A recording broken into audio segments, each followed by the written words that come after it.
So I can proceed. Thank you. So, welcome everyone. No mai, haere mai.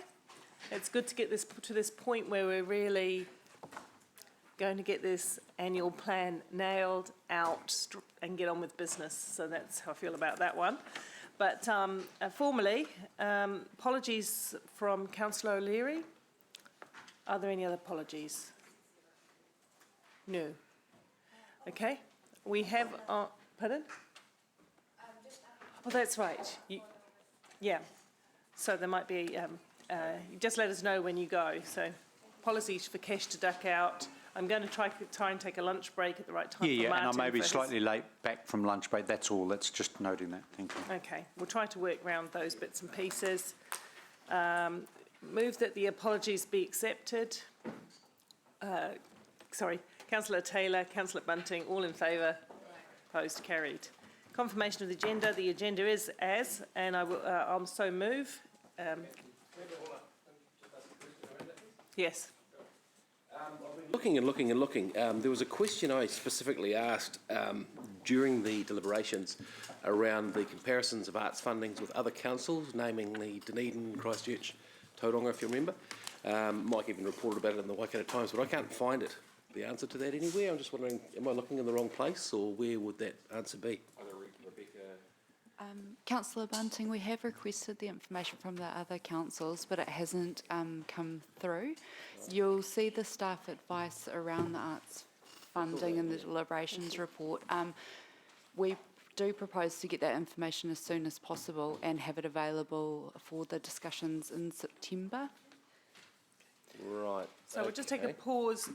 Aroha mai, I forgot about the karakia. Could you please open the meeting with the karakia?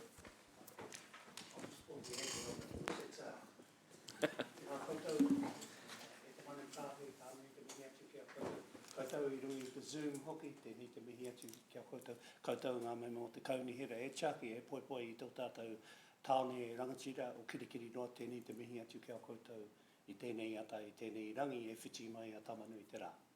E te atua kaharawa koe nei mātou e tuku whakamoemiti kia koe kia manaaki tia ngā kai kaunihira o kirikiri noa.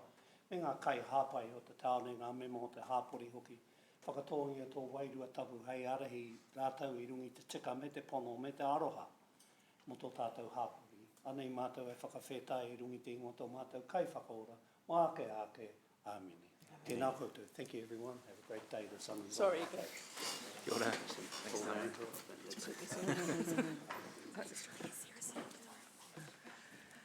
So we have, just to let you know, so sorry, yes you were confirmation of agenda. It's not, the information is not coming back to us before September. It's coming back, but it won't form the process until September. Is that what you're saying? So, okay, yeah, a little bit disappointed because that would have helped me with my thinking today. Even if there was some sort of Acknowledgement that we haven't got the information yet, and I find it, I do need to question that it takes until September to get some pretty quick information from other councils, and I certainly don't want to have a crack at staff because I realise how busy they are, but it's a little bit disappointing from my point of view that I haven't seen it in here. Okay, thank you. When we talk about the arts point, I guess you can raise that in debate too, how you would like to see that work. Okay, thank you. I've moved the confirmation of the agenda. Deputy Mayor Taylor seconds the... I'll second. Oh, done already. Thank you, Ewan. Sorry. Next time. And are there any we do have Ewan on Zoom. Margaret is on Zoom. Oh, and Sarah's here for now. So good. That's from Lloyd. Yes, and we're all go. That's the majority of us here, so thank you. Declarations of interest. Are there any on any items? Not from me. No, there being none, we'll move on and we'll confirm the Council Annual Plan Hearing Meeting open minutes of July the 15th. Noting that, of course, we are now going to go and talk about those very items that were also canvassed in those minutes. Anyone got any matters arising, concerns? No, I'll move. Seconded Deputy Mayor Taylor, all in favour. Opposed, carried. That brings us to the annual plan deliberations report. And I'm going to invite the GM Strategy and Communications to come up and introduce. So, thank you, Sean and Julie, to introduce your report, and then we'll go to the decisions for some debate.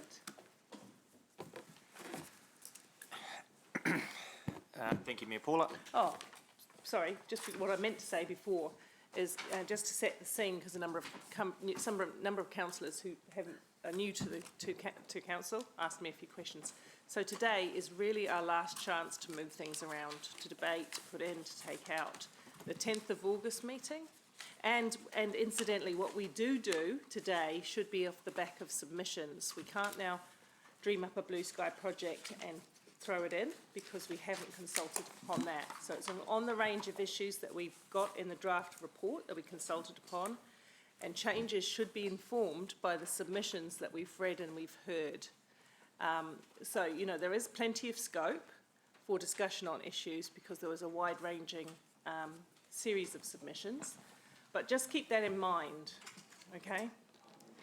Dave? Just on that, thanks, Mayor Paula. Can I take it then that the draft annual plan resolutions are all the motions? Any changes proposed would be and would be moved by the chair or someone automatically at the start. So any changes would be amendments, or how's that? Just want to check how that's going to work. I have already got a number of motions from councillors who forwarded them yesterday. So I wouldn't jump in ahead of those, but what I intend to do... You know, I'm asking, is what's in the books as the recommendation? Well, nobody's moved anything yet. I get what you're saying. Nobody's moved anything. But I have received motions from councillors, and I think it's fair if that came in first to deal with that. But I'm going to go through most items, most parts of the report by exception, so we'll only be drilling into the matters that everybody wants to Sorry, talk that's not what I'm asking. I'm asking that when we come to each item, that what's in the books is the draft. If somebody moves it, yes.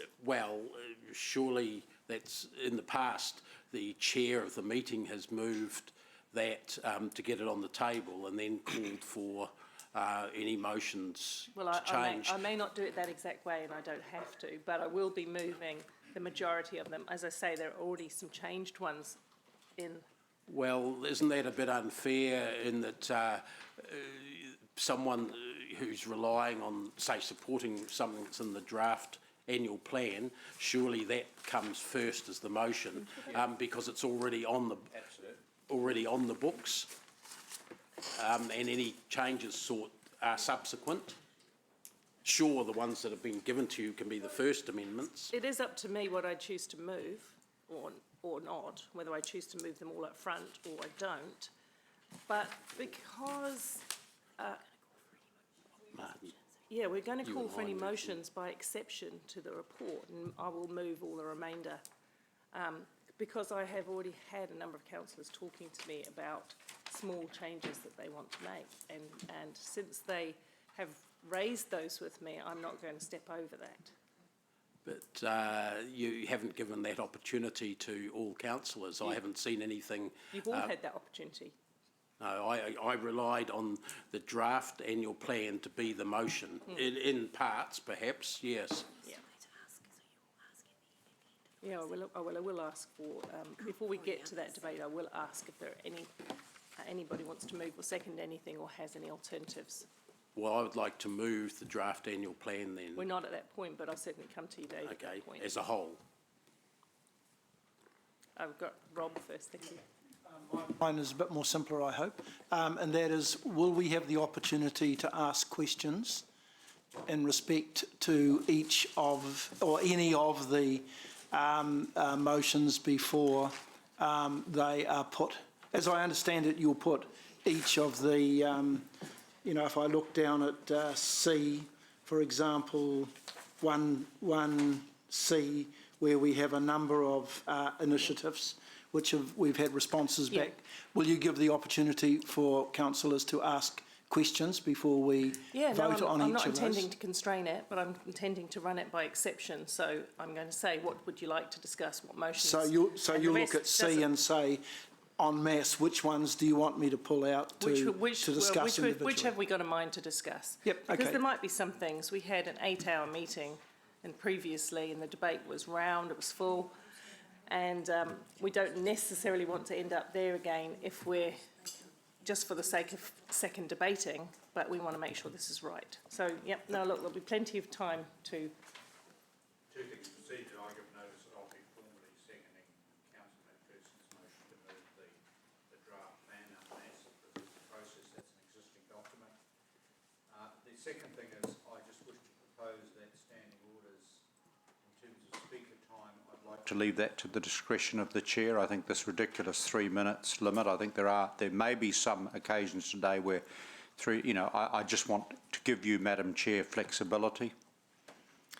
I'm happy with that, but I certainly don't want to, No. I'm not going to cut someone off bang on the minute 3, but it's still a guideline. And I A think it's guideline. It's If a I fair can amount of time to discuss any issue, Just I think. the governance, all I want is just a sort of some procedural process where that's, unless there's, on basis on your judgment.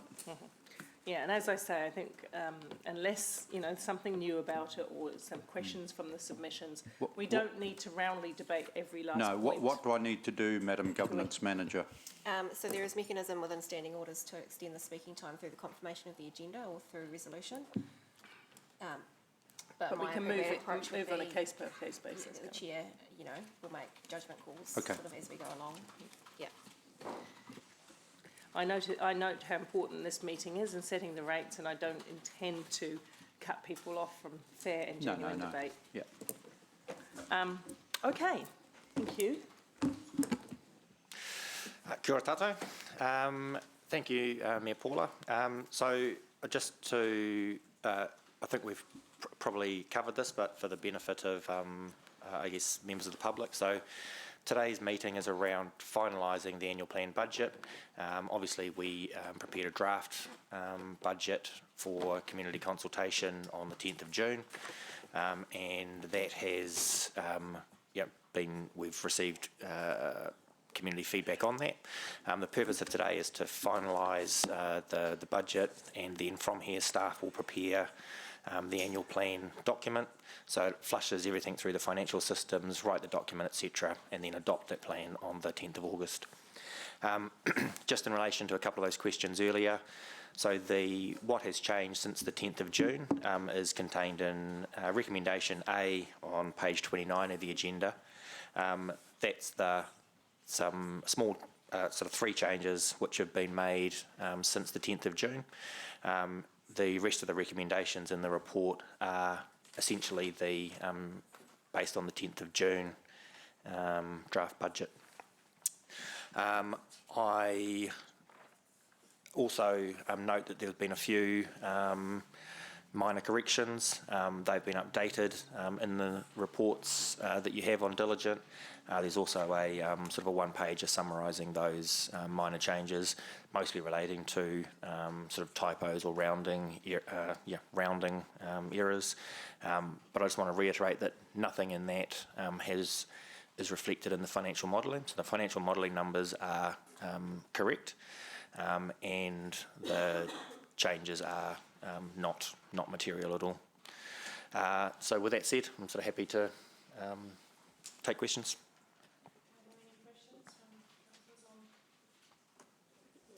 Just a really quick one on that last one, Sean, if I may. The technical corrections, spelling and whatnot, they're not in A? Where are they in this sheet here? You just mentioned A, and then you said as well as there are some. Sorry, in the recommendations in A, they are changes to the 10th of June budget. Yes. Yep. And then the sort of the minor corrections, they are changes to the report from the original version that was distributed to you. Yeah. So they've been updated in... But so the recommendations updated as well to include that? Yeah, okay. correct, yeah. So what you're seeing on Diligent is the perfect report. As long as we updated it last night.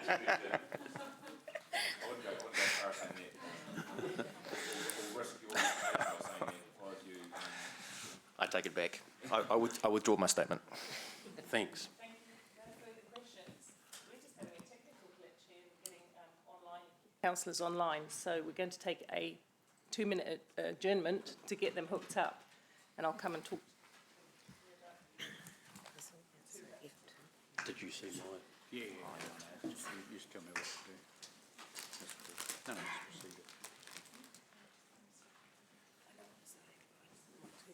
just proceed. Yeah, no, I'm not arguing with that at all, sorry. What I'm trying to say is when we come to an item, whether you take it in a group or individually, the first thing up should be what's in the draft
that's done formally and... So are we just going to the site and having a discussion, then having the, or are we going straight to vote?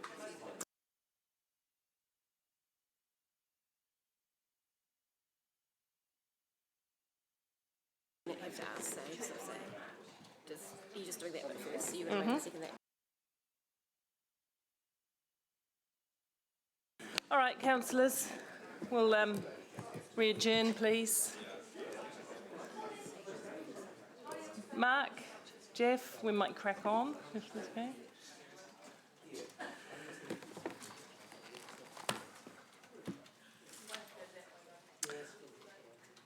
Okay, so having had a quick discussion, we're going to allow Dave to move the whole suite of recommendations and Martin to second.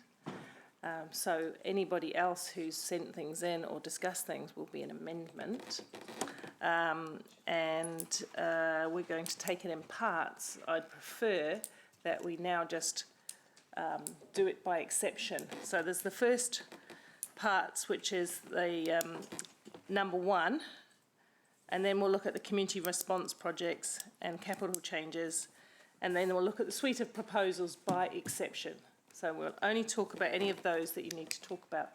So in terms of the number 1, changes in the finances, do you want to talk, are you going to talk to that, or just going to want to take questions to that? Just questions. Just questions. Are there any questions? You're going to put those recommendations up? Sorry. You're going to put the recommendations up, just the first few? So I think we're looking at we're on page page 29, recommendation A. A1 and 2.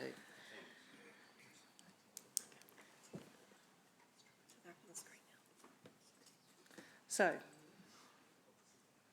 it seems to me a little bit interesting that we might move that first, then get to some proposals that may make adjustments to that. Maybe I just clarify. So A1 is in response to elected members had asked staff to relook at the economic projections, particularly around our revenue for our development contributions and resource consents and building consents. Because when we first made those projections, we were very much at the beginning of COVID. And so Jen's team have done that, and the economists have advised that we revise those projections to a slightly better position than they originally estimated. So that's what 1A is about. And then A2, there are 3 decisions that have been made since the 10th of June, so they weren't incorporated into the 10th of June modelling numbers that you've seen. And so these are the impact of the interest swap that you've discussed at the Finance Committee. On the 16th of June, there was a decision around the Metro wastewater solutions that had happened after we've had prepared the report for the 10th of June. And then also staff after the 10th of June had another strong look at the capital program and identified some changes in the capital revenue associated to the changes that were made in the capital program. So that's those 3 adjustments. Okay, are there any questions about that? Yes, there are. Sorry, let me just see which order we're in here. Councillor Pascoe. Thank you, Chair. I've got a question on A2, Roman numerals 2.1, which is the deferral of the interest expense. And I've got 2 questions. One is that is a calculation that's been done on the basis of current interest rates, as I understand it. What would happen if interest rates changed during the 2021 year? And I'm thinking here of an increase in interest rates. Would that mean that the 4.446 million may not be achieved if interest rates go up? To the Chair, no, it will be achieved. If interest rates started to climb, of which PwC is saying there's very low chance of that happening, we would just reenact fixing some of our borrowings. So that would be a new activity. But the savings that you're looking at is principally just reorganising our swaps such that we defer the cost of some of our existing borrowings to later. Okay, so in other words, that's an accurate calculation? Correct. Yep, okay. Just, And just, my just- second, Sorry, Councillor Pascoe, there will be a slight margin, however, because you effectively have to pick up a margin when you start swapping your portfolio, but it's not significant on this. Yep. so the margin would reduce the savings? Yeah, marginally. The margin would marginally. So, reduce the so savings. what's marginally on 4.46 million? A million No, or not even that much, I'm talking about tens of thousands of dollars. tens of thousands? Okay. I just want to be accurate in the explanation, that's all. And I did raise this when the second question is, I did raise this maybe to emphasise in the motion that this is a deferral of interest expense, it's not a permanent saving. And I had hoped we might have included in that motion the year or years in which we will have to pay back the 4.46 million. So is that a question? Are you saying can that be done? Yeah, can that be, yeah, I'm sorry, I was getting to that point, sorry, Mayor Paula, I was getting to that point. Yeah, we put the explanation in paragraph In paragraph 19. 19 of the report, Okay. but just so that it was clear in the report, but just didn't want to. Would it be useful to have it in the motion, given that somebody may come along in 2024 or 25 and say, what's this expense? It's captured in the motion in the finance, that was taken to the finance committee, so there's, it's on public record, that, Okay, the reasons all right. for it. Okay, all right, I'll accept that. I would have preferred it to have been there, but that's okay. Thank you. On the back of that, can it be, what difference does it make? I know you said it is explained. What difference does it make if we pull it up forward like Rob is suggesting? We can, it won't add any weight, and in the sense that it might make us feel comfortable seeing it again, but it was already seen in the finance committee and it's on public record already. It's the advantage is it will be in one place, won't it? If it's in the motion, if somebody wanted to come back and look at why that cost was being paid. We could put a link in this report to that other report. A link sounds good, because there's no downside to it, is No. there? No. No. Thank you. Sarah? Thank you. Just a question of clarification. The capital revenue, is that change there? Is that change in revenue from NZTA and things? What is that? Yes, changes in revenue that we receive from others in relation to capital projects, so NZTA subsidies. Okay. And just to be clear, it's capital revenue, so it's not, doesn't impact our balance in the books. Thank you. Okay. So we're going to move that suite of recommendations. Yeah, which is, yeah, up there. We're moving A, 1 and 2 at this point. I don't think there's any problem with putting B in, is there? No. No, it's following recommendations. No, I'll leave it. Does it make any material difference to move B at this stage, Sean? No, I mean, no. The rest of the debate? No, not at all. Okay. So we're moving the recommendations as you see them on the board there. They've been moved by Councillor McPherson, seconded by Councillor Gallagher. Is there any debate? You're the mover. All I'd say is that I guess it probably would have been preferable, like Rob, to have Rob's point incorporated in that, but it's not a major issue at this point. It may or may not become one. So it may be in future if we do include some way of handling variances in interest rates or some guide to how that's going to be handled in there.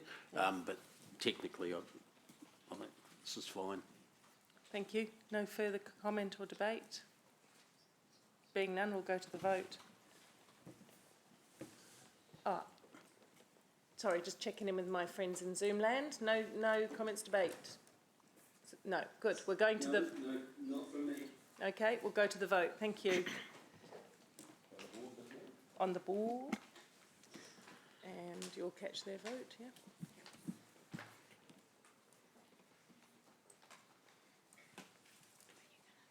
The motion is carried unanimously, noting that Councillor Wilson and Councillor Forsyth are voting via audiovisual link. Thank you. We're now going to move on to C, which is the community response projects. which brings us down to, let's see, Roman numerals 1 to 6. Mayor Paula, may I just make a comment on Sure. one of the recommendations there? So C1, the community welfare package of $400,000.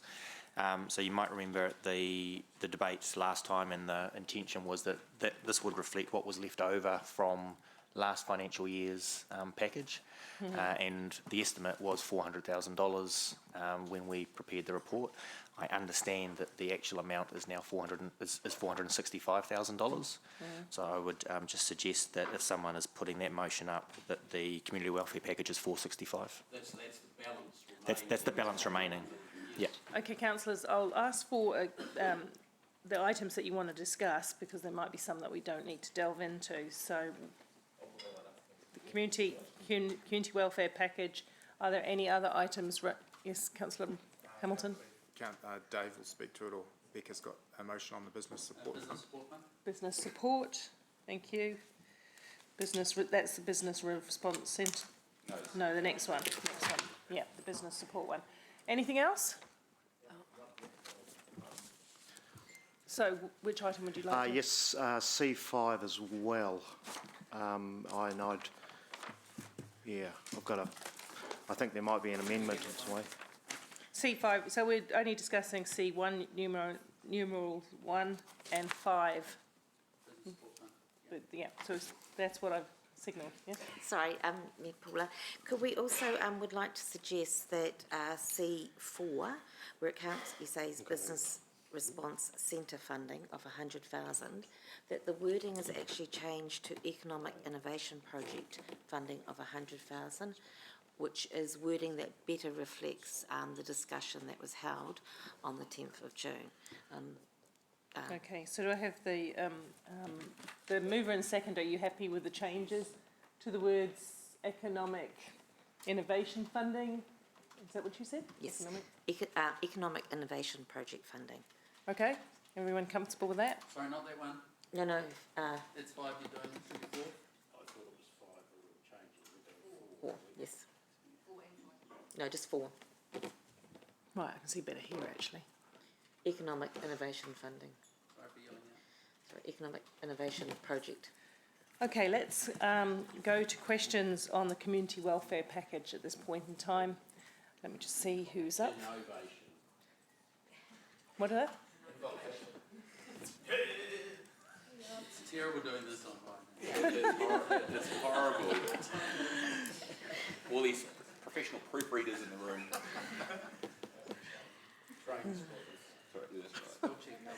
Okay, councillors, well, let's take some questions on C1. Councillor Bunting. Kind of a question that answers or asks the answer we just got before, actually. So from my understanding, the remainder of that COVID fund is 465 as of this morning. So can I foreshadow an amendment, Mayor Paula, if I might, that we just change that total to 465 to reflect the remainder of the COVID fund? Yes, we can do it by amendment, but if the mover and seconder are happy with the advice given to staff for the adjustment of the cost, yes, they are. Then we don't need to. Oh, good. Okay, I'm happy then. Thank you. That's all I got. Councillor Hamilton. Nice consultation. Madam Chair, that Dave Bryant introduces this piece, or it's more of a framing the Oh, okay. a potential motion. Okay, you're talking. Which one are you talking about? I'll introduce it. You're talking about 5 now. 5, yes.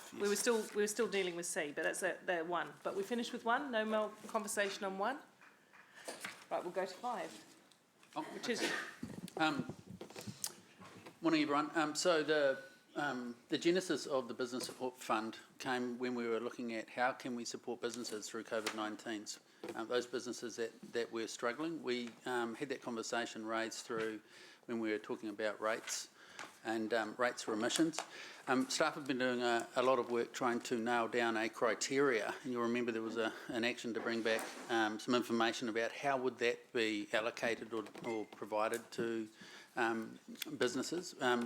We've struggled around the rates topic, because if we were to change our rates or emissions policy, we wouldn't be able to cap those emissions to $250,000, and therefore that may open the floodgates a lot more than that.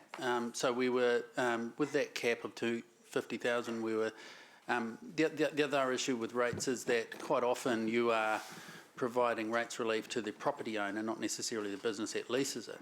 And we know that this 250 is, to some businesses in Hamilton, a drop in the ocean when you compare it to the wage subsidy relief that all businesses are receiving, which is in the vicinity. If we prorated the subsidy relief in New Zealand from the Hamilton perspective, just on a per capita basis, Hamilton would be receiving something like $50 million, $50 to $60 million. So $250,000, we want to make sure it's targeted and helps those businesses that need it the most.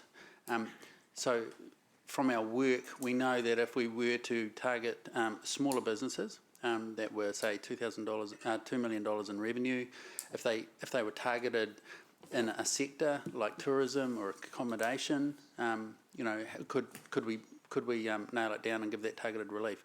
We have struggled though because it's very hard to come up with a black and white criteria that would meet all of those what we're trying to achieve there. So I met yesterday with Councillor Ewan and Councillor Ryan, as well as other staff, and I suppose it's appropriate to hand over to you, Councillor Ryan, if you want to pick it up from there in terms of where we've landed. I can say that we haven't completed the criteria, but we're getting closer. Okay, so just as a matter of process too, I'd like you to explain it. We have got a motion, a mover and a seconder. So are you happy to listen to this to see if there's if you're prepared to? We're likely to accept it as part of the motion, but Okay. want to hear from Ryan first. Thanks, Ryan. Thanks, Dave. So this actually fits nicely in with one of the submissions we heard around Waikato Food Inc., who've kind of fallen through the cracks in terms of, and they're learning how to integrate with council. So this is a way of supporting them. It's not additional funding than we've already consulted on. And they've got a membership of, I think, 120 members and growing. So this would enable them to support the member base. And also with the wording, we're looking at doing a sector targeted, i.e. tourism, hospitality, accommodation, so very targeted. And we don't need to land on the criteria today. So what we're sort of saying is, can we have it as a placeholder? We'll go away and refine that and come back for approval from the wider council. So probably in that regard, we need to note subject to council approving the criteria or something like that, just to make sure. Yeah, that it's in there by the ED committee. Will come back through the ED committee. So you're doing it as okay, as an amendment. Well, no, we caucused. Yeah, we had It's going to be put in as part of the motion. Yeah. might include that as V1 or something, whatever underneath as part of V. Okay. If it, That was easiest. right, so we'll absorb the amendment into the motion. Thank you. Okay, so we've talked about all the ones that people want to talk about, so we'll, Deputy Mayor Taylor. Thanks, Madam Chair. I just wondered whether or not I could very quickly introduce what it was going to be a foreshadowed amendment, just so members have an idea of what else is on the table. Would that be all right, just very briefly? In relation to which number? It's very similar to the one here. It's relation number 5, yeah. Yes, yeah, in relation to number 5. It might be an amendment. It'll be an amendment now, wouldn't it? Okay, is it okay to speak to it very briefly now? Yes. Yep, we'll get it up. And it is very similar in a way in that I also have met with Waikato Food Inc. and acknowledge they have a role to play and could be a really useful role for us, given their relationship with the hospo industry. But the difference with mine is I was going to suggest, given the large amount of subsidies coming in through the government for our businesses, I was actually going to suggest taking the remaining 210k and putting that back into our coffers, basically, as OPEX savings. So I haven't got a seconder for that yet, but I just wanted to make members aware of where I was coming from. And it's Yeah. there's a voice. Sorry, who said that? That little Margaret? Margaret, yeah. Thank you. Do we button? See? Yes, thank Okay. you. Seconded? Thanks, Margaret. Okay, so that's cool. So you've both talked to it. We'll have debate now Yeah, and thank you. see where that takes us. Yeah, we're going to, we'll separate out all the ones that we can agree with, which is everything but Roman numerals 5. And we'll take that as a suite, which will save us some time and debate. And then we'll talk about the business support one separately. Is that okay with you? Okay, so in discussion, address your comments to any of the other matters except Roman numerals 5 at this time. Is there anybody, and is there any debate? No. Okay, so we'll go to the vote on everything C except for C Roman numerals 5.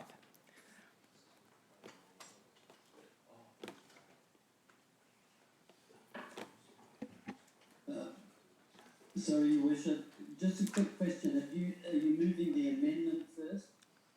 No, we're just doing the ones to which we all agreed, which is C, Roman numerals 1, 2, 3, 4 and 6. We're not doing 5, which we'll get to in a minute, and that will include the amendment.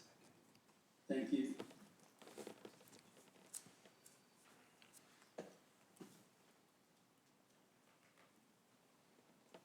I don't know why I look at the screen when I'm talking. The microphone's there, isn't it? Yeah. Sorry, could you vote? The motion is carried unanimously, noting that Councillor Wilson and Councillor Forsyth are voting via audio-visual link. Thank you. And now we'll go to debate on Roman numerals 5, which is now being moved by Dave. Comment to you guys, mover. Thanks.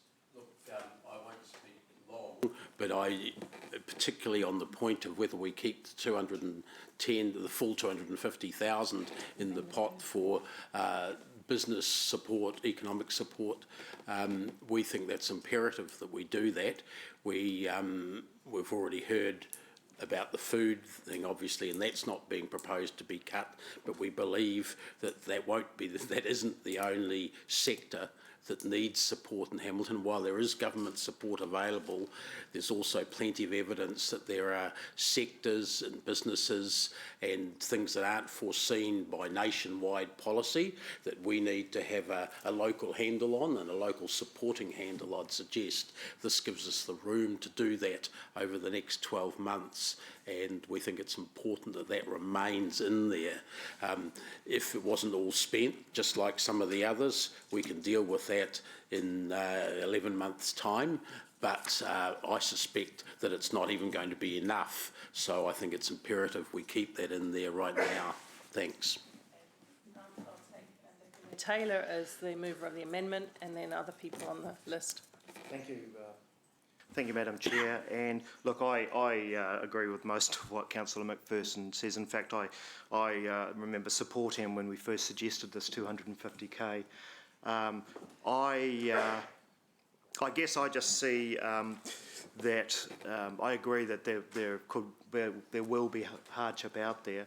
I just see an opportunity, I guess another option for elected members to consider that, in my view, I can see a possibility where we may actually have to go at some stage, reconsider it and just come up with some money anyway. I don't see, I mean, if there's a real need out there and people come to us, we can always find some money.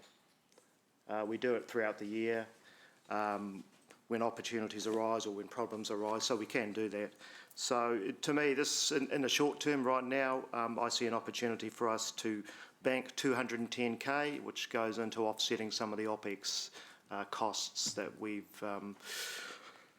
have incurred through this annual plan process. So I would suggest that 40 go to Waikato Food Inc., but we absorb the rest back into our coffers.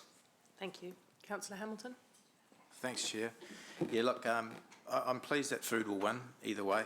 That's really important. I think with the COVID situation, the fallout's still unknown, and all this is really doing is keeping a placeholder there with some details to come. Much like we supported the community through community support and elected member representation, this would be something for the business community and probably with elected member representation as well. It doesn't mean we'll spend it, it just preserves that right to look out for the unforeseen circumstances, particularly around certain sectors over the next few months. Thanks. Councillor Naidu-Rofe. Thank you. I'll be supporting the motion at this stage, just because, like Councillor Ryan just indicated, I think that the business sector has been not ignored but almost left behind in terms of what we can do locally. However, I do note that the 210 might not, it is a drop in the ocean, so I don't know if it would make any impact, but it would be helpful, especially to small businesses. I'm quite curious to know how the criteria would be developed, because I'd imagine it would be quite complicated. So I'd support the motion just to allow that conversation to continue, to see if it can be developed in a fair way, and see what happens at the next Economic Development Committee meeting. Councillor Bunting? Oh, sorry, hold up, sorry, I missed Councillor Ewan Wilson. Still learning this bit. Look, I am clearly supporting Ryan on this particular item. Look, I, like the rest of Council, fully supported ensuring that the community fund was well financed and was able to respond to the emergency needs and the urgent needs of our community. And I fully supported that. I think it was also important to send a clear message to the business sector that we know you're under pressure, and we know that there are a number of businesses, and we know which sectors they are. They're in the food and retail sector, and the hospitality sector, and the accommodation sector. So this fund, albeit small, sends a clear and meaningful purpose that this council is about supporting not only the broader community but the business community, and acknowledging the amazing work they do in creating jobs and prosperity. As Councillor Ryan has said, if the funds are not spent, they would be reallocated to the general ledger. It is sector targeted. We're looking forward to council input and SLT input into the parameters and the guidelines, and we're looking forward to working with some of council's community partners and helping them identify businesses that could benefit. So look, I would encourage this, if for no other reason than to show that we are supportive of the business sector, albeit, you know, at 210,000 versus the $1 million we gave to the community, it's a smaller amount, but I believe it's important, and I would encourage your support. Thank you. Yes, I'm inclined to support the motion. Under the same sort of fully support guise that Councillor Ewan supported the community grants, I'll be asking the same very tight questions and expecting the same high bar that we've gone through to appease a lot of the questions and expectations we've had from some members. So yeah, I'll support it to the same full extent that my dear friend Councillor Wilson is supporting the community. Okay, Councillor Forsyth. No. Thank you. Look, I'm supportive of the amendment simply because it gives us, I believe, some agility to respond to our community needs as they arise. I think if we allocate to a particular area of council, then it just slows us down. So, I mean, there are still many unknowns around what our communities will do in the future, how they'll survive, how they'll cope, how they'll thrive in our new post-COVID world. And I think bringing funds back to full council, this gives us that ability to make decisions quickly about the needs and how we can service those as targetedly and as quickly as possible. You know, as we know, Those needs may be around the environment, it may be around feeding our people, it may be around employment, it may be around just general well-being. So that's the reason I'm supportive of this amendment. Thank you. Councillor Thompson?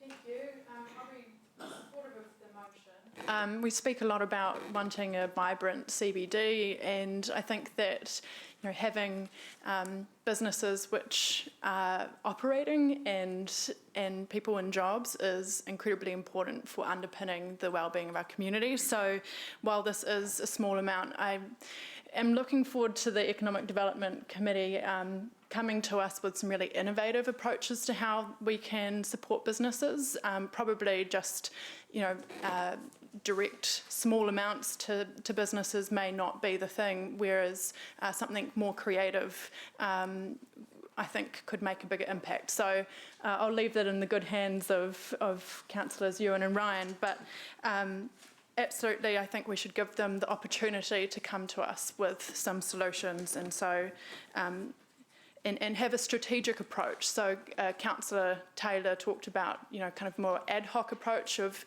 money is always available, but we actually need to give this some really good thought if the money is going to be used well. So I think a strategic approach is important. Thanks. Thank you. Councillor Pascoe?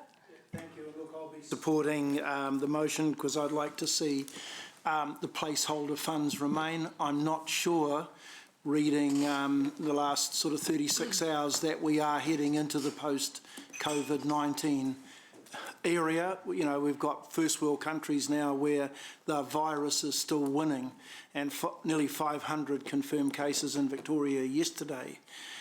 So look, I'm not sure we're in the post-COVID worldwide anyway, and having those funds available means that we can move quickly to support the small business sector if there's a need. And I think having it sitting there means we can act faster than we might do if we otherwise rely on some sort of support coming back through council. And I'm mindful of the fact that the Economic Development Committee doesn't meet as regularly as the other committees do.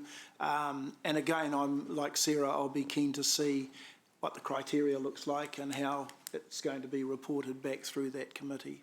Thank you. Thank you, Councillor Pascoe. I'll say a few things myself. I'm sort of in betwixt and between on this one, and I realise now I should have asked a question around how easy or difficult this might be to administer. It's such a small amount of money, minus the 40 already withdrawn, it's $210,000. And how much will that cost to administrate and deliver out? How much of it will actually be left to give out?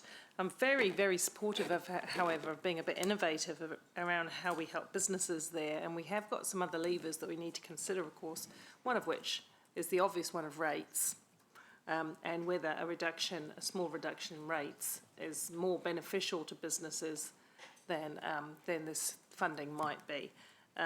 Fees as well, and getting our organisation working efficiently, which is what we hear all the time, that businesses are slowed down, that the process of getting certification for food premises, etc., which is what we did hear from Food Waikato the other day. It takes so long and it's cumbersome and it costs them time and money to go through. So I still don't think we've tackled the issue of we've progressed a long way. I don't want to criticise staff because I know they're working really hard on this. We've progressed a long way towards better business efficiency. We're not there yet though. We've got some more to do. And I think this is a drop in the bucket, but I'll probably support it going through, subject to seeing the criteria and taking on point the point that Rob made about COVID not necessarily being done with us yet, and just having that flexibility. This is all going to be about how we spend it wisely, because it's such a little amount of money. So the criteria will be the very most important thing to make sure that we're getting good return on that money. We'll go to the vote. On the amendment first, please, councillors. Sorry,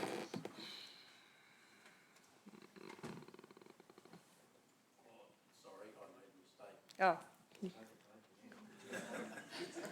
So clear that. I thought it was a foregone conclusion, the motion, you see, so I take everyone we can get.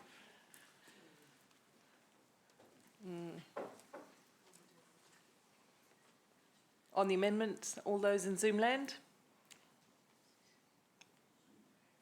In the Zoom room? Yep, I've trusted mine. Thank you. Who we're waiting on? So we just had a technical issue. Could you please revote? Oh. Please, oh, you don't need the online people to revote. No. The button pushers, please revote. We're voting on the amendment. Amendment, yeah. Another go? Yes. Yeah. Right, gosh. Just to double be sure, give Jeff as much opportunity. We're voting on The amendment is lost. 3 for, 9 against. What happened to Margaret? Councillor Wilson was voting against and Councillor Forsyth is I thought you seconded that, Margaret. Anyway, can change your mind. Well, yes. So did Taylor. So it should be 3-4. Yeah. Oh, it is it? So I can't update that one. Okay. Okay, apologies everyone, seeing what I'm... Okay, and now we're going to the substantive motion. The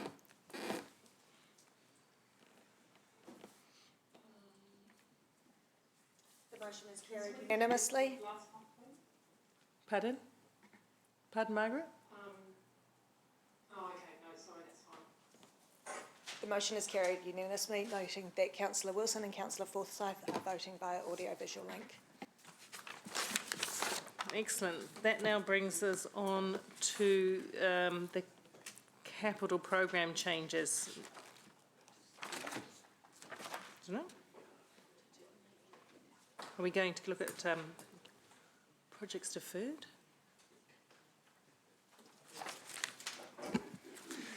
Yeah, so... So we're going... Oh, Sorry, go. oh, thank you, Mayor Paul. I was just going to say, so recommendation D, these are the changes of the capital program. So those 1 to 14 are the ones deferred, and then there's a few that have been brought forward. And so that's the $59.8 million of savings or deferrals in the capital program from So we're this just financial looking year. at D now, councillors. And so we're going to take this by exemption and have some discussion. Have you got, can you just, before we start, note any of these ones that are up for discussion and any that don't need to be discussed? My question is around Roman numerals 12, X11, the Gordonton Road corridor. And can I ask my question now? Can I just see which ones that are going to want discussion? So we've got Roman numerals 12. Any other those items from 1 to 13 that people would like to discuss? I have an overall question that relates to several. Yeah, we can do that, yeah. So, okay. Still going to move them as a suite unless anybody indicates otherwise. So let's go into some discussion. Councillor Bunting was actually first on that. Thank you, Mayor Paul. I really need some certainty or a solution around this, so it may or may not result in a potential amendment, and that is with regards to the Gordonton Road corridor. Based on pretty recent information, I don't think the Spine Road is going to happen fast enough for to alleviate my concerns about the safety of the Puketaha intersection.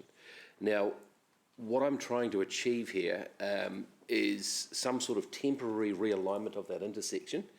And I'm worried, but for safety reasons, because it is a pretty dangerous intersection at the moment. And I'm worried that if we defer the 4.8 million out of there, we've got nothing to go on if we need to make an immediate safety fix. So what I'm trying to achieve is some sort of successful temporary safety fix until we can get that whole corridor sorted out to the Puketaha intersection. I'm not talking about opening it up, I'm just talking about making it safer. So the question you want to answer? Yeah, so could we do that while still deferring all that money? And how would that work? Chris. Yep, I'll take that question. So in the annual plan, notwithstanding that we're deferring that amount of 4.8 million, there is still 2.7 million left this year. Our intent was to explore land purchase to future-proof that intersection, but that funding could be used if we could identify interim improvements. We actually tasked our team to go out and look at the whole corridor once again. We've done it a number of times just to look at, you know, that intersection, Darjong and Stoneleigh, is it, and some of the other intersections there, to see if there's any other things we could do apart from the speed reductions we put in place as an interim measure.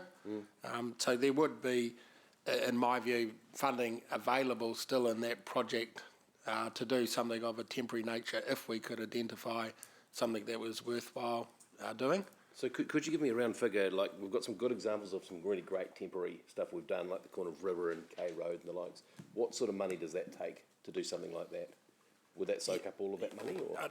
No, speaking off the top of my head, you know, some of those interim things are probably more down the $500,000 thing, depending what the solution turns up. If it's going to be big changes to the intersection, you'd really test that $2.7 million. But I think the types of thing I'm in my mind at that lower level, like safe hits or pedestrian refuge islands or paintwork. It's a really challenging corridor, as we know, with some of the ditches and the massive overhead power lines down there. So we're really limited in space in what we can do.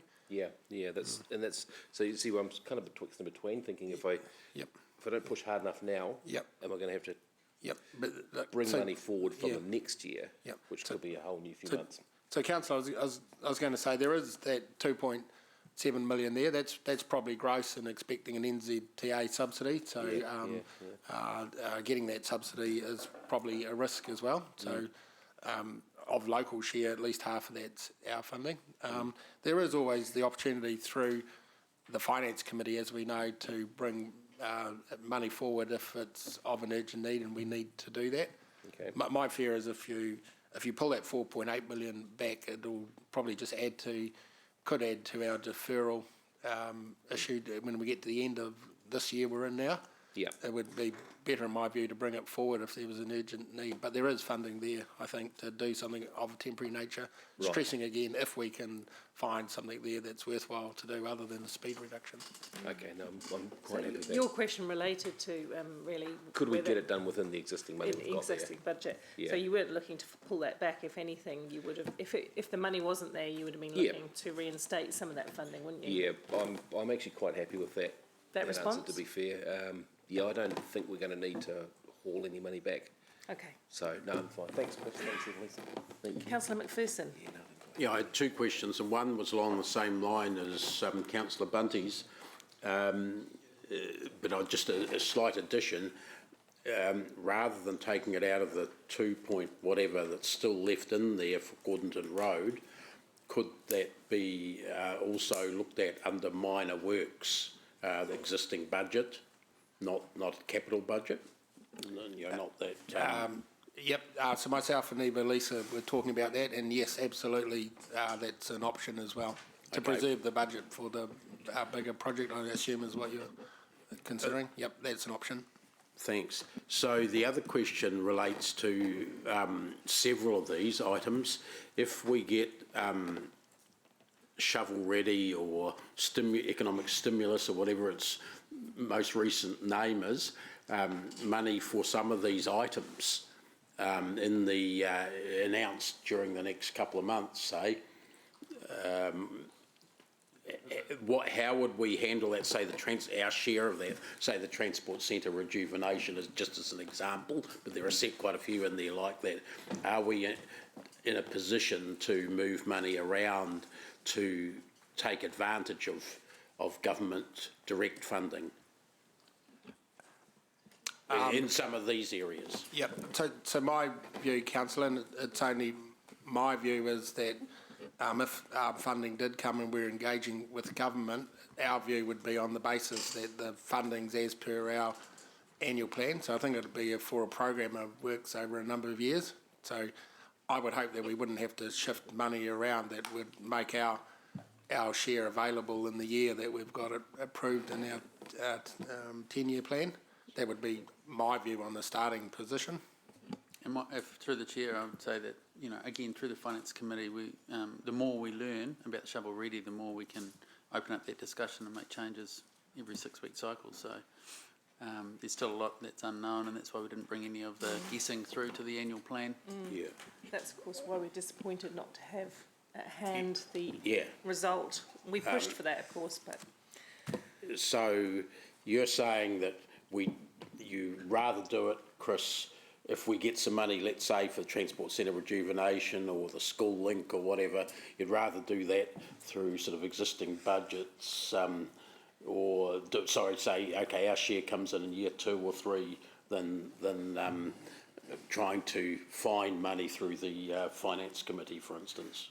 That would my view. Overall, I think that the budgets that we've got and the cash flow is probably an appropriate time frame, notwithstanding that we might have some things that allow us to go faster with the shovel-ready package, i.e. abbreviated decision-making, etc. But it would be my view it's entirely plausible to do the deal just based on the money and the year that we've got. That would certainly be my first approach in doing the deal, if you like. Yeah. Thanks. thank you. Councillor Thompson. Thank you. In our last meeting, I asked about, we had a presentation from the Roarawa Kaumatua Charitable Trust around ensuring that any infrastructure that we're building is age-friendly. Could we have an answer around that? Yep, I'll pick that one up as well. So I had advance warning of this one. Look, so I've been to look at the submission from the Trust, and their notion is to embed, quote, an age-friendly approach to all infrastructure development. Later on in the submission, they make a reference to community infrastructure. So in your email, Councillor Thompson, you took that one step further in terms of universal design. So I've just done a bit of research on universal design, and I understand it's a bit of a process which has got 7 specific principles to it, and they're principles like equitable use, flexibility in use, simple and intuitive use, perceptible and informed, etc. So it's quite a process to do universal design. I think my view is that we absolutely support the notion of that, but we probably need to just give some further consideration to signing up to universal design and what that means. And I think we need to think about that across the business in terms of all infrastructure.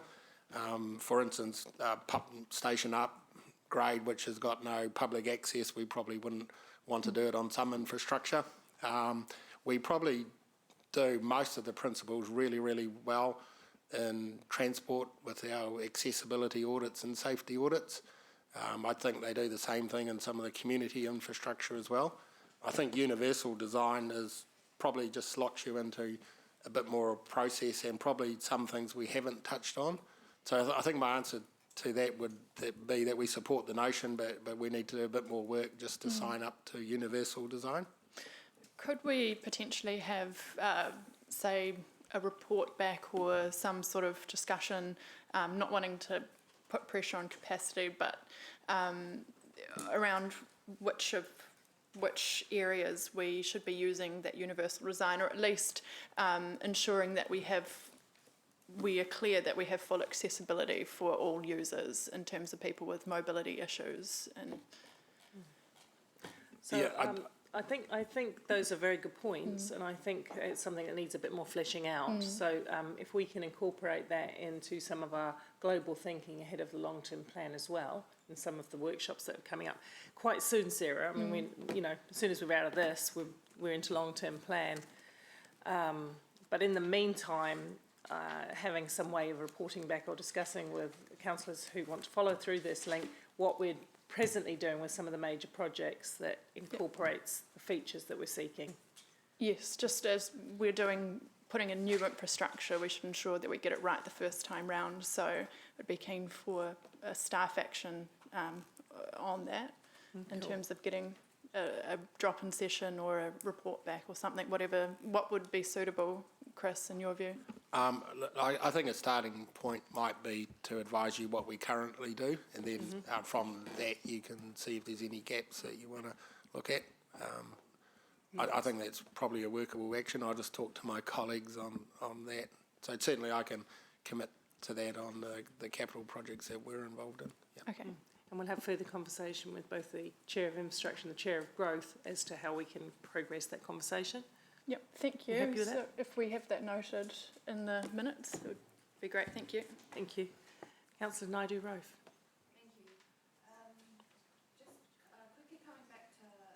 Raised with the Gordonton Road corridor. I think I understood your answer.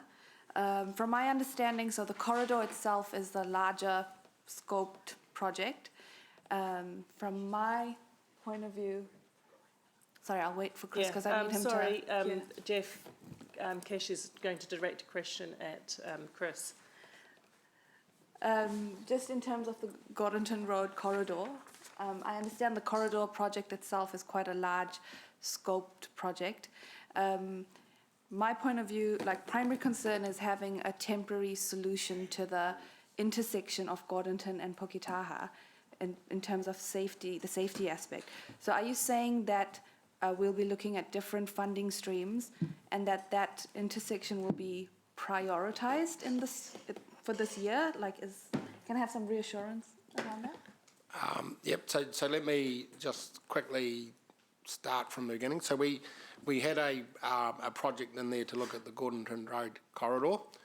So what we have done already, and some councillors will know because they were intimately involved following a fatal crash there, that we've moved in and we've dropped the speed on the whole corridor, and we've done a very significant improvement to Gordonton Thomas Road. But the project was to look at the whole corridor, and what we're really talking about is from Crosby Road north to Thomas Road and how we treat that corridor. So on that corridor we've got a number of intersections. We've got in that vicinity Puketaha, Darjong and Stoneleigh, I think. So what we had done, it was a business case. We've done a business case. It's quite a expensive fix for Puketaha intersection, something in excess of $5 million, I think, to put an improvement in there. NZTA at the time indicated that they were unlikely to be an investment partner in that project, but at the same time, strategically, Council was looking at the scope of the Ruakura Eastern Transport Corridor, so not to be confused with the road corridor, which is likely to extend up through R2 and join somewhere in that vicinity. So strategically, we asked ourselves the question, is that right to invest a lot of funding in that Gordonton Road corridor when at some point in time most of the traffic will transfer off to another corridor? So I think I heard Councillor Bunting say today he's concerned about the time lapse between the Eastern Corridor will be in place, and he's right. It would at least be 5+ years before the Eastern Spine Corridor was built, I would pick, through there, because through R2 it's land that's not even in our boundary or jurisdiction at the moment. So the option is, so the funding is still there, we've just moved it out a year, so the funding is still there. If we were to win a NZTA subsidy to build it, Okay. To answer your question, we're still So we are looking looking at a temporary solution? Or? So what I've understood is that we're moving the funding out, and over the next year we will look at temporary measures, is probably a better way to put it, to try and reduce the safety risk out there. And those measures will be in the form of reinforcing, I think, the speed reduction on the corridor. So maybe safe hits or maybe extra paint. But I just make that note, it's really challenging to find something meaningful to do out there without doing the big project. Okay, so the question's been answered. You can talk to it in debate if you have some concerns. Councillor Pascoe. Thanks, and thanks, Chris. I think you might have partially answered the question I was going to ask, and that is, and this is on Gordonton Road. I thought the bypass, what I call the bypass that's being built now, is likely to open in December 2021. Are we talking about the same road that you said is 5 years away? No. So Okay. The bypass you're talking about is the state highway bypass. Yep. So between our ring road and that state highway bypass is a notional road called the Ruakura Spine Road, now called the Ruapura Transport Corridor, Right. which goes right up through the inland port, right up through the ideally through the R2 growth area outside our boundary, and connects with either Thomas Road or Borman Road, probably Borman Road or somewhere in that vicinity. Okay.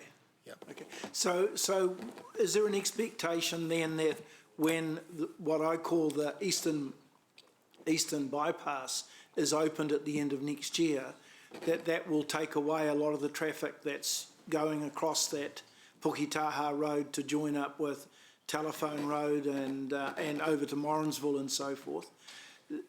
That behaviours will change to use the new motorway rather than necessarily that intersection, and Gordonton Road might become a little bit of a ghost road then, in terms of being an access way to get to Telpri. Look, I'll check this after this conversation and before the meeting today, but I think from memory it might take some pressure over for a period of time, but it's still going to be a reasonable pressure road because of the bypass. The best way to take the pressure off this road, which is really hard to upgrade, is that Eastern Transport Spine Corridor. Okay. If we can get the traffic onto that new road, it deloads this road, which is really hard to upgrade for capacity because of the power lines and drainage. No, I understand that.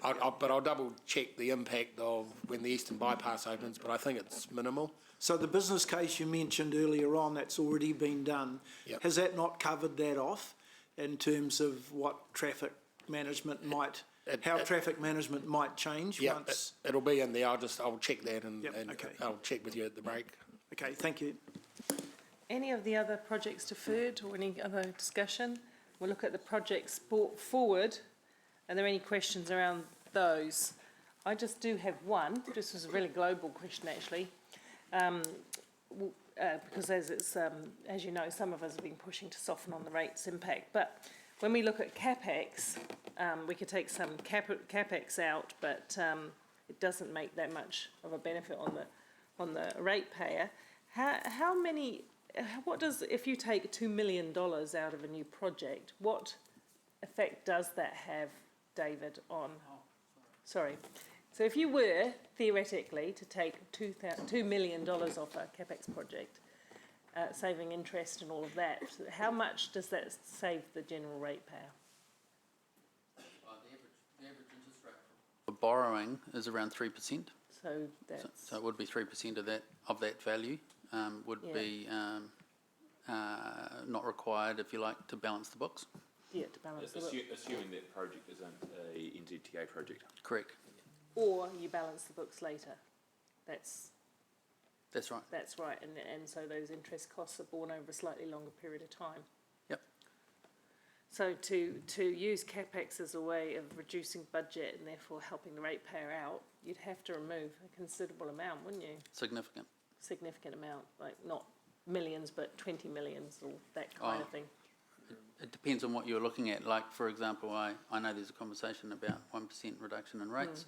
Our current floating borrowing rate is 1.5%.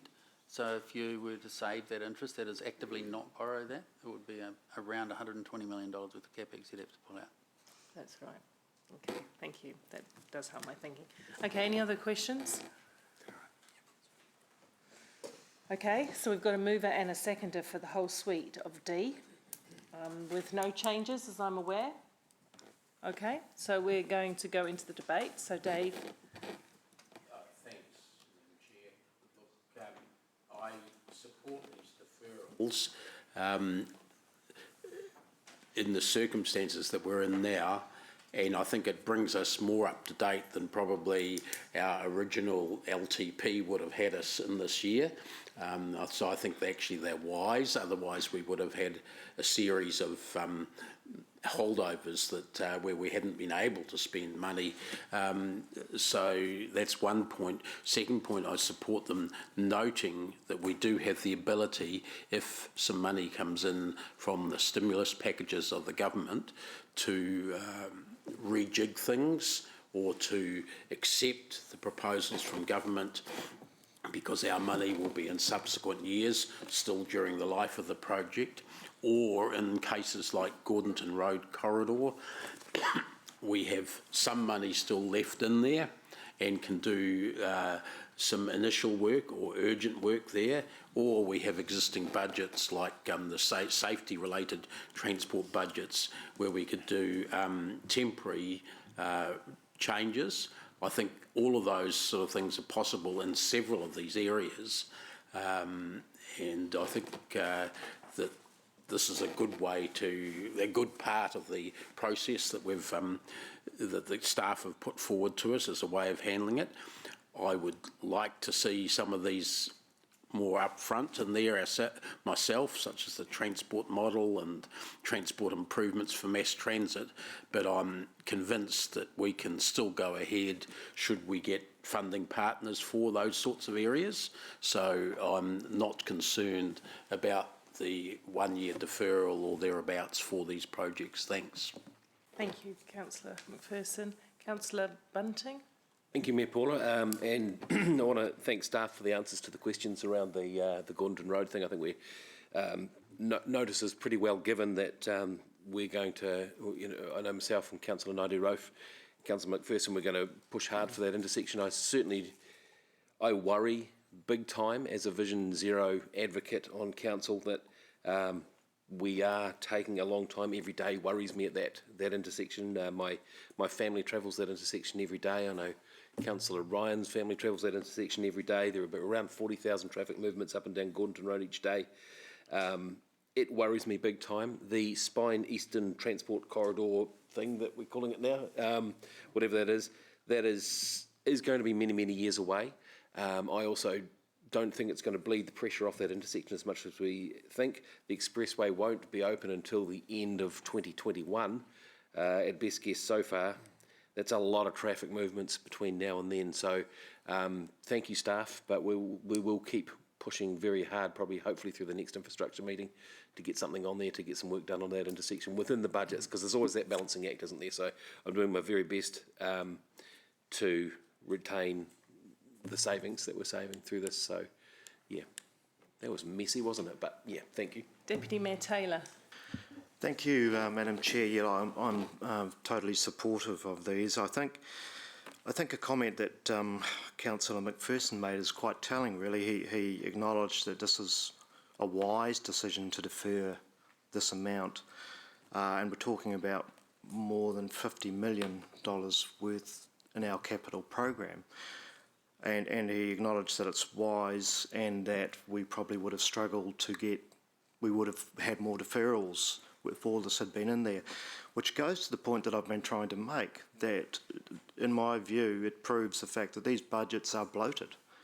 We do not have to be doing these things at such breakneck speed and putting ourselves under such pressure. And if we are more realistic about the pace at which we can get these things done, we don't have to borrow so much, and we don't have to put so much pressure on our debt revenue limits. So I would just urge you, when we think about our LTP coming up, that we're a little bit more realistic about how much we can get done and at what speed we can get done, because we've taken nearly 60 million out of a $350 million budget without batting an eyelid, and we've deferred it, and it hasn't caused any problems whatsoever.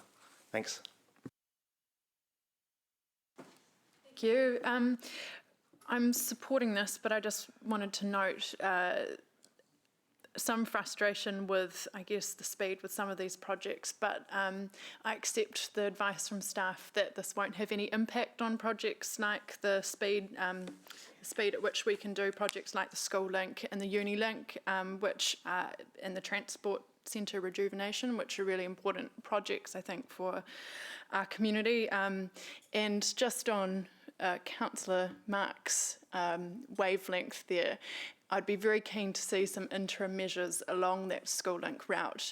In the meantime, I emailed through a pretty scary video showing cars driving right over, every single car that went past driving right over that bike lane, and the fact that my own spouse almost got knocked right over. And there's so many kids that I see walking every afternoon and every morning along that route, biking along that route, and I think we need to act quickly to ensure that we don't have any accidents there, because I don't think any of us could stand the thought of any of them being injured. Thank you. Thank you. I'll just make a few comments. I also am going to vote for all of these. The reason I asked the questions around the capital is that some people ask when you're out about, look at all these really big projects, they're costing in the millions and the millions and the millions, and they're looking for us to take millions out. The reality is, however, I'm satisfied that the reality is that even if we did, we would just push back economic work. We wouldn't actually save the ratepayer the money that they're looking for us to save. And these projects all have been discussed at great length before in workshops and in our previous meeting. And we're all satisfied that they add value to council.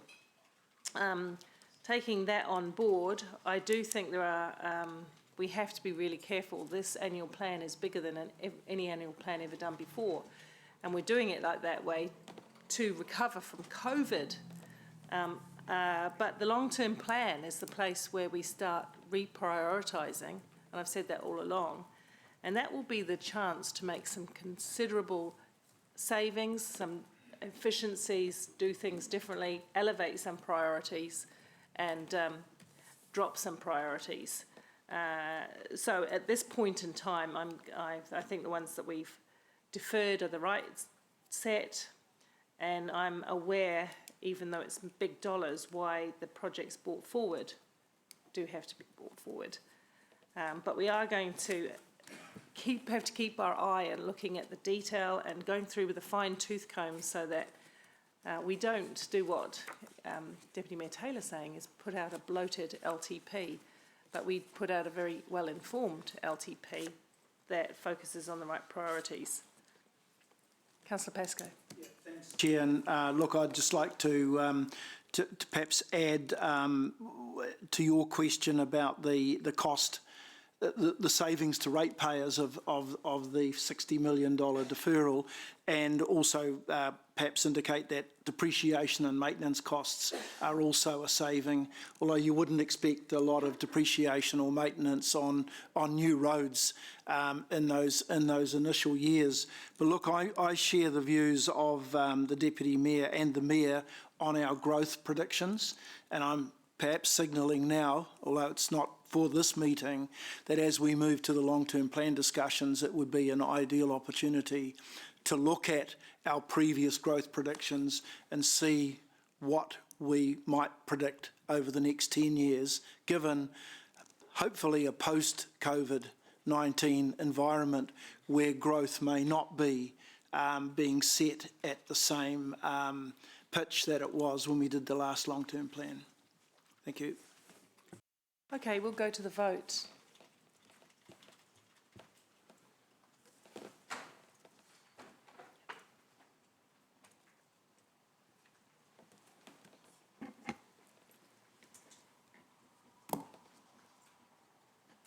The motion is carried unanimously, noting that Councillor Wilson and Forsyth are voting via audiovisual link. Councillors, we're adjourned till 22 because we've got one task to do, and you'll give you a chance to have a good break, and then we'll go into the next set. I'll take my card for you.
Okay, councillors.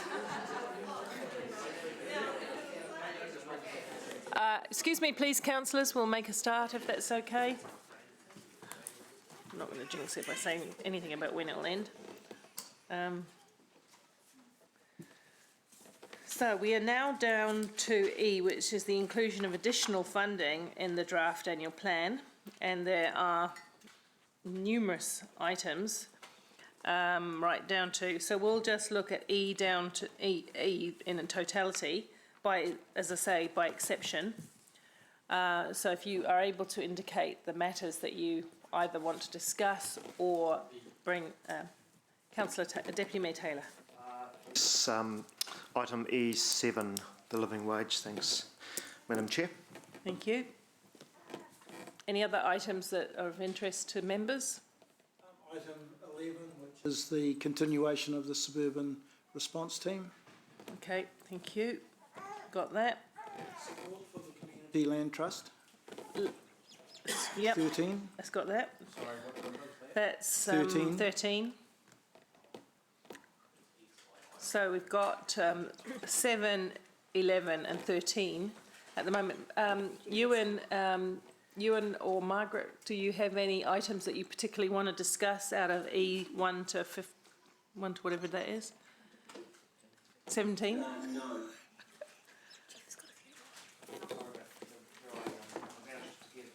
Okay.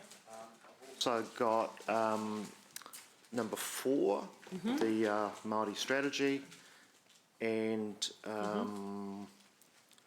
item 7, unless that one's been brought up already, the resourcing for city civic events. Yeah. Got the wrong one, 4. 9 and 12? I'm just looking at that, yeah. Civic events. Oh, sorry, is that an X? Sorry. Civic and 12. And, oh, okay, got it. Thank 12 you. and... Councillor Bunting? Just one. 9, yeah. Oh, sorry, Yeah. Oh, 9. See, we both went on that at the same time. Just one minor wording change, not a quantum change, to number 10, the Endley Park thing. Okay, wording change, I'll write that. We'll get to it. Thank you. Thank you. Councillor, Mayor Paula, we also have some suggested wording changes to 5 and 11. 5 and 11. Let's deal with the, I'm hopeless with Roman numerals, I have to count them up in my head. Let's deal with those two bits of wording change first. So, Mark, starting with number 10, just the wording change that you're proposing. Yeah, just coming from some of the questioning and some of the submissions around the Endley item, I just would like to include Fairfield in that as well, so it's Endley and Fairfield. Endley and centres. Fairfield. Yep. Not hearing any objections to that from the mover and seconder. Happy with that, And Dave? I can just confirm that Fairfield was included in the consultation document. Right. Okay, thank you. And the wording change number 5, Julie? We would like the wording to change to resource for the continuation of the growth program's approach to the development of the city, extending this approach to Ruakura and the funding for progressing commercial opportunities in Rutakari. Here it is. So it explains better for the community what the resolution is about. Have we got it out? Yep, so it's up there Oh, in yeah. red. Okay, thank you. And the second one is in number 11. We would like the addition of the words city safe suburban response centre and Yeah. Okay, thank you. So we've changed words. Mover and seconder, are you happy with those change of words? Of course, they can be debated, but they're fine. Martin? Yes, he's agreeing. Okay, thank you. Chair, just generally, in terms of clarification, I would like to have seen in here what is a one-off, one-year grant or a one-year payment and what is an ongoing payment. If I look at 1 and 2, the Economic Development Committee, my recollection is that 270,000 is for 1 year only, whereas under 2, the environment strategy is 280,000, which is ongoing. And there's just that lack of clarity if you work through the others as to which ones are single. Okay. So I'm just wondering if, and I don't want to look at, well, maybe we should change each one so that it is clear whether it's a 1 year payment or whether it's this year and ongoing for the remainder of the long-term plan. Just so that there's no confusion afterwards or next year when we come to develop the long-term plan as to what we agreed on last year to continue and what we did and what was only to be a payment for this current year. I think we understand. So. We can definitely do that. In the report to the 10th of June, we did indicate which was 1 year and which was ongoing, but we haven't carried that forward. I'm just opening the 10th of June agenda here so I can see that. Okay. So we could then... So while we're having some other discussion, we'll get that updated to how it was. I imagine the mover and shaker, I was going to say, mover and shaker, mover and seconder. You are a mover and shaker, Dave. Martin, as the seconder. Yeah. Martin's shaking in his boots. Yeah. Nearly moving. Yeah. Yeah. It's a long year already. We'll go through the questions. Can I just also note for word changes, number 2, my preference would be to consider its resource to support the Environment Committee with, because the one above, the Economic Development Committee, the unit that is the Economic Development Committee, is attracting that funding, whereas below it's only the strategy that comes out of the Environment Committee that is attracting the funding with the current wording. And my view on setting up those two committees of council is that they would both be properly funded. So can we change the words there? It's entirely up to you or the mover of the motion. Is that all right? Do you understand what I'm saying there, Dave, in terms of resource to support the Environment Committee to carry out the work in the following areas, or something to that effect? Sorry, can I just see? It presently says resource to support environment strategy. But sorry. No, absolutely should refer to the committee, yep. Thank you. Okay, so we're going down the question list now, and Councillor Hamilton's first. Thanks, Mayor Paula. Just a process question. As we talk on each item, are we able to get that really enlarged? Because I can't see it from here, or put up on the screen as well, possibly? Yes, we can do that. We're only going to talk about the ones that people have indicated to talk about, and so far we've got number 7 first. 4, 7, 11, 12 and 13. 4. Oh, did you put up 4? No, Jeff did. Okay. Oh, no, he put up 5. He meant 9. He meant 9. Okay, 7, 9. Yeah, that's what I thought. Thanks for being my care, actually. Yeah, you did confuse us for a nanosecond. Okay, number 7. Questions around that. I'm taking questions at the first instance. Councillor Pascoe. Thank you, Chair. I did ask, following the community consultation and feedback last week, if any further work had been done in terms of updating the future costs of the living wage. You'll recall in the plan that we originally based our earlier decision on, we had costings for the first year, and then we had unknown across for the remaining years of this long-term plan. So I'm just wondering if there's been any work done which could provide a little more certainty than what we've got, because we've got no certainty at the moment in terms of what the annual costs of the living wage will be moving forward. Through the Chair, so currently we have in our annual plan an amount of $353,000, and that relates to the rate set by the living wage. They set that rate each year, so when we get to the long-term plan discussions, we would have to make an assumption of what that amount would be for staff only, going if it was maintained at staff only and stayed into the annual plan, and then we would have to update that as the living wage comes with a new rate. So, But we did decide not to join the living wage organisation, so. that's right, but our decision was to align our council minimum wage rate to the living wage rate Okay. of $22.10. Rob? Okay. So I'm trying to find a way where we can get some numbers on the table. And if I think back to when Emily did the minimum wage for contractors, and she took a range of what she thought the costs might be in terms of the ultimate cost year by year to council. Could we do something like that to put some amounts on the table, rather than just have this unknown figure, which, you know, Well, just I guess as Chair of Finance, it really concerns me that we're approving something that we don't know in future what it's actually going to cost.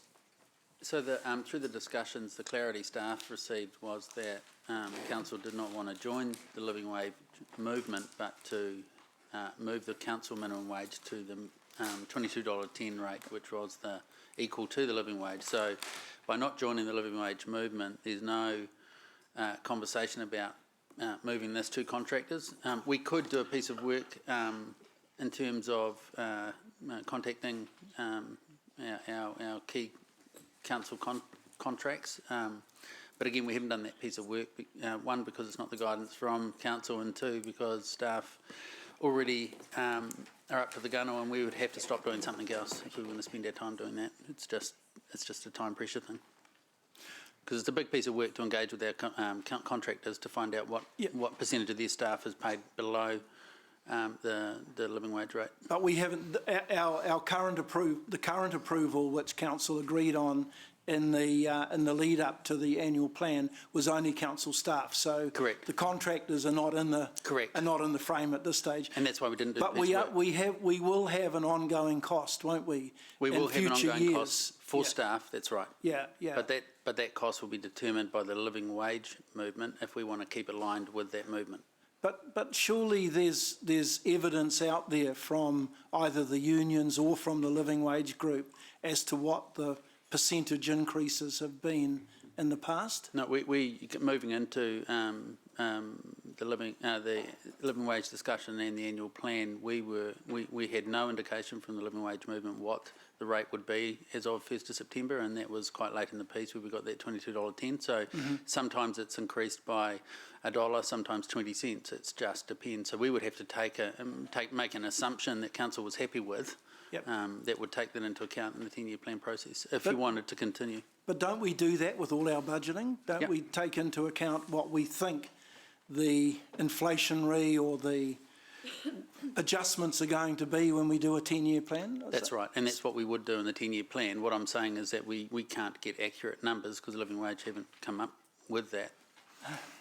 Okay.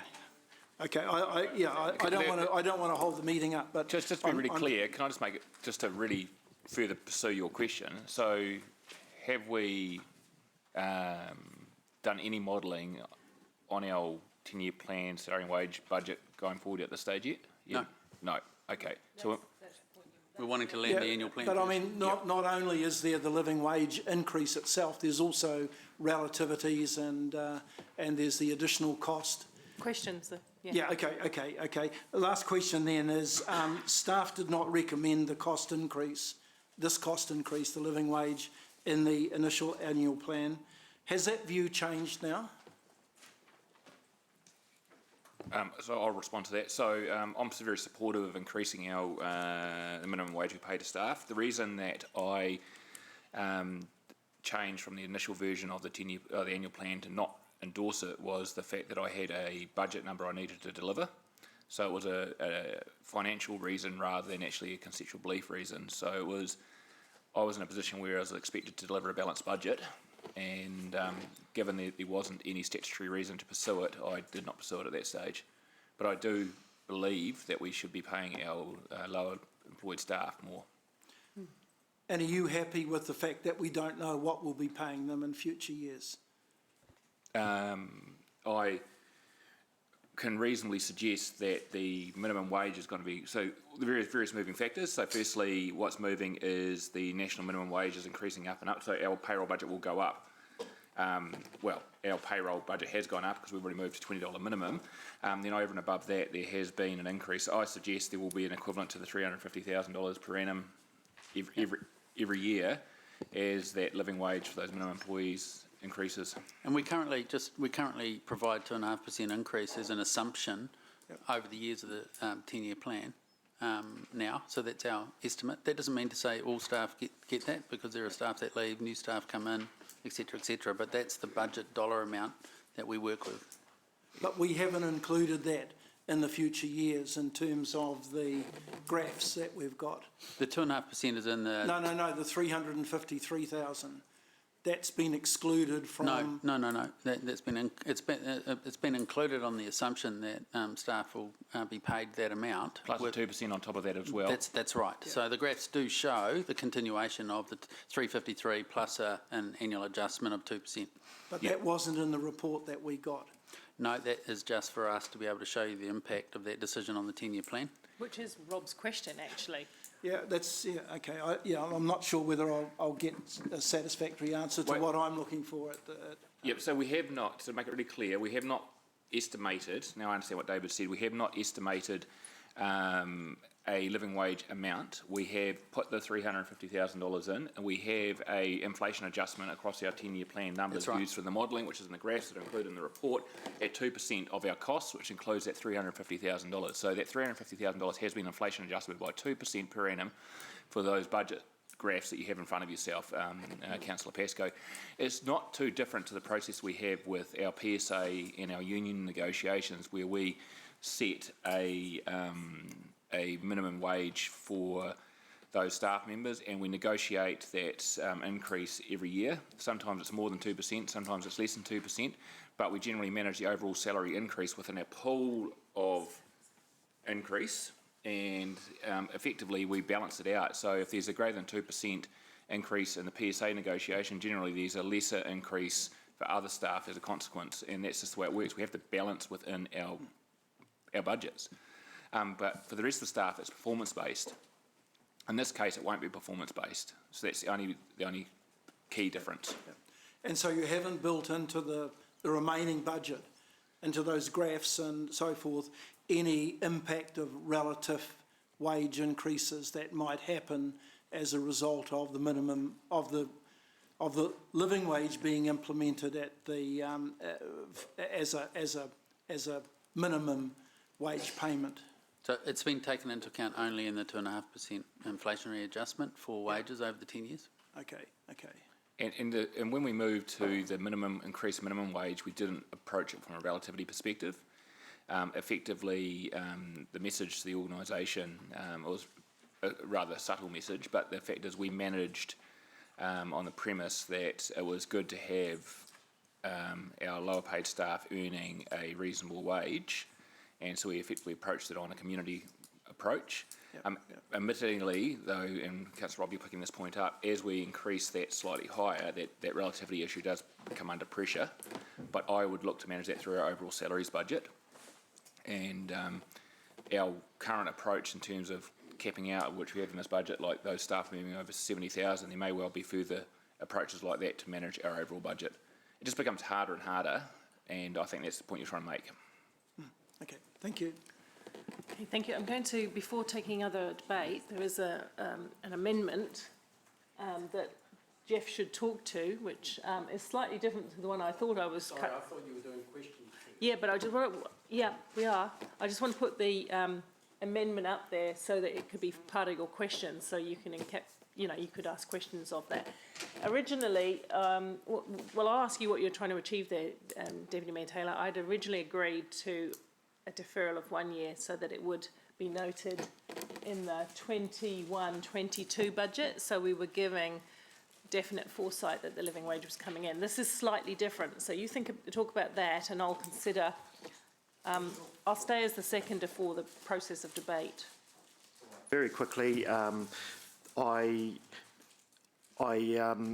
did discuss the possibility with Councillor Van Oosten of would it be acceptable to her, given that she led this last time round, if we delayed the introduction of the living wage by a year and brought it in by 21-22?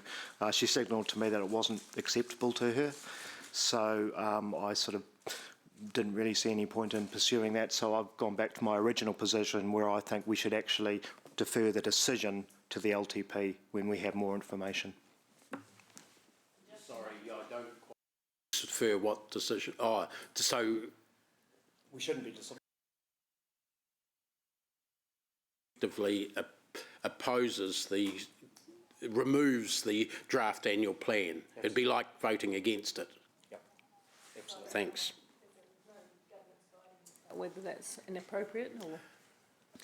I can make a comment. So, I mean, it's slightly different from simply voting against the motion, because it has, for the purpose of the annual plan, it has the effect of it not being in the annual plan, but it's slightly different than simply voting against it, because it does then oblige us to consider it in the long-term plan. So the councillors can bring that up anyway.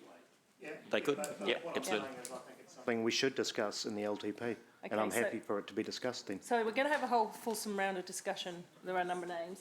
Just in that respect, when Deputy Mayor Taylor approached me, I was agreeing to a deferral that would put the movement in the 21-22 year, just because we would have more accurate forecasting that Rob has thought about, and also that we'd have the ability to adjust our impact on rates through the long-term plan. This is slightly different, but in all fairness, to enable it to be debated or questions asked, I'm going to leave it like that for the time being. I'm going to remain the seconder for the purpose of debate. Whether I'm influenced by the discussion and remain there will yet to be seen. Okay, so we've got questions. Councillor Van Oosten, questions though. Yeah. Thank you. Questions really for David, and it picks up on Rob's point with regard to the inbuilt 2.5% pay increase that has been applied. My understanding is that it's around $86,000 in value if it were applied to That's right. Yes, and that currently what's in the motion is a figure of $353,000. That's right. And that should that $86,000 also be accounted for, and therefore the overall cost to the organisation would be lower. Is that a correct assumption to make? So the 2.5% that we have in the salary budget for increases is a fixed amount that we would then review our staff and from a pay for performance basis outside of the union negotiation. So in terms of the 353 is the element of the cost of shifting everyone to the $22.10 who are under that value. That does mean that the 86, we wouldn't have to spend $86,000 on those employees, and that would be available to be spread across other employees. But you could also say that 86 should be net off the 353 if you didn't want that to happen, and so the net impact of that would be 353 less the 86,000. Thank you. So in real terms, offering the living wage to these most lowest paid employees would cost the lower figure. That's right. If that 86 was earmarked to be distributed amongst those that were currently paid less than $22.10, yes. Okay. And then in terms of the relativities, how might the organisation manage the fallout from that? Well, our experience from when we shifted the council minimum wage to $20 was that there wasn't a lot of fallout, because staff understood that this is about lifting the minimum wage for staff, and we then managed those that were close to that minimum wage of $20 through the annual wage review, and that's what our approach would be today. So that's why we don't believe there'd be any extra cost. And that didn't create too many difficulties for management or senior management team? No. Okay, thank you. Thanks, Chair. Yeah, my question is somewhat similar to Maxine's and Rob's actually, canvassing the same area, but it relates to the government legal minimum wage. Now, at the moment, the current government has signified, have they not, that there's going to be a continuing increase effectively towards the minimum wage, and whether that happens or how fast that happens, is that also dependent on the elections later this year and whether this government continues? Who wants to? I mean, because that's a factor. As you get close to that, the amount, where I'm coming from is the amount of 353,000, which is in this year attributed to the living wage, shrinks as the legislated minimum wage approaches the living wage level. That's 100% correct, and that's why it adds to the unknown piece of the following year in terms of what the gap would be, because 1 July next year is when the government will move to $20, but they haven't signalled many other movements, but you're quite right, they can. So there's three factors at play. One's the calculation of the living wage. Yes. Two is the government mandated minimum wage, and three is any internal movements like what Maxine was talking about, the cost of living. So they could, both of those last two could approach the living wage, and the net effect of a living wage amount would shrink. And so if you're doing an analysis, you would want to include all of those and any other factors? Various scenarios, but if the government changed their minimum wage to match the living wage minimum wage, then there'll be no difference because we would have to pay it. We'd still have to pay the 353, but we wouldn't have the choice that we've got here today. Correct. Yeah. Yeah. Thanks. Okay, thank you. Deputy Mayor Taylor. Thank you, Ms. Southgate. The recent, very new Infometrics quarterly economic report said, this is a question for our CEO, the recent reports predicts that unemployment in Hamilton could almost double to 8.3% in March, and it's forecasting 250,000 jobs nationally over the year will be lost, followed by a long period of restructuring. Question, please. Well, there's got to be a context there. Does this raise any concerns for you as a CEO in terms of our ability to hold on to jobs? So when I was asked before regarding what I supported and what I didn't and why I originally put through a recommendation, it was for those reasons. I changed the annual plan document to remove a recommendation on the living wage because I believed it was better to have staff employed than it was to effectively be in a position where I was challenged to cut my cloth to fit and lay staff off. So the recommendation, which I could have explained a little bit better earlier this meeting, was to actually not recommend that minimum wage increase to increase to the living wage for our minimum wage to enable me to have greater flexibility in terms of managing the overall workforce. Right. Yeah. So that is a consideration. That is and this latest report is not good news. It's even worse news. I would put it to you.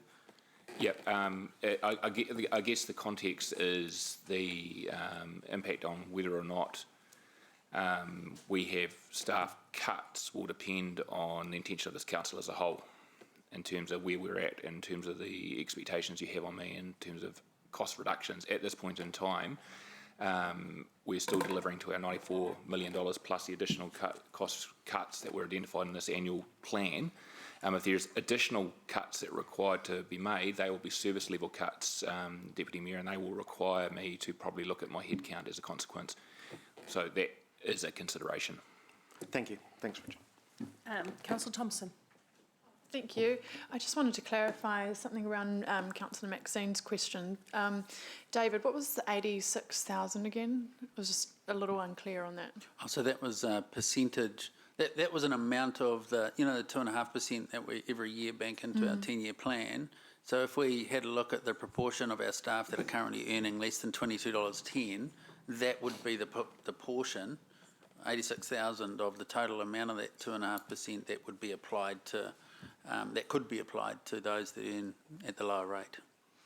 So what I'm saying is if, for example, there's $1 million in the annual plan for next year that represents 2.5% increases on salaries, I'm saying of the $1 million, 86,000 of that $1 million would relate, if we were to apportion it to all staff equally at 2.5%, that 86,000 would relate to those staff being paid less than $22.10. Okay. And they'd be getting it, outside of any performance topics, they would be getting 2.5%. Right, and just to clarify, so is that taken into account in that 350-something thousand, or is that? No, it's not different? taken into account in the 353 because of the 2.5% or the $1 million example I just gave you. Yep. That would mean there'd be $1 million left to distribute around the remainder of staff. Yep. So you'd have to make a decision whether you wanted to, as we say, we have a pay for performance criteria at council. So it's about taking our limited funds of salary increase and then overlaying that with those that are performing best. And so it's not an exact science. So we have capacity through our inflation budgets within our budget to allocate some of that inflation in the salaries bill against those living wage employees. Yeah. That's 2.5%. It assumes, however, that the movement in the living wage is 2.5%. If the movement in the living wage is greater than that, and last time it was 3%, then effectively we've got to take a portion of that 3% out of the general budget rather than just that 2.5%.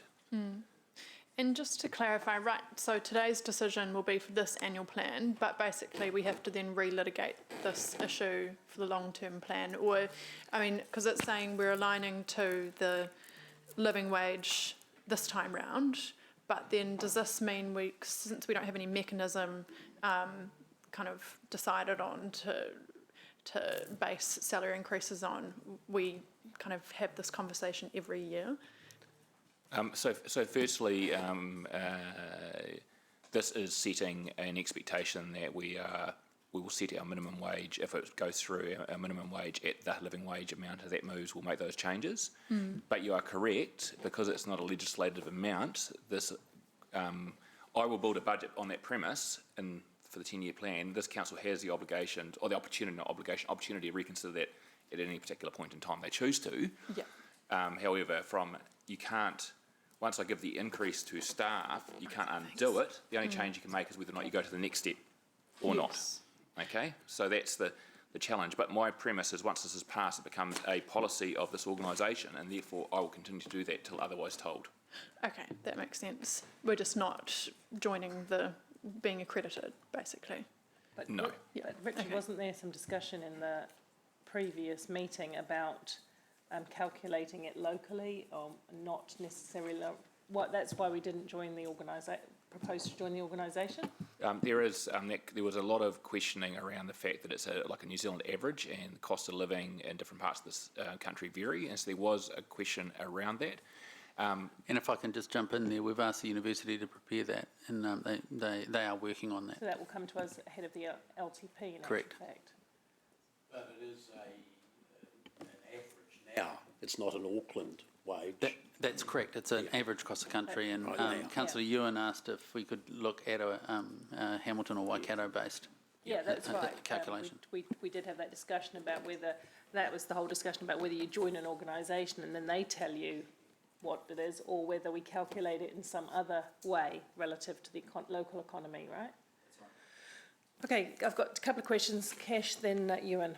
Thank you. Just checking, have you had any current conversations with employees who are currently paid $22 an hour, and what their expectations would be if this were to pass? No, that's untrue. I understand that some conversations have been had on an ad hoc basis. There hasn't been a formal program of engaging with them. To be fair, there are some staff have indicated to me their concern about relativities, in that if they've got a subordinate who is now earning 1 cent less than them, but don't have the responsibility as leadership and so forth. But go back to the question that Councillor Robb asked at the beginning, would look to manage that relativity aspect within our overall budget allocations. My goal would be to try and encourage through communication and more of a cultural approach that we accept a move to a greater relativities over a greater period of time rather than just in 1 year. So there's a number of aspects to it. If this goes through, it will be a significant communication responsibility on myself and my team to actually manage that engagement. I know that the Deputy Chief Executive's also had some conversations with some of his staff, because there's some staff in his group that are actually quite heavily impacted by it as well. And everyone seems to believe that it's a good move. For the other person, they want to know whether or not it's a good move for them, and that's the challenge behind relativities. So to raise it as a concern is completely appropriate, and it just puts pressure on us to ensure that we maintain good relationships with all our staff as a consequence. Yeah.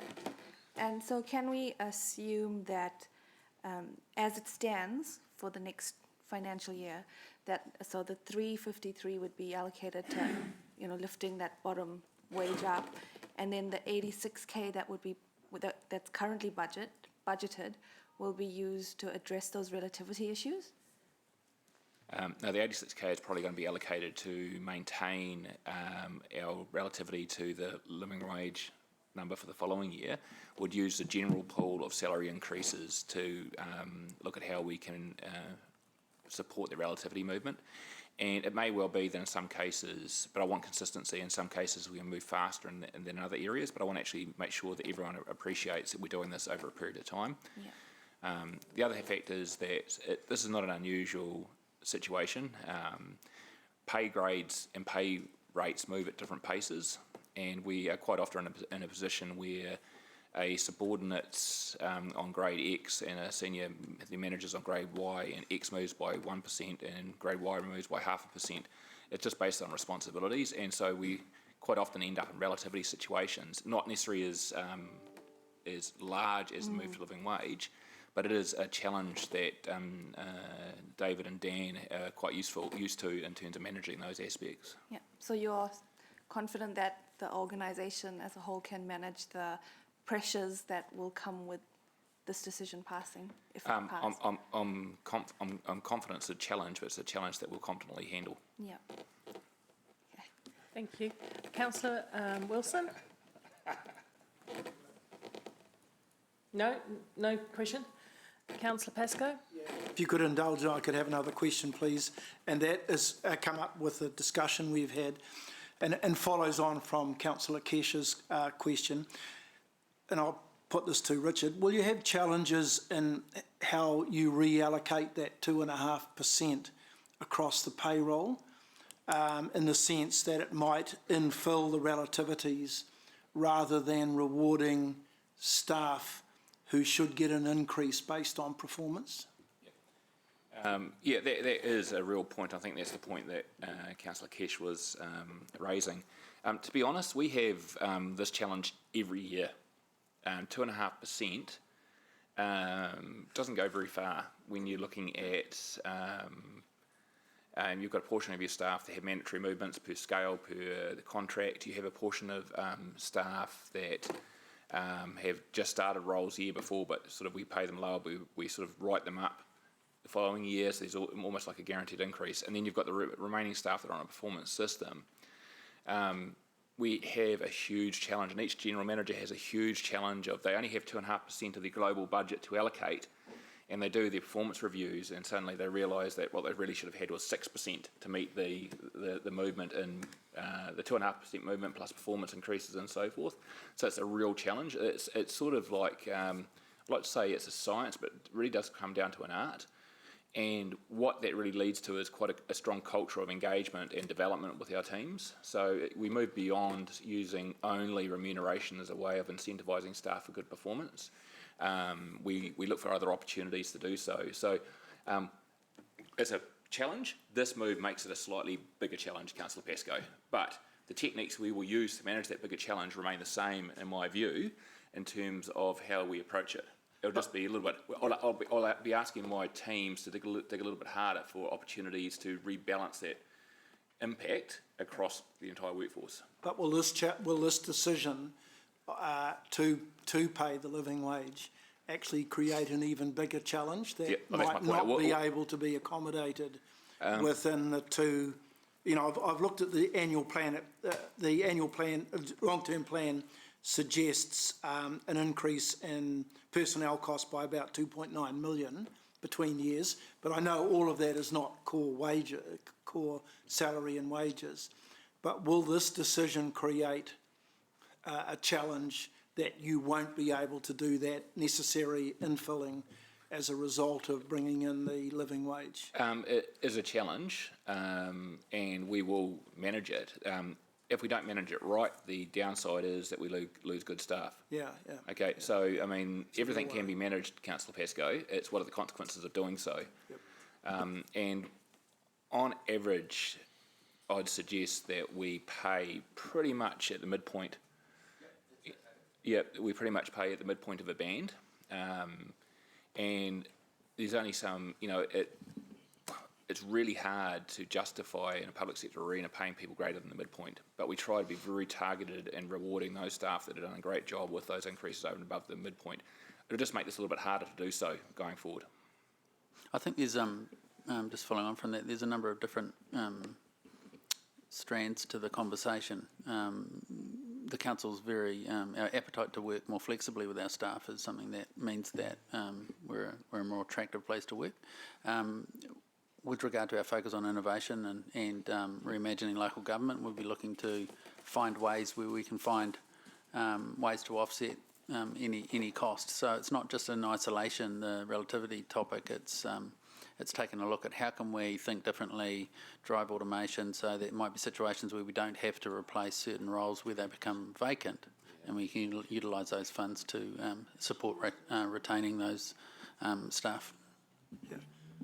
Okay, so you think the 353,000, I suppose the end question is the 353,000, which is currently the figure that the majority of councillors have based a decision on, sufficient to meet the budgetary needs in the next 12 months in terms of that infilling of relativities and rewarding good staff with appropriate, you know, pay increases that reflect their abilities and their performance? I think I've answered that question. I have answered that question. That $350,000, I'd love it to be $1 million. Then I can go off and forget about the living wage people, move them up, and go and target a whole lot of staff that I struggle with now to deal with it. You're just making that struggle a little bit harder. Not you. We are just making that struggle a little bit harder. But as always, I do my best to meet the demands of my staff, and I believe that we're actually probably one of the better local authorities in a performance-based system in doing so, and we're getting better all the time. David picked up a really good point. One of the challenges that I put to the organisation is to look at a flexible way of working and also talk to those staff that have enjoyed a flexible way of working, that have previously asked to work on a part-time basis, and we've said no because we just didn't have this capacity to manage that. And we may well be in a position where we can start shifting our workforce around to be more, can't use agile, can't use nimble, flexible, pivot. I can't use all of whatever those words mean together. We can start thinking more innovatively in how we manage it. Smarter. I'm not allowed to use that word either. We can start thinking more innovatively in how we use our workforce. So not only will it be a challenge to do so, but it will be quite exciting to look at different ways we can meet that challenge to make sure we can balance our books. We have already. You know, it gets harder and harder, Councillor Pascoe. Like, for example, the morale of this organisation is improving every year. And consequently, our turnover is reducing.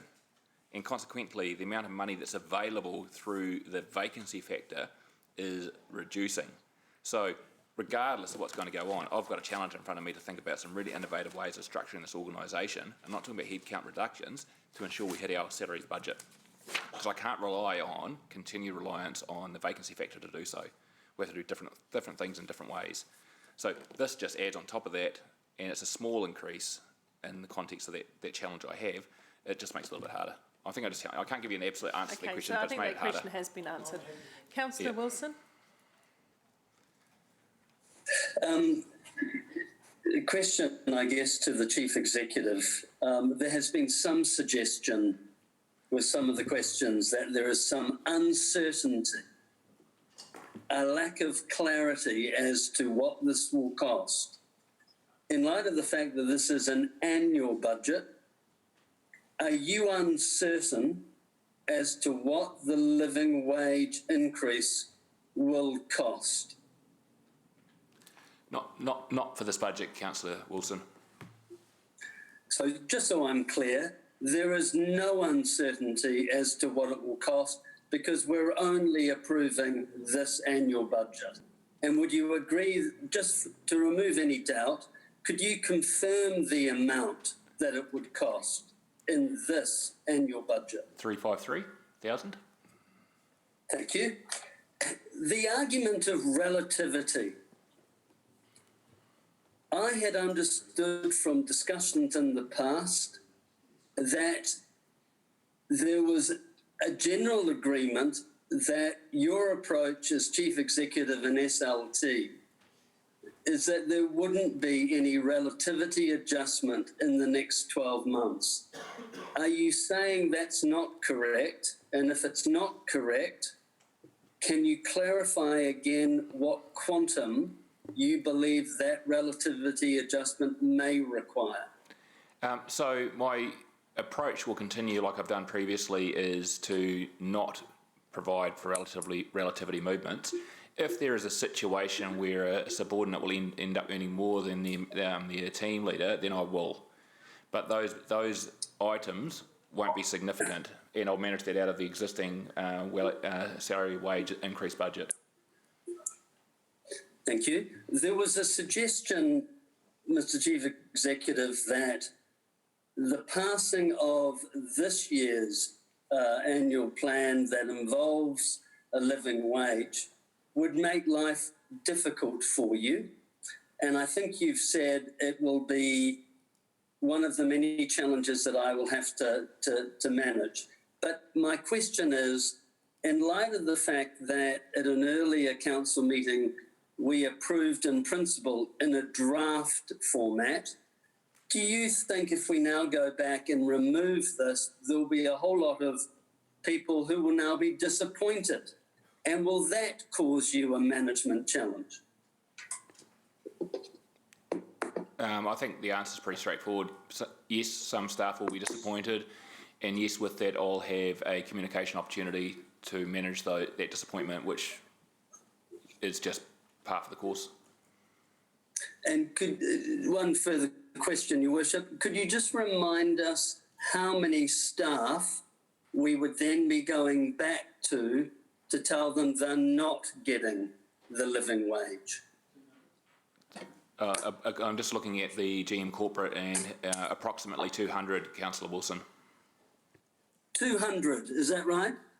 That's the information I'm receiving, yes. Thank you very much. Thank you. Councillor Forsyth.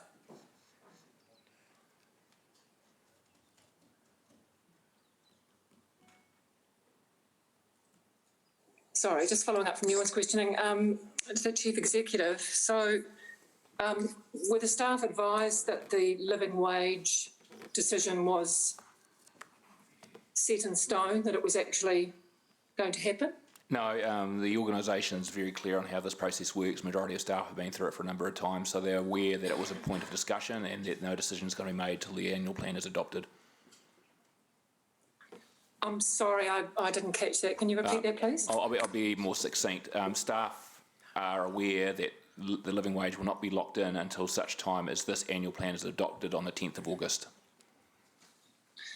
Okay, so staff are aware that it's only a maybe, that the living wage is not a permanent decision, so... They're aware this is a draft budget subject to approval, yes. Having said that, I mean, made it reasonably clear. Having said that, I was just trying to clarify why staff would be disappointed over something that's only a maybe, not something that's a certainty.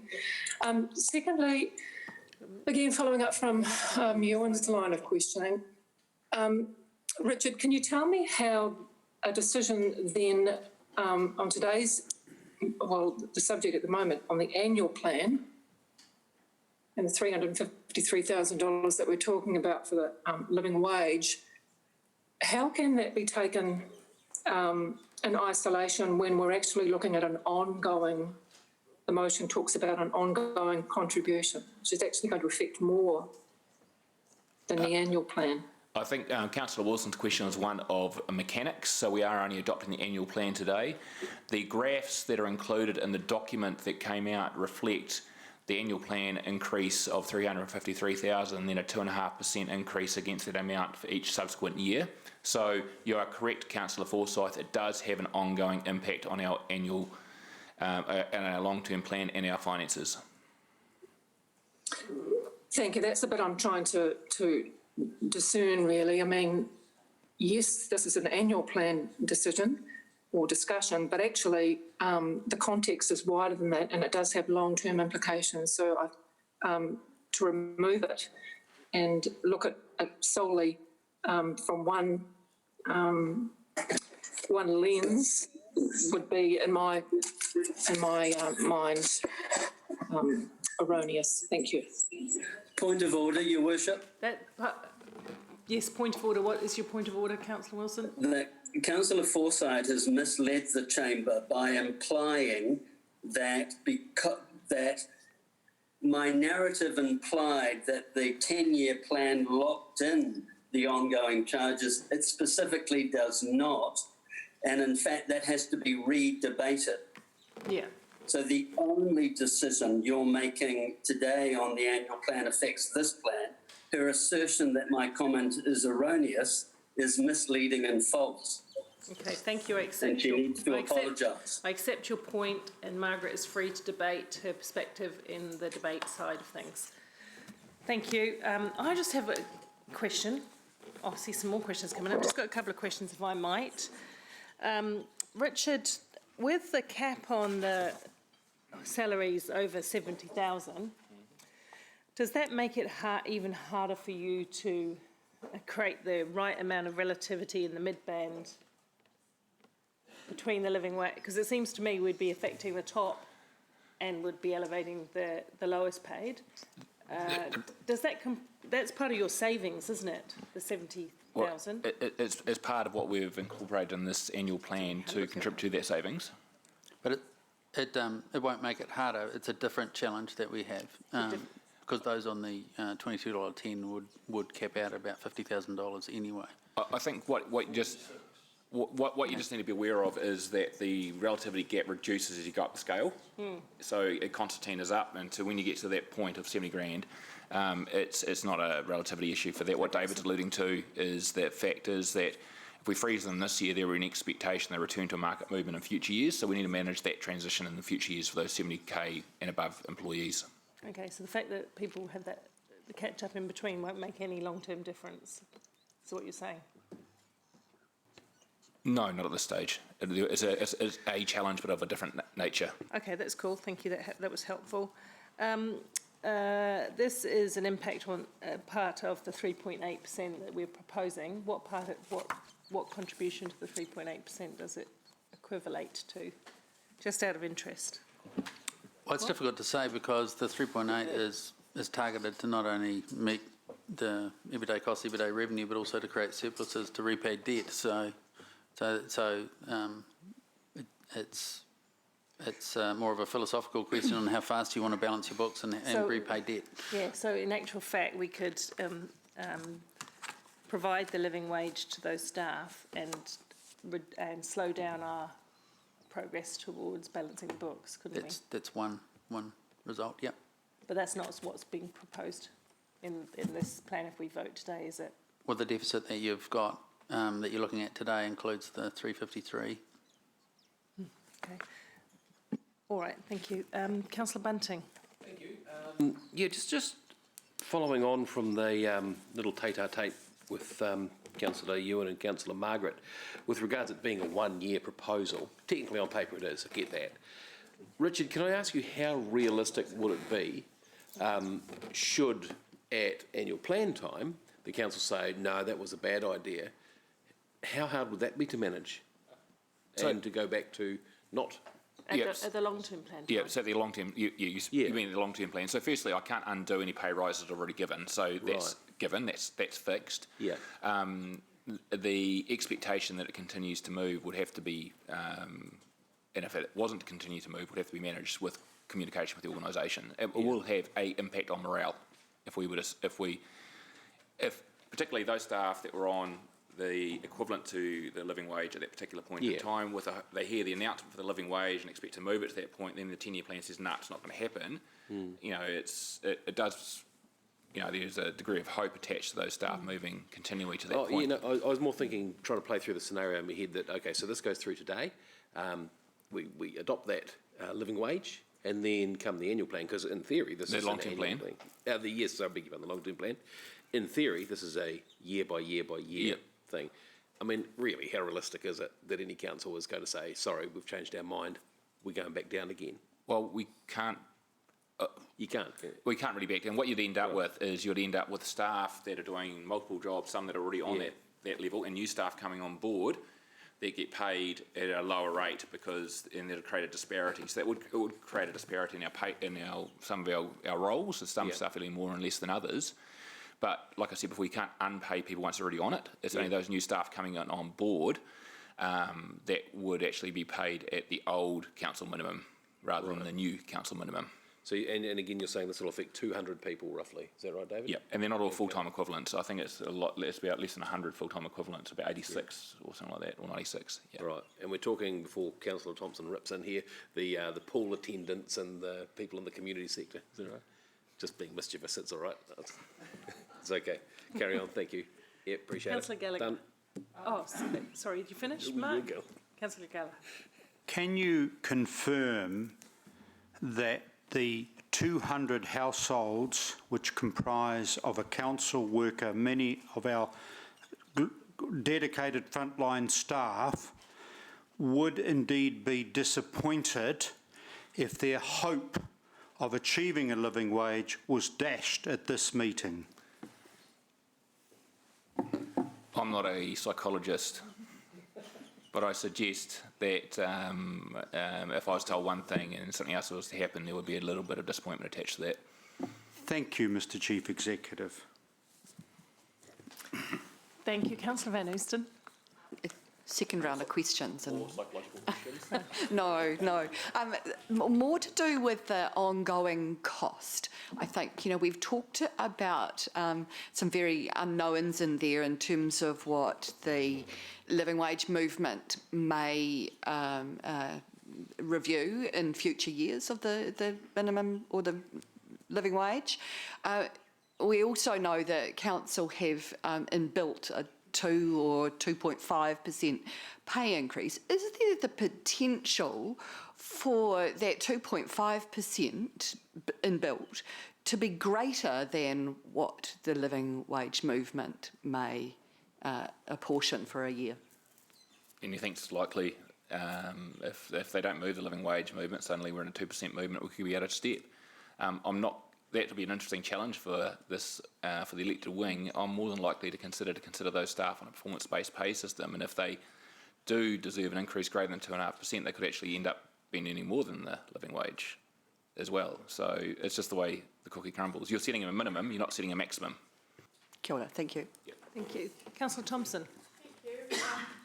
Chief Executive, what do you see as being, from your perspective as an employer, the biggest benefit of moving to the living wage? Because you said in a different kind of, that you would have supported it without the pressures of COVID. Yep, so there's a lot of reasons I shifted my recommendation to not endorsing it and allowing council to make that decision, which we discussed. I'm a firm believer that there are, and to be honest, I've been in this position myself, when you're worrying about money, consistently worrying about money at work, it's very hard to focus on your job, right? And I know that it's not all our responsibility as the employer to remove those worries, but if we can remove one aspect of an employee's concern in terms of not having to worry about how they're going to feed their family or so forth, I'm not trying to be dramatic, I'm just an example, it provides an opportunity for them to further focus on their role and to be more engaged in their work and therefore be more productive contributing members of this community beyond the economic benefit of paying them more. Okay. Thank you. I think we've actually had a really round debate of this, and we'll get into a round of discussion around this, and we'll get into fulsome debate in time. There was some veiled debate in there, Dave, wasn't there? So that it takes us, that's the minimum wage. The other one that was noted for discussion was the Partnerships for Māori and a Māori strategy. So I'll take questions on that. So are there any questions? Councillor Hamilton.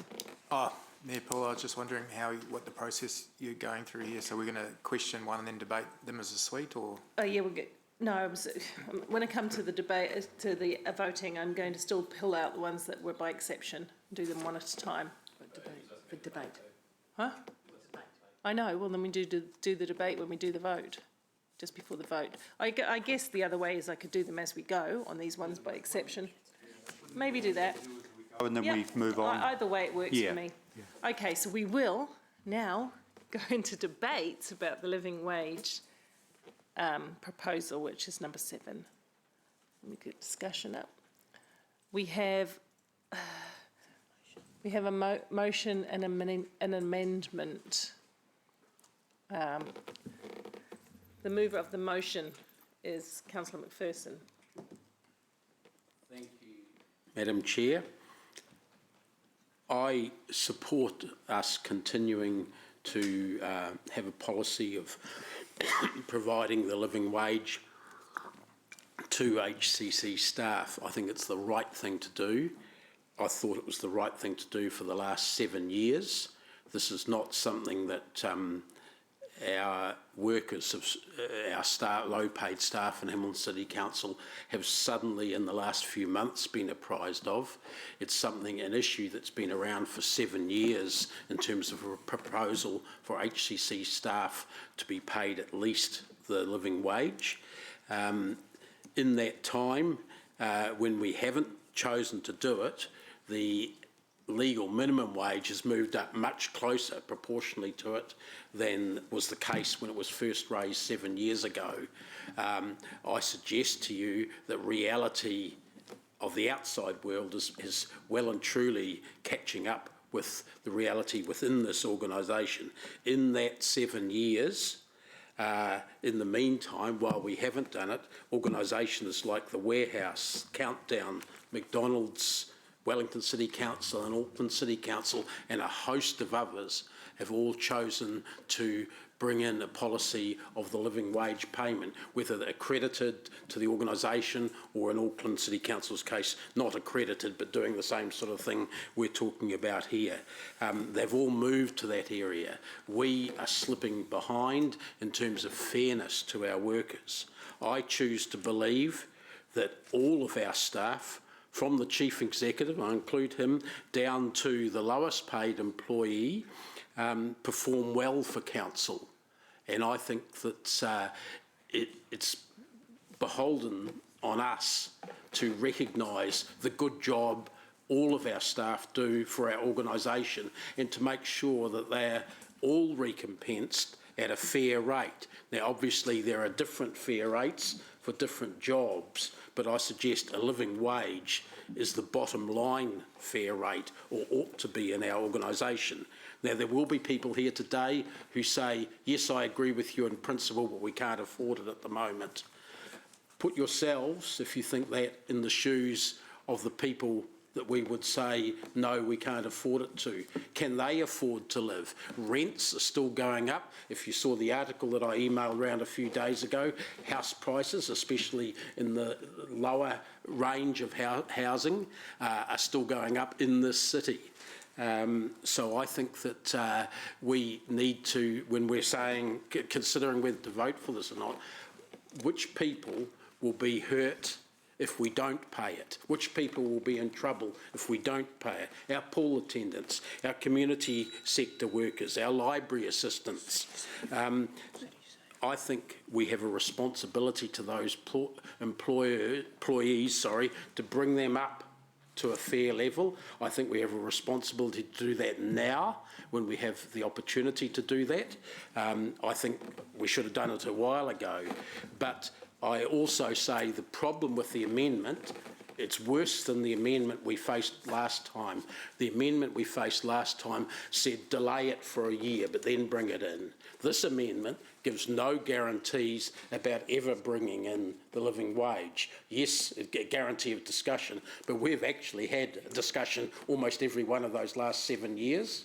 It is time, it's beyond time to actually do something about this. Thanks. Deputy Mayor Taylor is the mover of the amendment. Thanks, Ms. Applegate. This is not a decision for a crisis. It's the time for big financial decisions is the LTP. We should all know that. And this is a big philosophical position because it affects our payroll forever. And in regard to what Councillor McPherson just said, I did actually suggest to the supporters of this that we put up something saying let's delay this by a year and bring it in then, but they refused.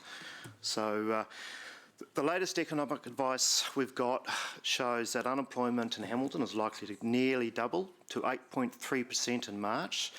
Ultimately, we're also likely to see house prices drop. And look, I've been pretty consistent about my concerns about the economic situation. The only reason with the Business Support Fund, that I didn't support that was I think it's a drop in the ocean, 210k, and it's going to be really hard to dispense. I think the call on our money will actually be much bigger than that. So the Infometrics quarterly economic report says, I quote, "The economy will deteriorate markedly over the coming year with GDP to fall nationally by 8%. The COVID pandemic has upended the economy and plunged New Zealand into the sharpest recession in living memory. And it's forecasting 250,000 jobs nationally be lost over the following year." So what more persuasion do you need to defer what is a political trade union issue until the appropriate time? We've already adopted the minimum wage, higher than the government's minimum wage, and then we decided to pay the contractors the minimum wage because we didn't think they were paying their staff well enough. So now we're going for the living wage. The next step I can see coming will be we will decide again to pay our contractors the living wage. Because once again we will make the judgment that they're not paying their staff what we think they should be paying. Poor old ratepayers. And we're also going to be setting an expectation, as was discussed before, that we will feel some obligation and pressure to follow future rate rises from Living Wage Aotearoa. Every time that organisation wants to up wages, we will feel the pressure to follow that, having hitched our approach to their philosophy. And as Councillor Pascoe said, the costs are vague, 353k this coming year, but let's not pretend it doesn't impact future budgets because it's built into our payroll. And it'll put it in perspective of all the job losses you've heard recently. And we are, as an organisation, are struggling with reduced revenue. Our ratepayers, many of them, are struggling to hold on to jobs. And remember that Infometrics report, it's pretty damn clear. The COVID pandemic has upended the economy and plunged New Zealand into the sharpest recession in living memory. 250,000 jobs to go. In that environment, we're struggling to hold on to our own staff, as the CEO referred to before. We want to implement the living wage. We want to be Santa Claus. For goodness sake, let's hang on and make a proper decision in the LTP. Councillor Pascoe. Thank you, Chair. Look, I have some sympathy for Councillor McPherson in saying that we have put this decision off many times over the last sort of 7 years that I've been on council. But look, I'm still struggling to understand why we have a living wage when we have a government and a very supportive government, a current supportive government, who have increased the minimum wage. You know, do we have a minimum wage and then we have a living wage and then someone else will come along with another wage and call it something else, and each one of those will be higher than the last. So I'm a little bit sceptical as to why central government haven't said, yes, we think the living wage is better than the minimum wage, it's much more soundly based, so let's adopt that. But they haven't. I read all of the community responses that we got back to the annual plan. I ignored the ones back from the unions, Go Eco and the Chamber of Commerce, because I believe that those groups have a fixed view. That's non-negotiable. And I look generally at the other submitters who are typically our ratepayers, and generally they did not support the payment of the living wage. And many of them said, at this time. And I think that's important, and I think that's an important reason why we should consider a deferral until the long-term plan, because I don't believe this is the best time. We're and I mentioned earlier in debate earlier this morning, we've got this virus which is currently winning. You only have to look around the world. It hasn't gone away.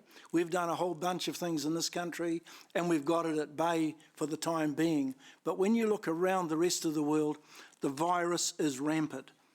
And I think in the next few months, we might see not only a terrifying nightmare of this rampant disease, but consequent economic upheaval, which will include widespread unemployment. And I wouldn't be surprised, and I hope it doesn't happen, but I would not be surprised if in 6 months' time we are working with our CEO to see how we might have to downsize our current payroll simply because we will not be able to afford to keep the staff that we currently have.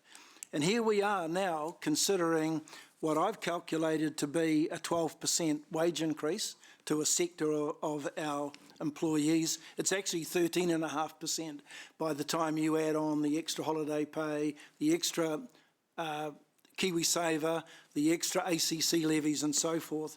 And we're doing that at a time when I think we should be just holding in and saying what will happen over the next 9 months as we work towards the long-term plan, and is it appropriate that we should reconsider it then? Thank you. Thanks very much. Thanks again for the opportunity to debate the living wage. Thank you to Councillor McPherson for highlighting the length of time we've spent on this debate and talking about this issue particularly. Also that there's a real movement out in the sector, the retail sector, to pay a living wage. He's identified a number of employers that are already doing that, and these are workers that we would be looking to attract, workers that that we may have the losing our staff to those organisations. And so to be seen as an employer of choice, we need to keep up with the market. We need to be able to, in fact, as our Chief Executive has identified, keep in front of it by being more innovative and finding ways to not just pay a rate, but to also offer other opportunities for staff to see us as that point of difference. I also thank Councillor Pascoe for bringing up the fact that we've had submitters on this very issue. And like him, I've looked through all of those submissions to try to identify those who have been for and against. And for just as many people that have talked against the living wage, there have been those that support it. But by and large, the greater majority are quite silent on the fact. And in fact, what that tells me is that they don't have a concern. They're not worried about the additional cost that it might take. And in fact, by not raising it, they assent to it coming through.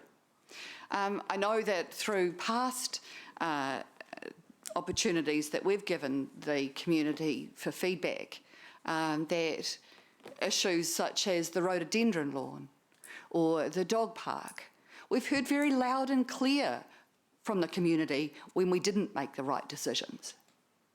And so I trust them, and I trust their view that we've got it right with this one, in that if we hadn't, we would have heard overwhelmingly from people that it's the wrong decision, the wrong time. But I don't see that. I don't see it in their submissions. I also take a great deal of heart that This isn't the first time that we've done this. We increased our minimum wage some years ago, and the sky didn't fall upon us. We didn't have a catastrophe in our staffing, and we didn't have a great deal of people who were upset that the lowest of paid got a pay increase a little bit more than theirs. It was managed, and it was managed well, and we can do that again. And I have great confidence in our senior leadership team in order to be able to overcome that challenge. Kia ora. I ask for your support. I will be supporting the substantive motion. Councillor Forsyth, please. Chair. I think the time that this council spent discussing and debating the living wage has been a really worthwhile and respectful and enlightening experience for me. I've really enjoyed the quality of debate and the quality of information that's been presented. My summation is that actually I think most councillors agree with the living wage or support it in some shape or form for all the reasons, or the obvious reasons that we've already mentioned. Paying worthwhile money for worthwhile work, not only frontline people, but people behind the scenes as well. I mean, we all work hard for our money in many different roles, and to be recognised and valued is really important for productivity, but just for the sense of self as well. But for me, this is about timing, and I don't believe that the time is right now. I note with great curiosity, and Councillor Pascoe has already brought it up, that our current government, although it might support a living wage in a voluntary capacity, to me, by not making the living wage a compulsory action, it says to me that, well, we value it, but we don't value it enough. And I don't see why at this stage, this point in time, that Hamilton City actually has to take the lead. I think we have in many regards. I mean, we pay a good minimum wage, but I don't think it's necessarily the opportunity for us to take the reins and to lead outright in this way.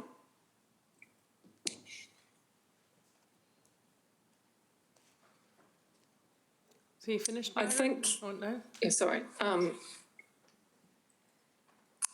Sorry, I'm just trying to read my notes. Largely, what I've said has been echoed,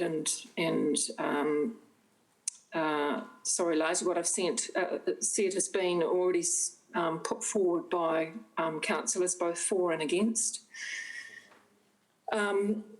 Submissions, yes. In some regards, one could say that, just referring to Councillor Maxine, one could say that you make an assumption that because people haven't said anything that they don't care or that they don't agree or that they disagree. I'm not going to make such an assumption because silence could mean absolutely anything. Those submissions that haven't been supportive have been backed up by just anecdotal comments and also conversations that I've had with other members of the public. The timing is not right, that actually people being employed rather than being paid a living wage is more important at the moment. And as we've said before many times, when the future unfolds and we really see the impact of what's coming up, I think our priority will be and should be on job creation and not so much a living wage. So I'm not supportive of the motion, I'm supportive of the amendment. Thanks. Thank you. Councillor Naidu-Rofe. Thank you. I don't disagree with the lowest paid people being brought up to the living wage. Never have. But like Councillor Margaret, I think that right now, the importance should fall on keeping people in jobs. I think people are grateful to have a job in the current climate that we're in. You know, put yourself in the shoes of people who are currently being made redundant with no job security whatsoever. And we've heard even the CEO admit that if we continue to pressure him to make savings, which we are doing and may do more so in future years, then you know, the headcount of employees will become a factor. I appreciate that the organization uses engagement, communication, and innovative ways to keep staff satisfied and not just remuneration. But it's also widely expected that a wage rate correlates not only to someone's performance, but with how much we value that employee. So I do think that it is a larger national discussion that this should fall under. So let's not take a narrow-minded approach. Yes, there's a raft of individuals who will receive benefit from this pay rise, but we are also taking this money from ratepayers who might be struggling and who don't have a choice in this matter. I'm happy to discuss this post-COVID, especially in the LTP discussions coming up. I haven't been here for the last 7 years of decisions, but I am here for the next one. So I'm looking forward to, if this doesn't pass today, then to definitely discussing it with the 10-year plan. Thank you. I acknowledge the Chief Executive's observation around morale and productivity, and he reminded us, and it's a good reminder, that he once, in terms of his personal life journey, was in a situation where I think, if I quote him correctly, where he was in a role in a job at a lower pay level for which the economic circumstances for his household were incredibly relevant, and there was stress in terms of putting a budget together. We should not lose sight of the fact that everyone has been on a life journey. Most of us, when you walk around the community, and I meet, as you do, the library assistants, the pool attendants, the wonderful people who manage Hamilton Lake and the gardens. I meet and look at the wonderful city safe heroes out there who are dealing with a whole range of issues. These are our frontline hero staff. These are our frontline hero servants of the city of Hamilton Kirikiriroa. And to me, this council needs to say to the 200 households, which has been estimated, that are very interested in this particular discussion, that given the circumstances that we are now in, and believe you me, boy, did we not need those workers over the past few months, we actually want to give you a fair go, and we absolutely value your contribution to the city of Hamilton. The reality is, and I'm not being flippant here, I've had no evidence that the allocation of the quantum of 380,000 in terms of the budget, the total budget of the City Council, is going to make one iota of difference on a particular individual rates bill, to the best of my knowledge. And it was very telling that there could not be an absolute straight answer. What did that mean in terms of, you know, how far out balancing the books? What does it mean in terms of the rates bill? So in my view, yes, we are in tough economic times, but even in tough economic times, as employers, we should actually want to give all of our staff, our loyal staff who work for the city of Hamilton Kirikiriroa, a fair go. And believe you me, while $2 extra an hour may not mean much to people in a higher wage situation, for those households it will have a huge impact in my view. And I think, as Councillor McPherson says, we should be joining the Countdowns and other organisations that do want to get us to a decent deal and a fair go for our incredibly loyal and dedicated frontline staff. Thank you. Councillor Hamilton.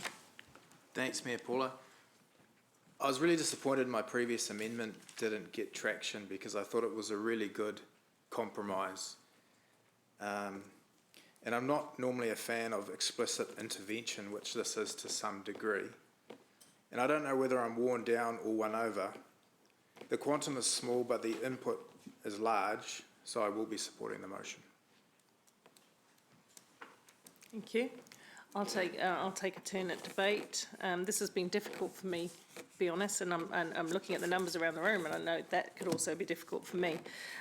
I'm disappointed on a couple of matters. I would have preferred to indicate very firmly that with the amendment that we were going to do it next year, so that we could let people know what was coming and give some time to adapt to the new future, and some time for those other reports that we're getting in from the university, etc., and the long-term plan finances to be able to answer some of the questions that I think are very pertinent. And as Chair of Finance, I think Rob has done a really good job at raising those potential problems with this as we go down the line. So that has been tricky, but believe me, I do think people should be paid a fair wage upon which they can meet all their basic bills and live at a certain level of quality of life. So I do support the living wage. I don't support joining the living wage organisation at this point in time, because I think we'll have some more discussion on this in the LTP. Because even though it's a small amount, Ryan's absolutely right, and I did second your original amendment, Ryan, and was hoping very much, because I did think it was a very good solution, but we haven't got that before us today. I don't think silence does mean agreement, though. As Councillor Van Oosten has suggested, it may mean all sorts of things, apathy. It may mean that post-COVID people are just too busy getting on with surviving this economic times. So even though I am the seconder of the amendment, which I wanted to put up as a way of driving some solid debate around this, I'm going to vote for the motion. Councillor Thompson. Thank you, Mayor Paula. I think that I have sympathy for Councillor Kesh's debate there around, we do want to be ensuring that people are employed, but at the same time, I think that it is the fair thing to do in terms of doing right by our employees. I think Richard said it well. Basically, if people are going home worrying about how they're making ends meet, then what are we doing as an employer? Because, they're working a full-time job and still can't actually, pay their bills properly, or they're still stressing about money. And I think that's not a positive thing for employees to be facing on a daily basis. And so I do think it is ultimately a fair thing for us to do as a council to support those staff, and so I will be supporting the motion. Councillor Bunting? Thank you. This doesn't get any easier, does it? Councillor Thompson was talking about, is this a fair thing? And I actually thought she was saying, is this a fair thing? And I think that's probably closer to the truth, actually, because at the moment, there's a wild assumption flying around here that $2 an hour extra is going to suddenly remove all that financial stress that Richard once lived under. I actually think since we had those last discussions, we've seen very good employers who've been paying their staff really well, a la Warehouse, Bunnings, shedding staff like crazy. So there's a different sort of a fear out there now, and that's not the fear of not having enough, it's actually not having a job at all. So the goalposts are moving day by day by day, and this is a real worry for me. Yep, everyone around this room wants to pay the staff the maximum possible.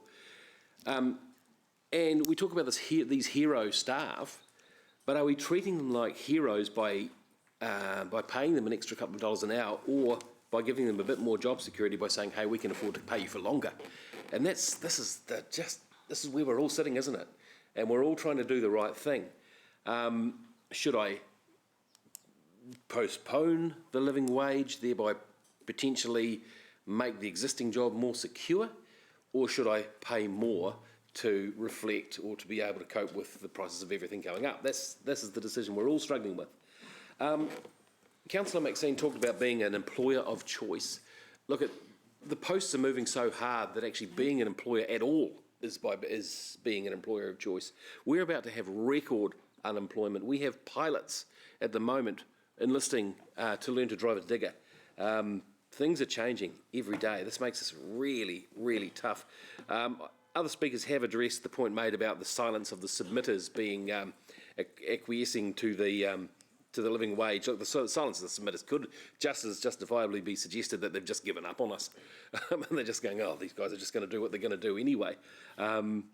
We could read that silence into anything. Look, we increased the minimum wage, and the sky didn't fall in, you're right. We increased the minimum wage for contractors, and the sky didn't fall in. But COVID happened, and it's the closest thing to the sky falling in that I've seen in my life. So it's making this really hard to carry on blindly supporting an ideological position of the minimum wage. Yeah, I support it. I think that, look, I'm going to support the amendment in this case, but if the amendment fails, I will support the original motion. That's where I'm coming from. Wilson? Yeah, thank you, Your Worship.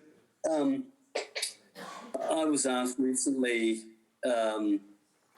about the character and the camaraderie within this council versus my other 4 or 5 terms. And I said, and I truly believe this is the best council I've ever been part of. And so when I look at each of you and I listen to each of you individually, I do so with respect. I may sometimes in the heat of the debate, my competitiveness may come out, but I respect each and every one of you, and I listen to what you said. I have to say that for some of you on this particular item, at this particular moment, we probably disagree, but I welcome the debate. I can't imagine what it must be like to have heard over the last 7 years, council after council after council, re-debate this move. That if I was a staff member, I would hope that I would be paid fairly. And my position is, unlike government, who by a legislative change would affect every small startup business, I don't think we're in that same category. We're in a position on behalf of our ratepayers to spend our funds carefully and in a sense of consideration. And I believe a majority want us to pay our hardest and poorest paid staff a fair living wage. And to do that would trigger additional loyalty that we've seen from them over years. So I feel that this is a time to stop kicking the ball down the road. And look, I get it. I get the narrative, because I know some of you will be internalizing, and I know some of you will be reflecting on the fact that you made electoral promises leading up to an election.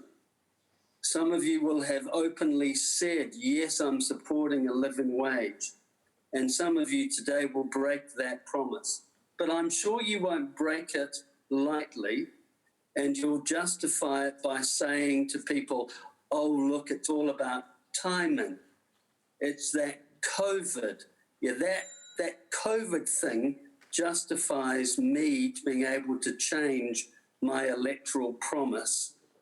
And, oh, look, we're going to look at it again. We'll look at it in a year's time. We'll make it part of the long-term plan.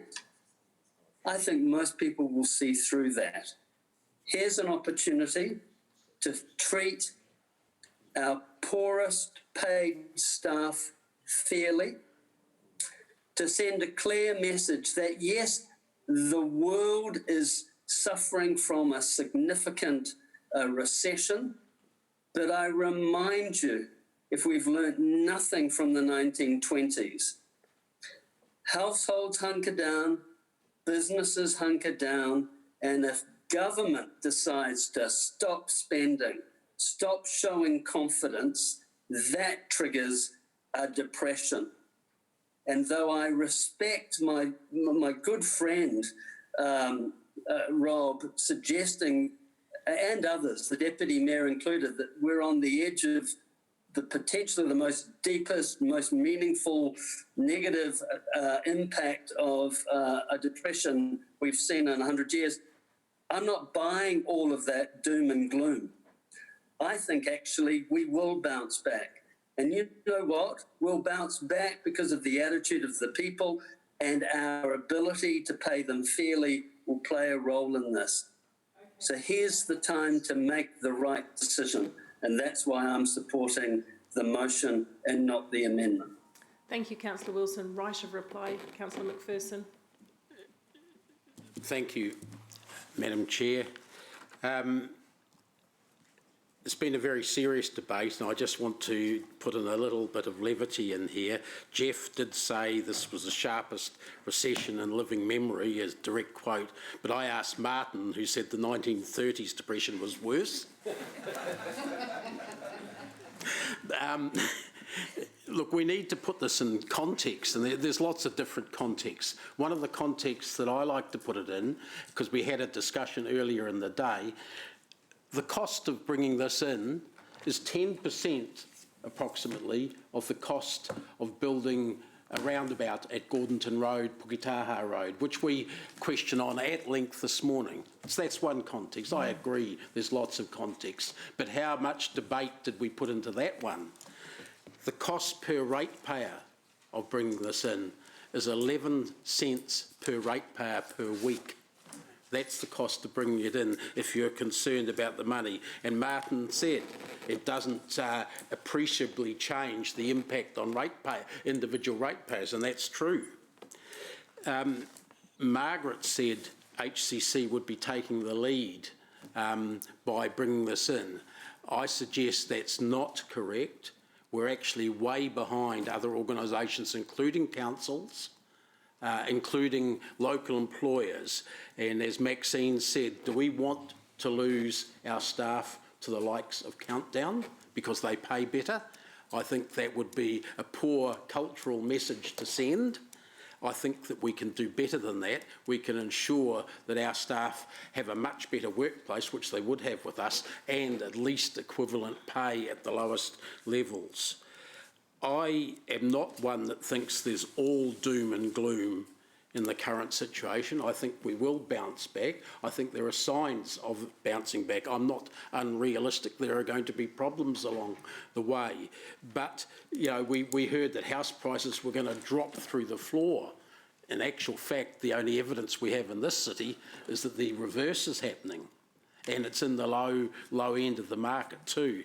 So, you know, let's look at the evidence. I don't think we're quite as badly off, and I think with what the government's doing, what we're doing, and what some large employers are doing around the place, that we do have the opportunity to bounce back. Most importantly, this is the time to do it. People are look, just because of COVID-19 does not mean that inflation stopped. That's increasing too. How do our staff meet those sort of extra daily costs? We can make sure that the lowest paid of them at least have a better chance of meeting that. I suggest that to do it now is much better than the wing and a prayer the amendment offers. No guarantees at all. Let's guarantee it now. Thanks. Okay, we've had the discussion, we'll go to the vote. It's the amendment first, of course. Can we put the amendment up? Is that possible as well?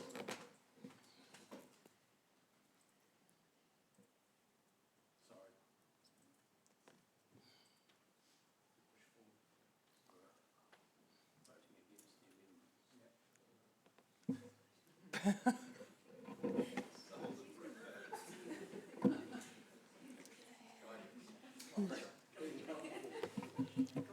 Councillor Forsyth, could you please vote? Margaret, have you voted?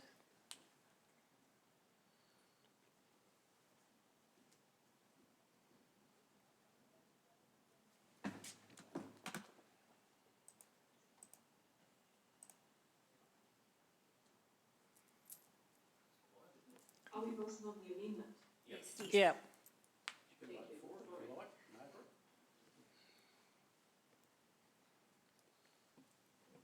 The amendment is lost, 7 against, 5 for. Okay, we'll vote on the motion now. Oh, just clearing that off.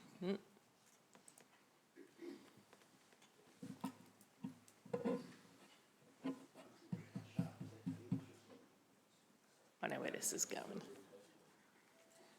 Has everyone voted?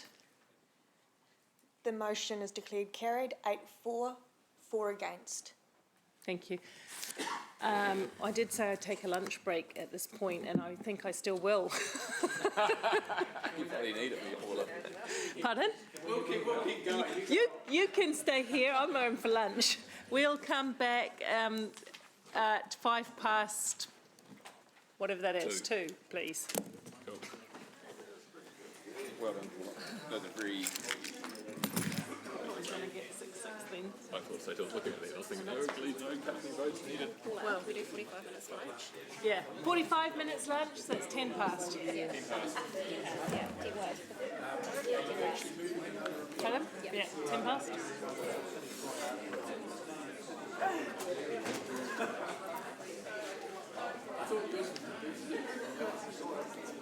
Ryan, what happened to you?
I understand the item number, what's that?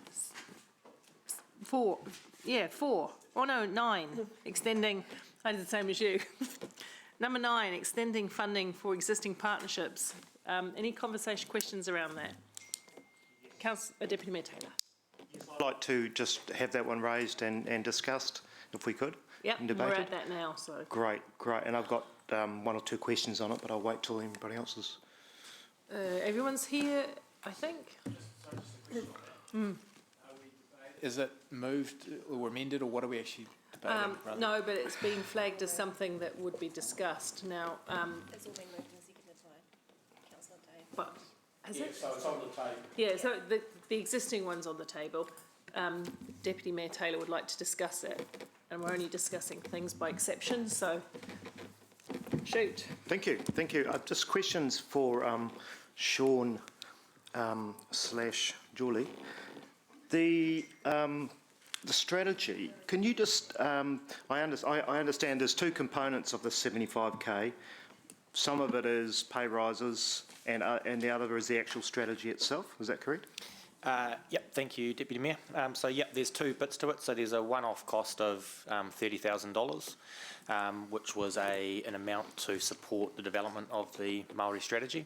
And, yep, in the realms of developing strategy, $30,000 is not a huge sum, but it's for design, creation of the document, to run some of the consultation, etc. Around that, and then the remainder, the $45,000, is to reflect the increased workload on some of our Māori partners and the amount that we pay them. So, Thork, who represent Mana Whenua, Tāmei, our kaumātua. So it's essentially service payments for them. Okay. Can I ask it? Sorry, just the components of the strategy itself. Can you give me a broad? I understand there's sort of 4 key parts of that. Yeah, that's what I was going to ask. Yep. So the strategy is in its I would say it's very early stages. So we haven't fleshed it out in its entirety. However, at the moment there's sort of 4-ish focus areas that we're sort of looking at. One is, and it's essentially trying to capture the aspirations of some of our various Māori partners. So Mātāwaka, which is Māori living in Hamilton, Kirikiriroa, Waikato Tainui, and Mana Whenua, represented through Thork. So each of them has some priorities, and the strategy is trying to capture those in one place and then put those through a filter of what is Hamilton City Council's role in helping to achieve some of those things. The sort of the focus areas are around socio-economic outcomes for Māori, which is really the thrust of Mātāwaka. It's around the environment and how the aspirations of Māori align with our own environmental aspirations. There's a sort of representation, participation kind of piece around how we get more Māori participating in local government, civic affairs, be it through voting, representation, such as the Māori Māori model, that kind of thing. And then the 4th area is around the how we acknowledge, celebrate, recognise some of the history, cultural aspects of Māoridom in Hamilton. Thank you. Coming to questions. Councillor Bunting. Thank you. Just on that last one, Sean, we're about to embark on that work anyway. I know we've got a meeting tomorrow, and then we're bringing that to the community committee anyway. Are we in danger of doing 2 strands of work next to each other? No, that is the strand of work. So the strand of this is being so the program of work that's coming through the community committee. That's what this piece of work is. It's not funded currently. So the work that's happening at the moment is essentially staff time. So between myself, Mona, Loredana, and others in the organisation, so the $30,000 is to develop that piece of work, turn it into an actual design strategy, run some of the engagement around it, etc. But they would assume that we're employing extra people to help with that work. Is that right? No. So I mean, $30,000 wouldn't employ someone to do that work, but it would be external resource. So, for example, a designer to actually design the like a strategy document. You know, any printing costs, any costs of running engagement or hosting kind of sessions for partners, etc. Okay, so just to sort of, one more question on that. How much of that is BAU anyway? Because we will have, okay, I get the printing costs and stuff like that, but why does this cost money in the annual plan where the normal stuff we're doing is not that different? We don't have a strategy now. We haven't developed a strategy previously. And there isn't BAU budget in the Amarangi Māori budget to do this work. Okay. Yeah. So my question was along the same line. Can it be done with a redistribution of current resources, and just make a point, including the Māngai, of course.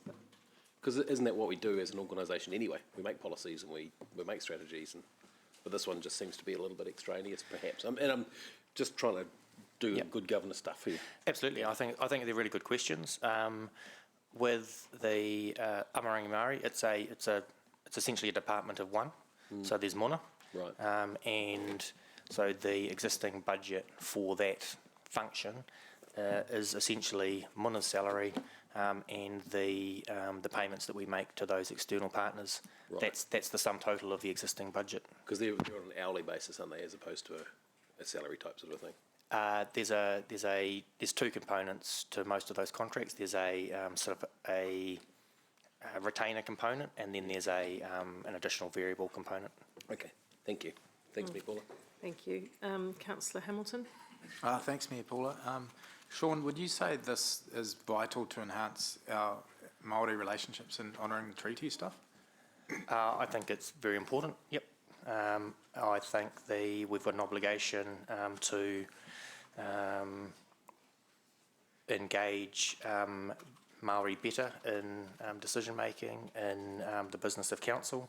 I think it's also one of our strategic aspirations to honour the treaty principles, to develop these partnerships. I think it's a very important piece of work. When were the payment salary side of it, when were they last reviewed? I'm not aware of them having been reviewed in my 4.5 years. For Thorpe, etc. So just to be clear, the payments to Māngai don't come out of this budget, they're managed separately. No, okay. But we make payments to Tame and Thorpe, etc. They come out of this budget, yep. Okay, so you said it hasn't been reviewed in at least 4 years? I believe that to be the case, yep. Do they not fall into that 2%, or we talked about earlier with pay reviews or annual pay? Is that separate? No, they're not staff. They're external partner contracts. Okay, all right, thank you. Okay, just to make a point in here, the Māori strategy was kicked off under Mayor King, and I do support the approach we're taking.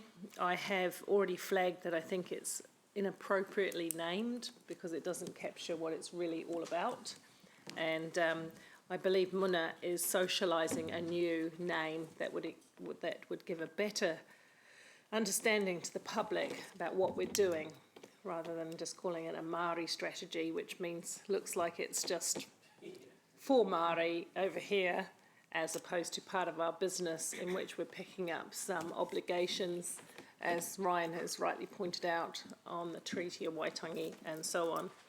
It's a tinsy tiny sum right here, isn't it? Anybody else got a question or a comment? Okay, so if we're going, we can debate it, and that's where the time for comments is. So we can move this one. It's been moved by Dave, and it's been seconded by Martin. So now I'll go into debate, and that will be the chance for you to make commentary. Thank you. Look, I'm just going to signal now that I'm not going to take this any further. On hearing that and on reflecting, I think it's a good spend of money and well worth it. Councillor Bunting? Yeah, I'm happy with it too. I'm happy we're doing the work. It's obviously necessary, and looking forward to getting my teeth right into that, because I think the timing is right to do something really progressive and proactive along these lines. I will draw everyone's attention to that, and you look at the next item down, which is the Enderley Park thing, and Kesh and I dropped that down to 35 to try and get that across the line. So relatively speaking, it seems to be quite easy to put 75k into a strategy, and a little bit harder to put money right out into the community. So I just want to make that little mischievous point there. When we look at some of these numbers here, a lot of money comes into the building and how much of it goes out. So that's all I'll say about that. Thank you. Taking on your point, I'll just say I am supportive of this, even though I don't dislike the name of the fund, because I don't think it accurately represents it. We do have an obligation, and obviously we've seen in recent times that we've got some really big, brave conversations to have, so having a framework for those seems reasonable to me. And on your point, Mark, about what goes into the community, well, a portion of that, I can't remember what you said the split was, Sean, but a portion is that directly going to Thorpe and Muna and others that are in this community doing services on our behalf, but not all of it. Anyway, we'll move to the vote on that one, and then it'll be nice and done. Oh, I didn't hear anybody. No, Martin and Wilson, Ewan and Margaret, fine.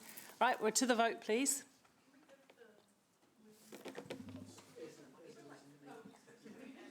As is.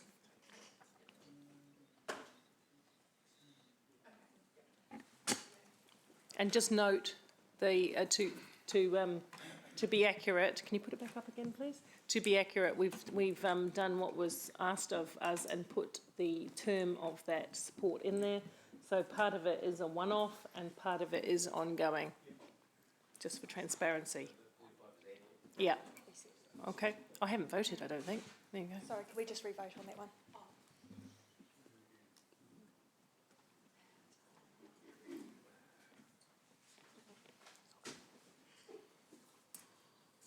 Councillor McPherson, could you vote again, please?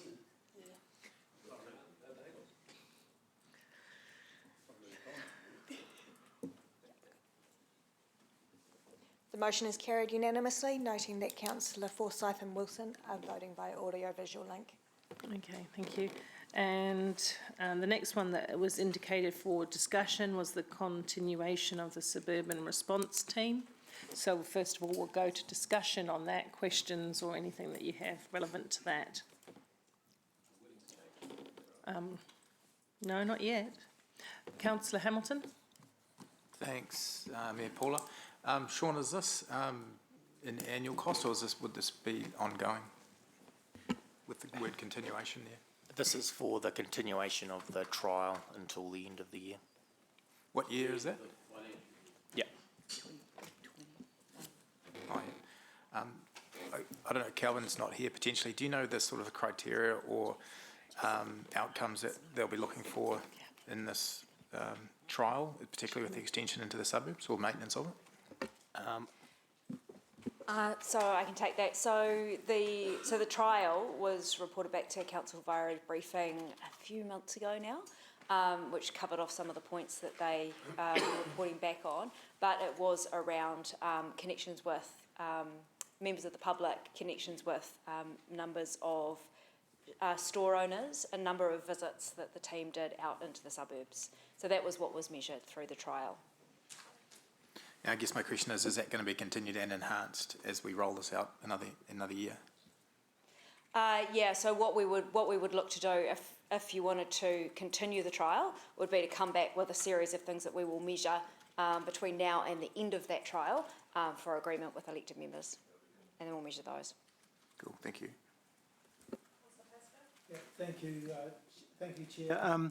I asked a question during the early part of this discussion as to whether or not we were consulting or had been in consultation with the police in terms of trying to define what role the police might play and also pay, I guess, in terms of helping the funding of this suburban response, given that they have responsibilities also for the safety of our citizens in the city. Did that consultation happen, or did it? So I'm not aware of a direct question about whether they're prepared to fund part of our City Safe team or our suburban response team. We engage with the police on a regular basis around what we're doing and what they're doing so that there is alignment and not crossover, albeit our team do not act as police officers in any way, shape or form.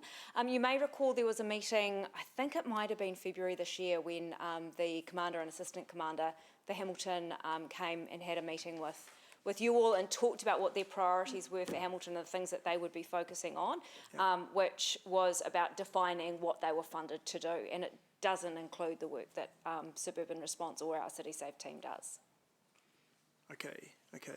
So in order to get that changed, it would require us to convince central government to direct them to do this work in the same way that central government has in the last few months directed the police to do certain other tasks that perhaps have not been part of their traditional brief. I wouldn't presume to be an expert in how the police get their orders, although I would assume that the government could be specific and direct them to do certain things. Okay, so we haven't had any consultation then with either the minister or with our MPs or with central government? No, not at a political level. Look, we engage with the police directly on a regular basis to talk about what their priorities are and where they're focusing their attention, just so that we're, as I said, making sure that there is no crossover. But we haven't had a direct a political conversation about requesting they do the work that Suburban Response Team does. Are we aware of other councils around the country who operate a similar type response team? I actually need Kelvin to answer that one. I do know that our team has been showcased at numerous conferences. Yes, and I was aware and has at the engaged. local government. I'm not aware that what other councils are doing specifically in this area, but I can get you that information shortly. Yeah, okay. Thank you, Chair. To note in the... Oh, what? Oh, really? I'm having a good day. Giving away my job.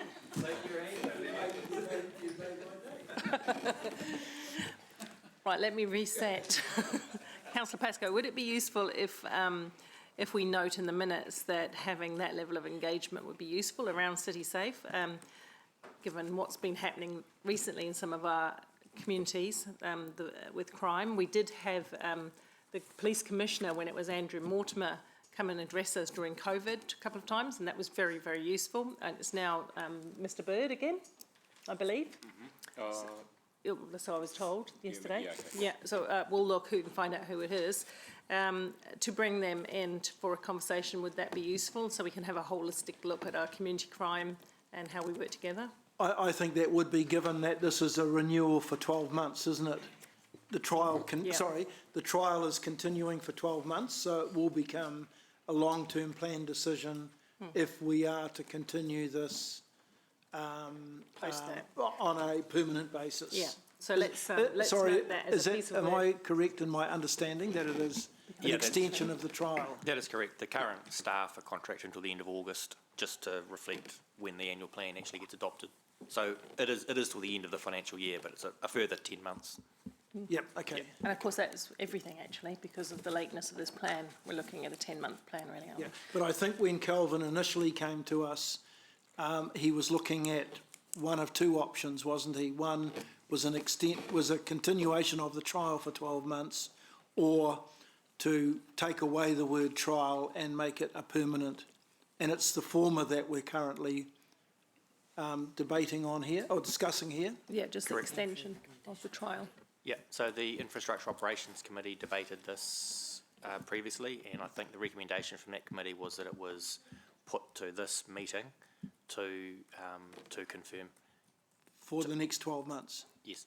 Yeah, okay, thank you. Okay, so, yes, Maxine.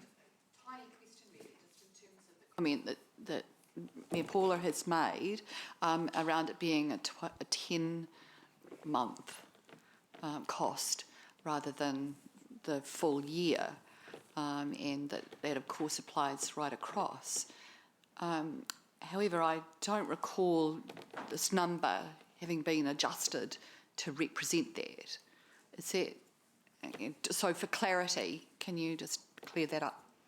Yeah, so the number in here is for the full year cost, so the full 12-month cost. Because of course we have been doing business in this period as well.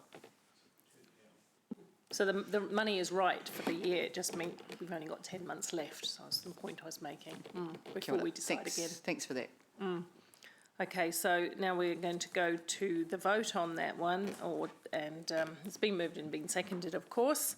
So is there any discussion on it? Councillor Pascoe. Yes, look, I started out today thinking that I wasn't going to support this, but having listened to the discussion, I still believe that this is not our role to be providing a safety program. It is the role of central government. And I've noted in the last few months where the government have told the police where they need to go, such as patrolling the suburbs during the lockdown, and more recently to patrol the isolation hotels. So I think there is some clout that central government have to assume this responsibility rather than the ratepayer. But I am prepared to I'm prepared to support this today for the next 12 months on the understanding that it does become a long-term plan item and that we do the appropriate diligence with the police, with our MPs, and whoever else we need to talk to ensure that the cost is fairly allocated to the particular area of government where it actually belongs. Thank you. Councillor Gallagher. Yes, I hope I'm not misquoting Councillor Forsyth. When this issue came up previously, I believe she talked about community building and she talked about the needs of the suburban shopping centre areas and suburbs being just as important as the central CBD.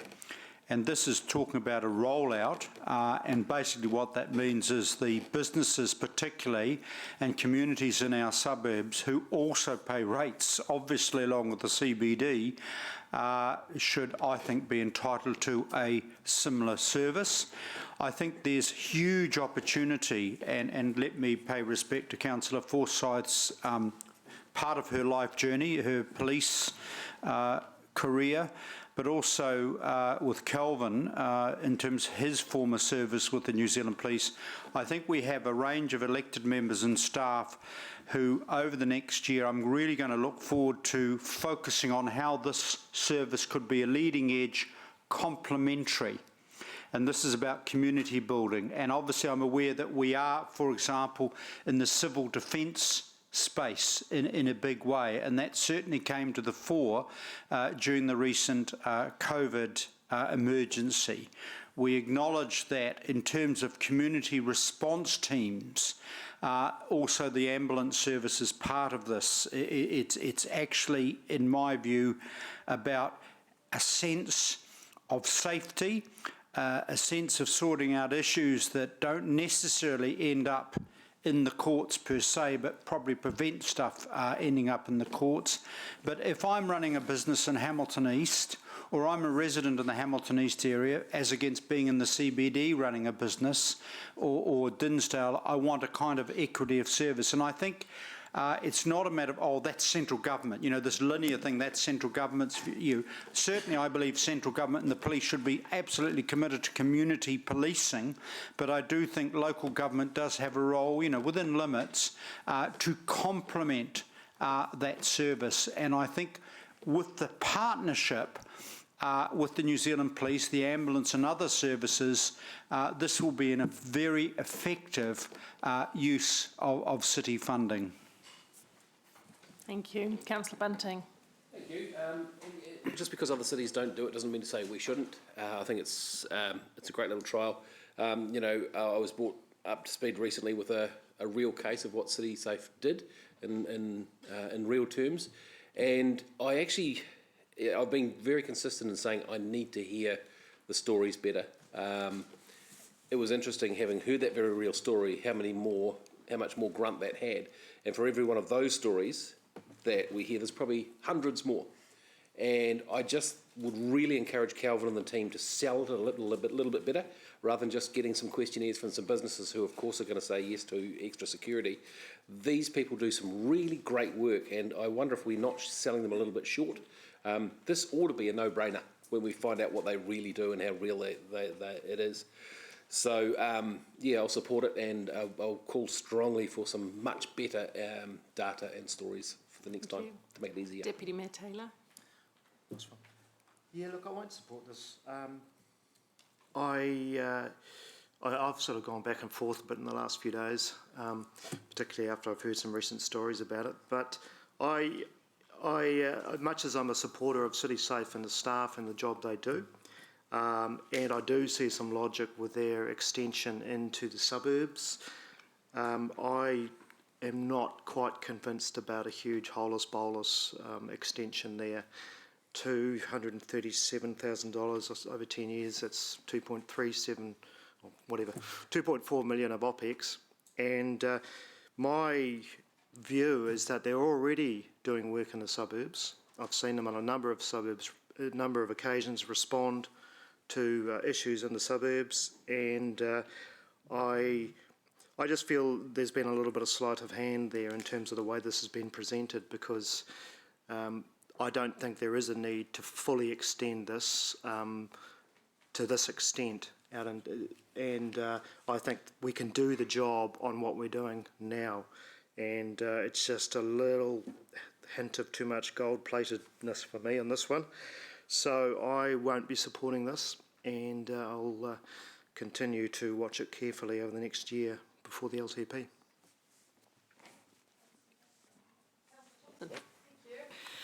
I've been cool on this one. I guess I haven't supported it so far, but I am willing to give it a chance and then consider again an LTP this time around, because I was disappointed with the reporting and the information that we got when we first considered it, whether to extend the trial. We got survey responses from business owners, but nothing from other parts of the community in terms of the impact that the suburban CitySafe team have. And so I would like to have, I guess, a fuller picture and a fuller story next time when we do look at how effective this is. I have concerns that, Central CitySafe team, I guess, doing a great job, but at the same time, we're pushing people out to the suburbs, and then are they actually getting put in contact with the services that they need? We don't seem to have enough data around that to actually understand that. I'd like to understand also what the right balance is here. Should we be putting all of these resources into CitySafe, or would actually looking at other ways to assist some of the people who are causing issues and giving them extra support? Would that be a better spend of money, and would that actually have better results? So I think there's a lot to understand here, but I've seen that the People's Project have supported this, that the Night Shelter has supported it, and fellow colleagues have brought me around as well. So I'm very willing to give it a chance for this annual plan. Thanks. Thank you. Just note, and I should have noted it before, Councillor Forsyth has to step out for an appointment, so she's an apology, but she's coming back shortly. So I'll just note that. Sorry, Councillor Van Oosten. Thank you. When I was first elected, this was something that I had very little knowledge of, but thought I knew what it was. But since being exposed to the reports, to Calvin's enthusiasm, having spoken with some of the CitySafe wardens, having looked at the work that they do, and enlightened myself and educated myself a little bit more about the scope and extent of their work, and the type of work that it is. It isn't a mini police force, that they do an awful lot of work to educate our public, to educate the proprietors of those smaller businesses that sit outside of the city centre. It gives me a very different view of what their work is and the value of that work. They are quite possibly a group of people who we've just potentially approved a pay increase to. I hope not, because their work is much more skilled than I had believed.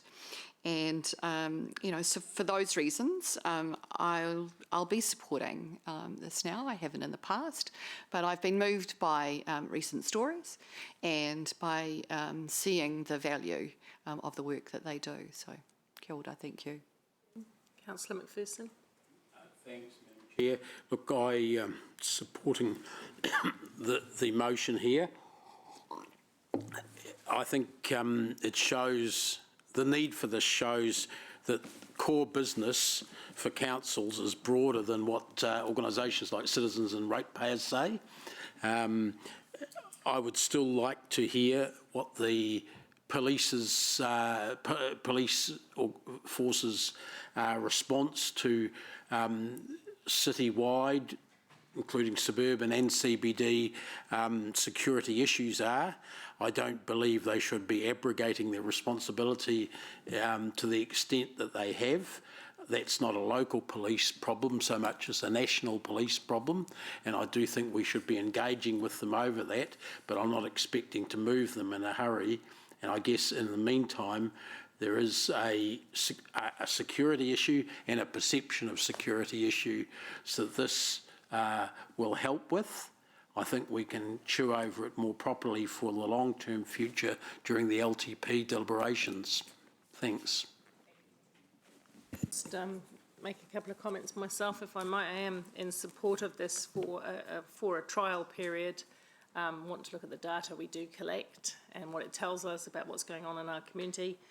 I haven't been out with City Safe, but I've been out with another voluntary group called Community Patrols, and they're quite amazing too. So they use their own time at night. They're supported by the police to go out and be eyes and ears on the ground at the time of night when I'm always asleep, except this one night, which I went out with them. And I think there's a big picture where we absolutely need to have the right conversation at an LTP level across a number of stakeholders, because community safety is a core well-being for us, but we can't do it on our own anyway. We just absolutely can't. And we see the incidences of recent times in some of our suburbs that have cast a very bad light on Hamilton, and it's not good. So we don't want that either. We want a safe community for everyone.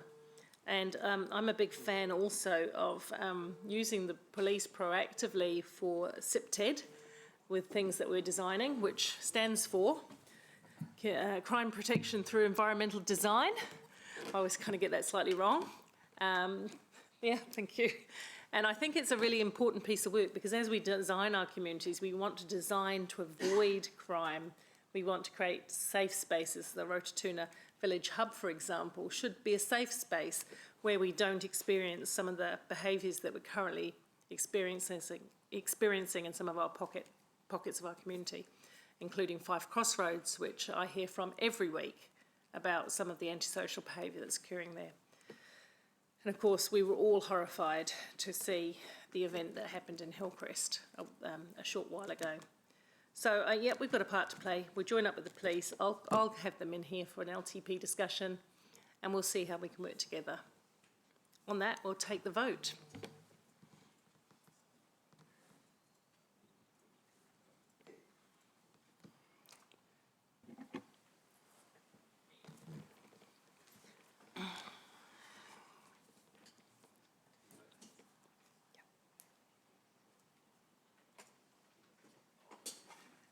The motion is carried.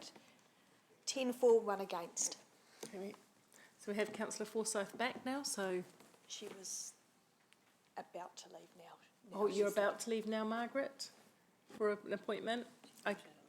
Okay, all right, so we'll move that apology be accepted. We missed it off the very beginning.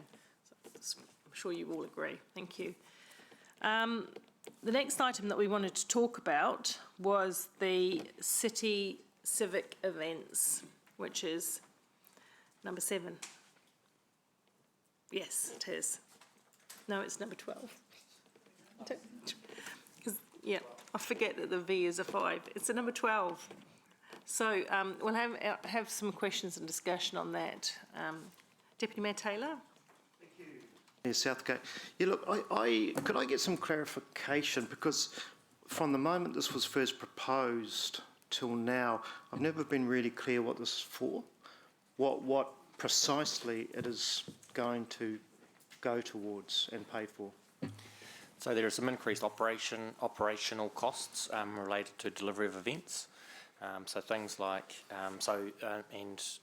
Councillor Gallagher put this up and was fairly clear that it was supporting the city and civic events. So operating costs around events like Anzac Day have gone up quite a bit in the wake of the Christchurch terror attacks. So the requirements around traffic management, for example, are significantly more expensive, and some of the security arrangements we have to make. So there's a component of the costs that go into that, and there's also a component of costs that go into managing our civic events, so citizenship ceremonies,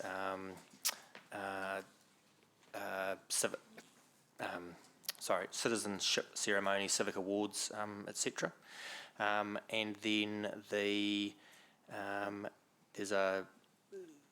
there's sort of ongoing pressure on that events function to manage events with a sort of a bigger capital program. There's lots more sod turnings and openings and those kinds of events, which are also run by that 2-person team. And so there's some operating costs associated with some of those council type events. That's essentially it. Thank you, Sean. Mayor Southgate, do you mind if I just ask one more question related to So this is in retrospective, I mean, this is for the year ahead, what we think Correct. We're going to need. In spite of the fact that there, I would have thought, demonstrably less events occurring, it's still the case that this is warranted?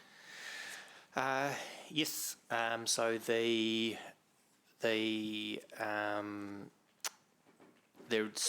we would still expect there to be the Anzac Day and some of those civic events taking place in the financial year, so obviously April next year, and the citizenship ceremonies, etc. There have been some, there has been a limit to those over the last few months, but we'd expect those to kick back in and gear up again as per normal. And actually, if I can say, I'm aware that there's a little bit of a backlog with the citizenship ceremonies. It's really important to people to attend them in person. So although some of them have been issued their citizenship certificate, many of them remain on the list to go through a civic ceremony. That's how important it is to really become a citizen. So I've got a backlog of people who've requested to still have some formal recognition of their citizenship, which Tracy's working through. So we haven't really saved by not having a couple of citizenship ceremonies. We've got to catch up. Okay. Mayor Southgate, can I just to help the questioners after me, I am relaxed about following through with that amendment. That was almost a bookmark for me, really, to remember to raise this issue. And I've had a pretty good explanation from the General Manager, so I'm happy to withdraw the amendment. Yeah, I'm happy. If my second is happy with that. Yeah, I'm happy to withdraw that. I will speak to the issue. Councillor Bunting. Thank you. It's just it's quite funny watching the softening of my colleague to the right as the day progresses, wilting like a flower. Sorry, I didn't mean flower, I meant weed. Okay, but just reassure me again, because I was around, I sit on that committee with you, Mayor Southgate and Martin, obviously, and the intention originally was to zhuzh these up a bit, make them better, but then COVID hit. So I'm assuming that what people will see will still be the same sort of service. We're not going to have it, we're not going to gold plate it, we're not going to make it fancier this time round. That's a long-term plan discussion, is that right? Correct. So you may recall that in an earlier annual plan discussion, there was a proposal which was for more than this amount. Yeah, that's right. And that got, we sort of pulled that off the table basically. So that included an extra staff to actually help create a greater level of service around events in the city. So that's off the table. So 40 grand doesn't get us a heck of a lot in terms of gold plating for sure. It's essentially delivering what we have now. So it's a few more savouries at those citizenships awards because you've got more people going through. And Yep. Right. Okay. No, I'm cool on that. Thank you. Cool. Councillor Gallagher. Rescue my friendship. At the moment, that's good.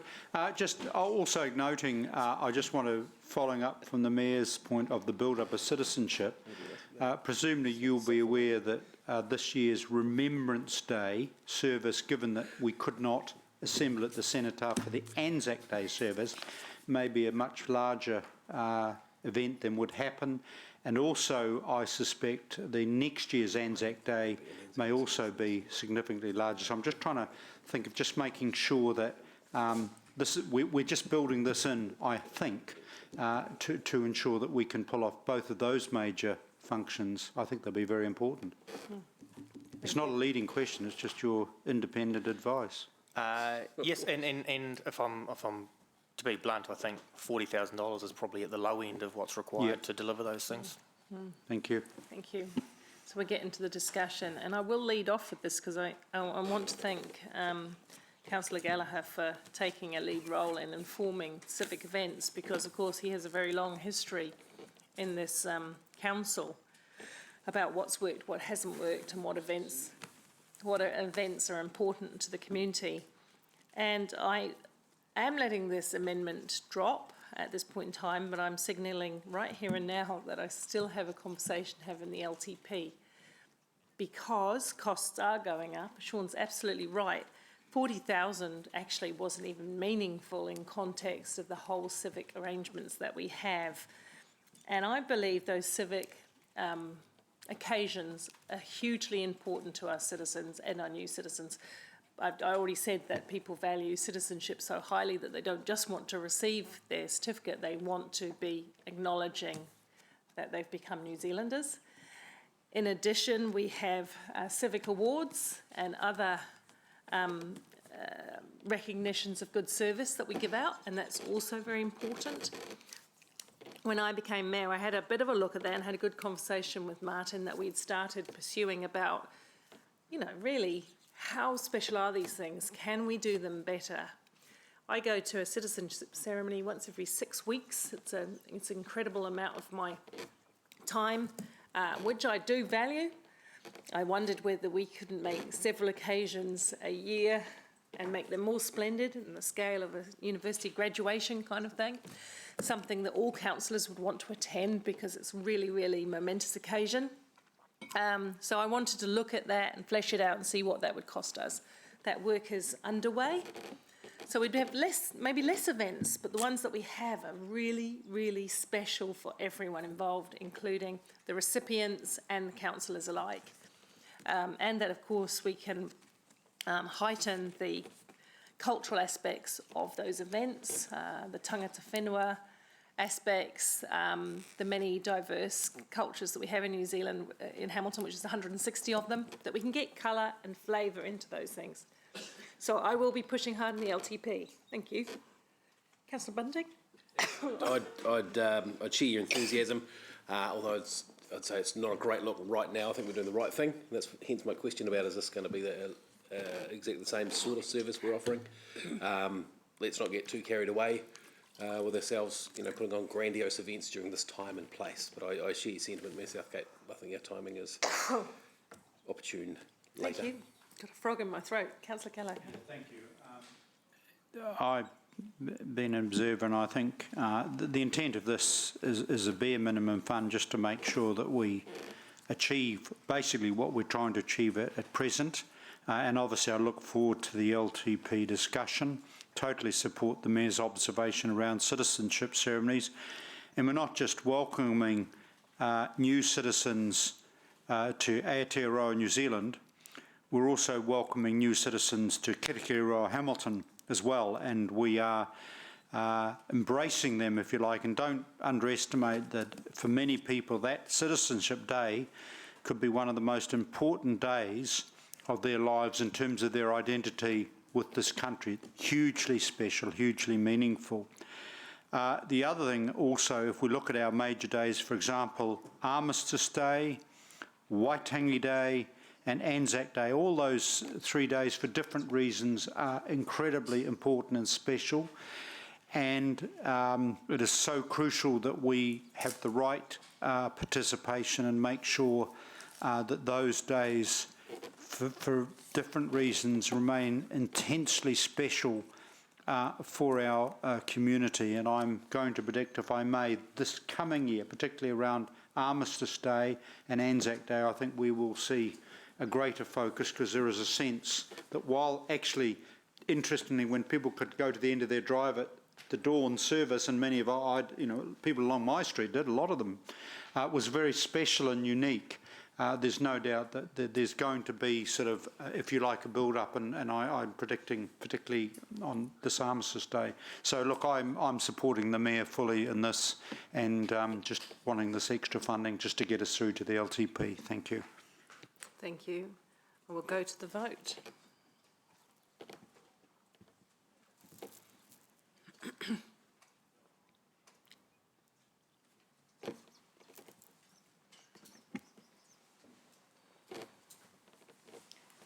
The motion is carried unanimously, noting that Councillor Wilson is voting via audiovisual link. Thank you. That brings us to the next one that we wanted discussion on, which is the support for the Community Land Trust, and I'll take discussion and questions on that. Councillor Pascoe. Thank you, Chair. Excuse me. Given the discussion that we had in the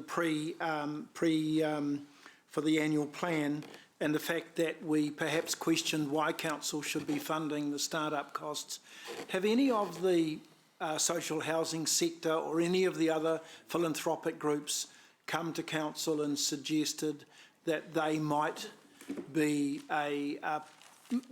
prepared to participate in funding this cost? I think Rebecca's going to answer that question. Thanks, Councillor Pascoe. During the discussion on this previously, we have indicated that Well Energy Trust was contributing $50,000.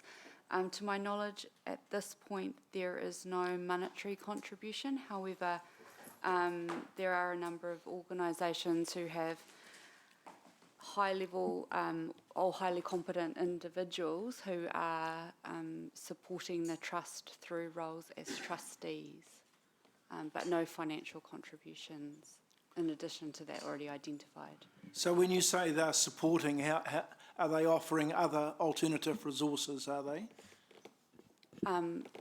There's people resource in the way of trustees. Oh, yes, yeah, I understand that. In other words, the trustees are volunteers. Yeah, no, I understand that. But no other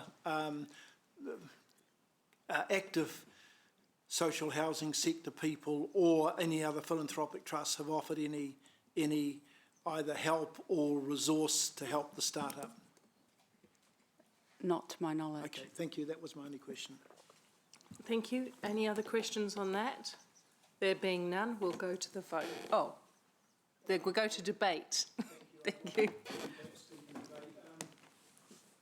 I know this is not a significant amount, but I think there's a principle involved around this, and I sense as I sit through this annual plan and have sat through others, that if we get involved right at the beginning, or we come up with something that we believe is groundbreaking and we fund it, we end up funding it forever. And I just have a concern here, because I can remember when we did sell the pensioner flats 5, 6 years ago, we did have a very, very active social housing sector here who said that they wanted to have greater participation in this market, in this area. And so what did we do? We went ahead and, in good faith, we set the trust up. We funded the cost of setting the trust up. We helped appoint the trustees. And now we sort of feel like we're obliged, or we're considering putting in the seed funding to get it up and running. And my concern is, and it's not the 50,000, my concern is that in future we're going to be doing the same thing over and over again.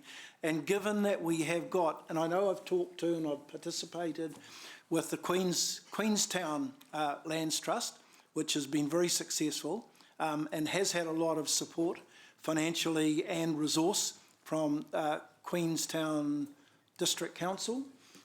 They don't have the same active social housing sector that we have in this area.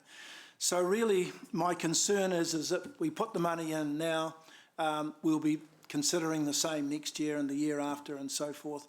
And I really think that this is an opportunity, and I'm a little bit annoyed perhaps that this very active social housing sector out there haven't come in and said, thanks guys, you've done all the work, you've got the trust set up, it's ready to go, it's not yours anymore, let us run it and let us do the initial seed funding. So for that reason, and not because I don't want to spend 50,000, I won't be supporting. Thank you. Okay. Councillor McPherson. I'm supporting the 50,000 now, though I actually have a fair bit of sympathy with Rob's arguments. I just think that pulling the plug on that bit of seed funding right at this point in time, given it's just after the lockdown, just after the appointment of the trust board, we haven't given it an adequate opportunity to get going. I am also disappointed that we haven't had more input from the rest, not so much from the community housing sector themselves, who weren't necessarily the ones with money, but from the philanthropic sector, who I would have expected some more support for seed funding. And I would personally say that if we're at this situation in 10 months' time looking at the LTP and it's only our money that's looked at going forward, I might be sitting next to Rob and saying, I'm going to vote with you this time. I think that given the circumstances over the last 4 or 5 months, that we do need to keep supporting that, but send a strong message saying we expect there to be a greater partnership here. One of the things that happened at with Queenstown Lakes District Council, they didn't just help set it up and that, they did a very important district plan change that required developers to give a certain proportion of their land into their equivalent of the Community Lands Trust, which gave it a huge impetus and sort of required the private sector to contribute. And I want to see whether that's a good idea here, and I want to see that stuff coming forward, but someone is going to have to physically or administratively do the work to come up with that proposal and work out whether it's going to be an effective thing in a city like Hamilton, which is not so constricted as Queenstown, is bigger than Queenstown, that sort of thing. So I'm willing to support this for this financial year, but I don't discount Rob's arguments. I just think that's a little early. Thanks. Thank you. Councillor Gallagher. Yeah, I also acknowledge also Councillor Pascoe's contribution to this work and debate. I think the principle, of course, as we know, and you know my views on the sale of pensioner housing, but we at least allocated some of the return from that sale, which I didn't agree with, towards this Community Lands Trust, because obviously it's one of the things in the toolbox to try and get a better range of housing available to our new citizens, and particularly our first home buyers, etc.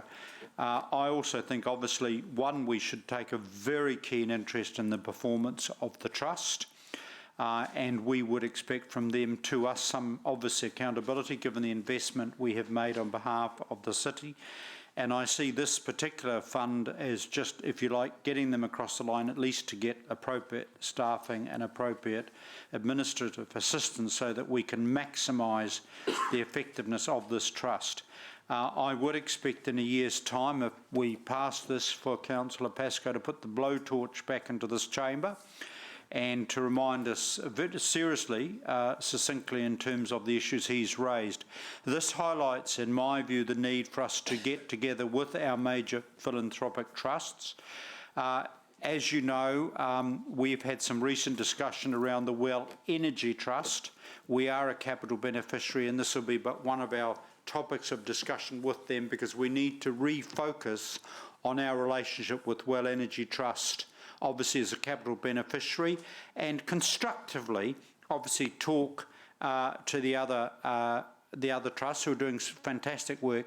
Having said that, in terms of the social housing sector, I suspect Councillor Pascoe will be leading us in an expression of public disappointment if we don't see some, perhaps a bit more wherewithal from one or two of those other groups. So I will be supporting it at this point, just to get the show on the road, so to speak. And via the Community Committee, I'm really looking forward to the Housing Trust coming back and engaging with us in terms of their work. Also, I'll be looking very closely at Waipa and Waikato, the other TAs in the area, because this, again, the whole principle of Community Lands Trust, not just within Hamilton City, there are needs across the central Waikato area that we hope our other TAs will join with us in assisting.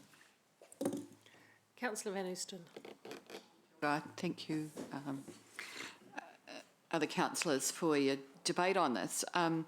I am a big supporter of the Community Lands Trust, and I feel that in order to be able to give them the very best chance to be successful as a group of volunteers virtually, that we need to be able to support them with that administrative function. And it's my understanding that that's where that $50,000 will land. And along with the other funding, the other $50,000,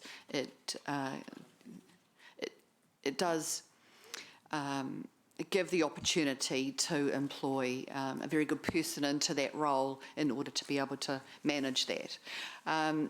That person is going to be tasked with, setting up the trustees so that they have an opportunity to be able to engage with the wider community in Hamilton, to be able to engage and talk about the goals that they have to support Hamilton. We have and are becoming one of the most unaffordable cities in the country, and we've heard already talk about the increasing house prices in Hamilton. Now that potentially locks out generations of people from owning property, and what we've learned from the Queenstown Lakes District Council is that their trust helped to break through that and gave opportunities for affordable housing. Councillor Dave talked also about the mechanism for that. Councillor Sarah and I have a remit in front of the LGNZ conference coming up next month, which asks for those tools to be used across the country by those councils who choose to take it up. We're asking LGNZ to advocate on our behalf to government on that, but to also set up a working group of interested parties to be able to talk about some of those other more complex things. And all of that work will help to support the Communities Lands Trust locally. So I implore you to help to support that work and to be able to overcome the kinds of issues that we're going to be facing here in Hamilton increasingly as our land prices increase. So kia ora, that's from me. Point of correction, didn't want to stop you in your flow, but this council has a remit at Wellington. Exactly. Thank you. And we've all supported that remit going forward. Thank you. Councillor Thompson. It hasn't been, yeah. It has. Thank you. I think, was it yesterday? The time is blurring at the moment, but I attended the regional housing. Yeah, it could have been a week ago. Yeah, I attended the Regional Housing Initiative meeting, and I was blown away by the breadth of, the people and the organisations there. There are some really big players there, and I think it's a really unique and timely opportunity for us to collaborate with others in this field and to actually make a difference. They're working on a strategy which we can have input into, which can identify where Hamilton City Council can have a role in addressing housing affordability in the city. But definitely supporting the Community Lands Trust and helping it get up on its feet and establish itself is one way which we can contribute to the Regional Housing Initiative and collaborate with others. I think it's a really important vehicle going forward when we look at things like value uplift and capture, and then how do you retain that value for the community? That's going to be the Community Lands Trust. So I really do see that it has great potential, and this is I think something important, but small but important, that we can do to ensure that it does get on its feet. Saying that though, I'm very anxious to see that it makes progress. I've been disappointed that that things seem to have stalled over the time over COVID, and I think that we should be keeping it to account if we are providing funding for operational costs. So that's something which, I guess, if there are staff in the room involved with this, that we should be keeping in contact to make sure that they are making the progress that we expect of them. Thanks. Thank you. Councillor Bunting. Thank you, Mayor Paula. To quote the Reverend and Honourable David Bennett, yeah, nah. Where did you get the Reverend from? Irreverent, sorry, beg your pardon. Yeah, nah. Rob's argument has swung me over, actually. To put it in context, in fact, Councillor Dave was the one who put the chocks under the wheel, as it were, and said, right, let's turn that $2 million into a lands trust. And it was great, and we all agreed to that. That was last term. And it was, greatly applauded by various organisations like D.V. Bryant Trust, Well Trust, Trust Waikato, etc. Where are they? Where are they now? Not only are we the only ones that have put $2 million into it, we are the ones who are expected to spend $50,000 more to activate that $2 million. I would argue that $50,000 needs to come out of the $2 million, frankly. In this day and age, I can't argue against the living wage being done right now and let this slide through. So in the name of consistency, I think that 50 grand ought to come out of the 2 million that we've already put aside. No one's disputing the benefit of the Lands Trust. I agree with it, but I just think in this time we need to perform a little bit of jiggery-pokery and take the money out where it won't affect the ratepayers as much. There's 2 million sitting in there. 50,000 is 2.5% of that. So that if we're going to look for the startup funds, I would have thought that's where it came from. So in this day and age, I just think it's a little bit rich to come at another 50 grand when we're not getting backed up by the other trusts who, are there in spirit but not in cash.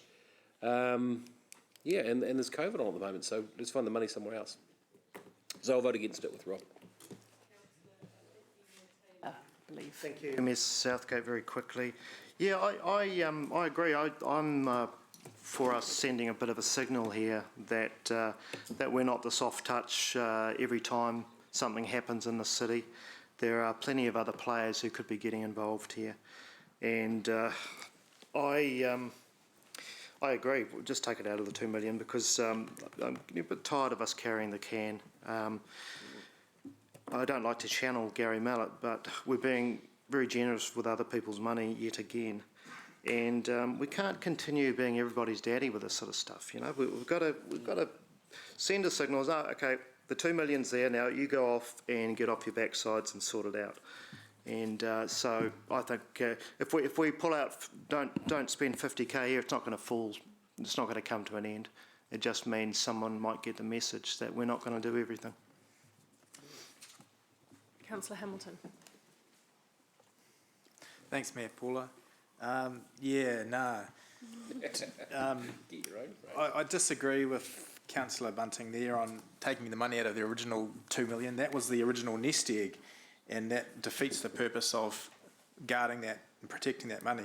We signalled this 50 grand about 4 or 5 months ago, and we keep re-debating this blooming thing. In good faith, Well Energy have partnered with us and are matching our 50 grand to kick the thing off. And some of the comments are, we're aware of the other funders. The thing's barely knitted together the trust. It's like putting a seed into the ground and then pulling out going, have you grown? Have you grown? Give the seed a damn chance. Thank you. That was very poetic. That's very well. Councillor McPherson. If there's no other, it's right of reply, sorry. Oh, okay. No, there are no others. Okay, thanks. I just want to discuss a couple of things that have been raised in debate, particularly comments from Sorry, excuse me, Councillor Paul. Mayor Paul. Sorry, did I miss you? Did you? Apologies. You're very tiny to me, so I'll... And I didn't mean that in any... Oh, boo. Oh, on the screen, that is. Look, behave. She too is ignoring me. All right, sorry, Councillor Wilson, go. Thank you, Your Worship. Despite being tiny, hopefully I can at least speak on this and support the Land Trust. I'm very keen to see it work. And to be honest, I want to protect our $2 million investment. Look, this just makes sense. Nobody's going to argue that we don't need to have a proactive strategy to manage the issue of affordable housing. The other thing is, I'm reminded how passionate my good colleagues Sarah and Maxine are on this issue, and it would just seem wrong that we pull the plug early and not give this a chance. I'm suggesting we fund the 50,000, we make it clear that we're expecting broader participation, but we don't do that by simply pulling the funding from beneath them. So that's why I'm supportive of the 50,000. Right of reply, Councillor McPherson. Yeah, thanks. As I started to say before, I was quite concerned to hear some of the comments from the chair of the Community Services Committee, who I understand has the portfolio responsible for this area. So I'm sort of thinking, well, if nothing much has happened, why hasn't that been brought to the attention of the Community Services Committee so that we can actually have a chew before we get to the last ditch saloon, which is sort of where we are at now. So I'm reminding that chair of the Community Services Committee that should we pass the resolution to put the 50,000 in and seek the other input that we're wanting, that all of us are saying we're wanting, he will be the person responsible on our behalf for chasing it up along with staff. And he's very effective in that area, witness the work in the COVID-19 community funding. So I think we should be passing the 50,000. We should be putting Councillor Bunting in charge of seeing that we get the right information and support back from the community.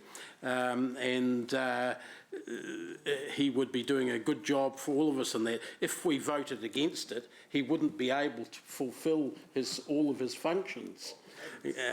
Which I'd be very concerned about. The other thing that I want to mention, that money, the 2 million that we gave, is, my understanding, is sitting in our account somewhere until it needs to be handed over.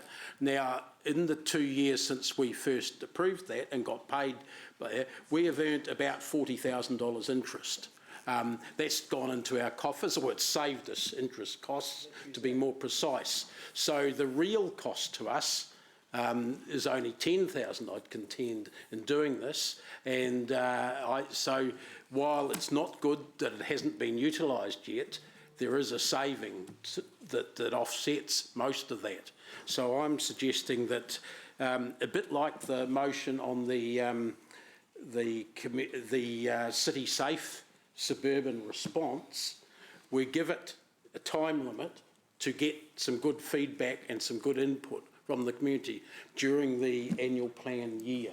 And at the end of that, If things haven't come up to scratch or we've got better ideas, I, for one, as I've already said, will be supporting a change in this area.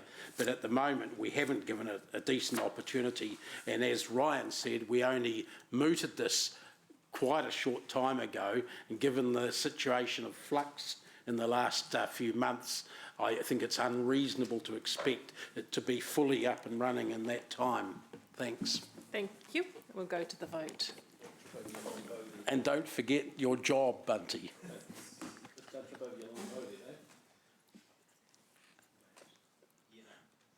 Hang on, what are we voting for? The one you moved. No, one, yeah, well, which is the one in it, one in the plan. yeah, that's right. Where there's no amendment as such. No, there's no amendment. Yep, So you're no, either for or against that's right. what's there.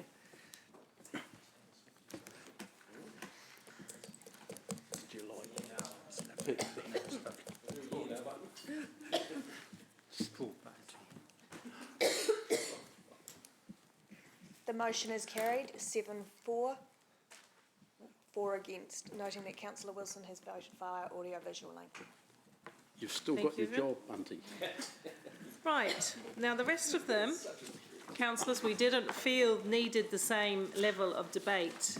We didn't mark them by exception, so I'm going to take them as a block, which means it's 1, 2, 3, 4, 5, 6, 10, 6, 8, 10. Can we display them? You're going to have to keep looking at your agenda. Right.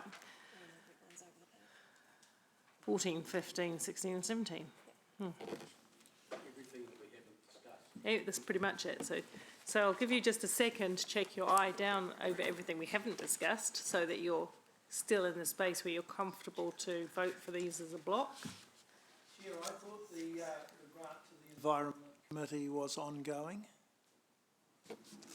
It suggests up there that my recollection, and I could be wrong, I thought the Economic Development was a 1 year and the Environment Committee was ongoing. Well, in my view, they should be both ongoing because Well, no, I think that's all that the Economic Development Committee asked for is. Larger grant the first year, it was a smaller one. From then on, Rob. Have I got that wrong, have I? I thought one was a one-off. I think you're right, Councillor Rob. We'll just double check. Are we checking it? Yes. Yeah. I mean, the key First 30 point is seconds. both of those committees need ongoing resourcing. Otherwise, Well, they might not, you see, this is the point. well, they do because they don't have any funding attached to them whatsoever, Rob. Okay, well. Not like the other committees that were already well, established. it's important that we get that clear now, I guess. So, rather Councillor than- Rob is correct. So, just to clarify, the governance, 1 is correct, 2 needs to be changed to ongoing. Can I ask a question then on that, although Chief Executive's not necessarily here? Was my intention from the very start to make sure that the Economic Development Committee gets ongoing finance to do their business? So where does that sit now? Have you got some internal resource you're shifting around, Jen?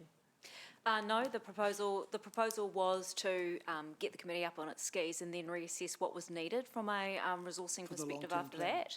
So the idea was that we would bring the ongoing portion of that back to an LTP with a clearer view of what the committee would be delivering.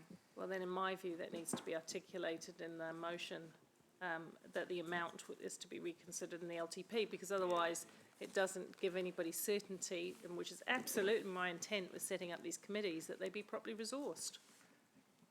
But isn't that the same with respect, isn't that the same as the suburban safety? No, That no, it's- because that- these are committees of council that I've established. All right. It's like saying that Bunty's committee has resourcing for just 1 year and then just another year and just another year.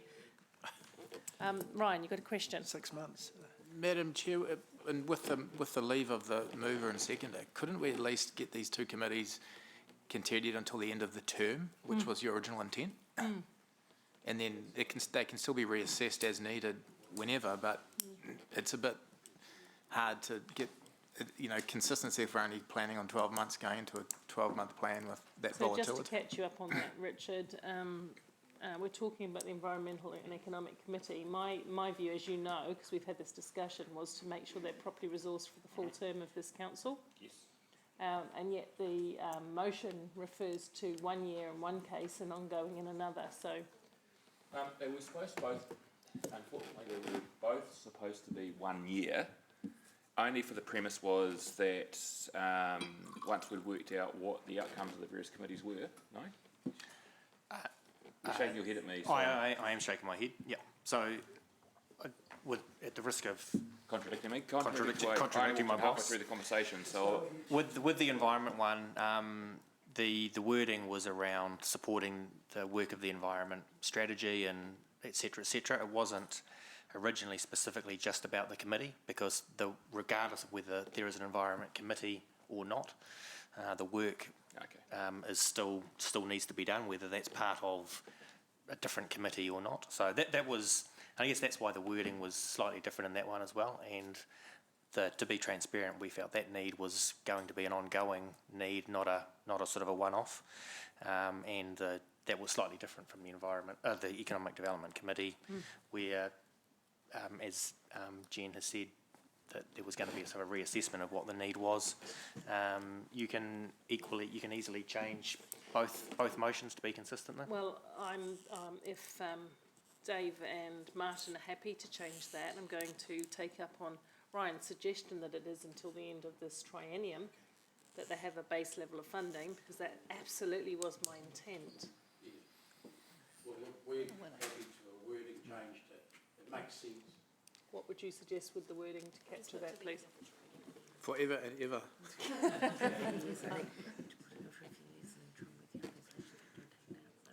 So we could put With respect, for this would it be a triennium. different quantum? Well, the quantum can be reviewed. We review things through the annual plan all the time, so that's immaterial to me. Yeah, exactly. It doesn't really matter because every new council has its own structure and whatnot. That's right. I just want to get to the end of the triennium, and the quantum can be reviewed through an annual plan or through an TP. Anyway, through the annual, you can only approve the dollars for this financial year through the annual plan. Yeah. So you can approve the, support for the committees as a thing, but then what you're actually approving is the budget just for this year. no, because a lot of those say ongoing, and that clearly goes outside of the annual plan period. If anything's ongoing, So leaving the words ongoing there doesn't make, to be honest, in the end, it doesn't really make much a difference, because ultimately the 10-year plan, everything's up for grabs again, right? So, I mean, if we leave it ongoing there, we'll bring you a draft plan with the mayor's permission, of course, because it's her plan, which will incorporate that amount, and then you can vote to take it out, put it in, shake it about, whatever you feel like doing. So leaving ongoing there just is probably the best way of doing it, and it's up for discussion in the 10-year plan. Okay, so let me talk to that. We can all talk to that. Have you got a question, Bunty? Just reiterating what Sean was saying there, the idea of the environment one was we've got that strategy that we're trying to write, which is a bigger chunk, whereas the Economic Development Committee is the running costs of the committee. Is that right? So it's a bigger upfront policy change. Is that right? No, they're both pretty similar, to be honest. So the climate change action plan is cost neutral, is it, or? No, so I think the work to deliver strategy, to write it, then to deliver it, etc. And the ongoing support for the various environmental work that the council needs to do. That's all incorporated into it, as well as the support for the committee. The Economic Development Committee is essentially the same. There's a whole lot of work to be done around economic development, as well as supporting the committee. I think what I've heard and what the Mayor has suggested is that both of those should be indicated as ongoing. But as Chief Executive has said, you're only approving the funding for this year, and that through the LTP you can revisit that. Okay, so I'll talk to that then. If it's ongoing and it's safe on an ongoing basis, that's fine, but absolutely this is to be continued funded in the LTP from my point of view. I established 2 new committees for genuine reasons, and I want to capacitate them to do their work. And that's as simple as that for the whole triennium.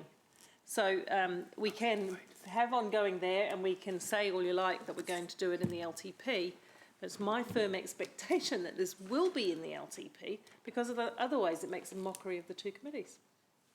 Yes, you may say something. I don't know, so I walked it part way through, sorry about that, Tim, I wasn't too sure whether in debate or not. To further support Mayor Paula's perspective, we have the four well-beings to consider at the moment. Economic and environment are two key aspects of that, so regardless of whether or not a mayor or not chooses to have committee structures in place, the work needs to be done. And so to further support Mayor Paula's position, those two committees were set up to address specifically those needs, and regardless of the governance structure we have, we need to do the work. So ongoing makes the most sense to me. And it should be an amount that's actually incorporated into the 10-year plan permanently anyway, and we'll have the discussion at the 10-year plan stage. Anybody else want to debate? No. You're not allowed to debate. I think we've been quite clear. I had no idea what we're doing. Martin? There are other questions. Yes. Okay with that, Ryan? I won't. I was going to be mischievous to imagine a different mayor and what they might do, but I perhaps shouldn't do that. Obviously, if it's in there, then a new administration would have to. Yeah, but thank you. The Chief Executive's help around our legislative obligation is very helpful, actually. Okay, thank you. Any other, we're going into voting, so any other debate? Is everything up on the board? Because this is important. It is. Yeah, no, okay. Look, can I, Going to debate now. just before the vote, Your Worship, can I just note, I'm voting this as a whole, obviously, I'm not Yeah. calling it out. I note that I was one of the ones that opposed the closure, one-off closure for the display houses, and also the library, digitisation of library collection. On those two issues, I expressed a view, and there was a democratic vote, and I don't see there's the will in the council today to revisit that, but I just obviously note my earlier position, but as a collective whole, I'll be supporting all of these recommendations, respecting the democratic decision-making of the previous meeting. Okay, so we're in debate on the suite of votes that we're just about to take. Is there anybody else who would like to say something on any of those? No? No? Cool, so we'll go to the vote.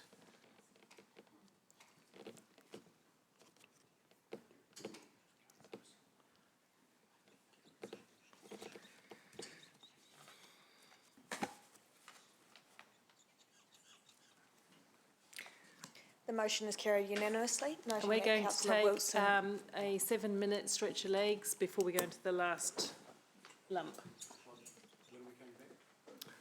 10 to? Is it okay with a cup of tea? Good stuff. Pulled something.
get stuck into the last bit. We're now considering F, 1, 2 and 3. And then just notice that G and H are only noting recommendations, right? Correct. Right, so by the time you've figured out F, the other, and the rest we've done, the other ones will be more or less immaterial because they're just noting the implications of. Well, the recommendations in the report are to note. If Yeah. an elected member wanted to change something, then that's the opportunity to do so. So, and just to be explicit, there's been a lot of conversation around the rates, so note that the rates are at 3.8. If someone wanted to propose that they weren't, there was some other increase, that's the opportunity to do so, and that would be a motion. Otherwise, it's a noting that they're 3.8. Right, so we're going to go into discussion on F at this point in time.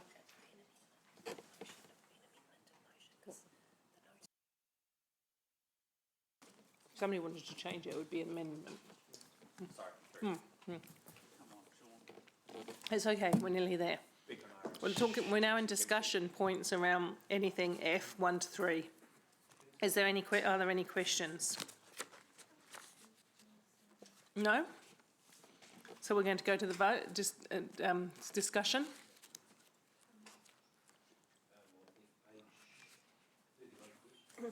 Have we caught up? Is everyone caught up? Everyone's gone very quiet. So we'll go to the motion, we'll go to the debate on F 1, 2 and 3. Dave, you're the mover. No debate, thanks. Anybody else want to enter into the debate? No? Right, we'll go to the vote.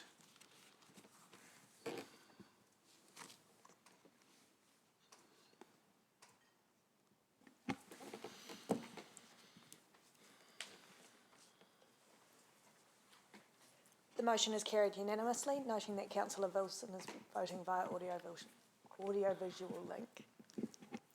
Okay, I think we'll talk about G and H separately because I think the debate might be slightly different. Discussion on G. Is there any discussion or proposals on G?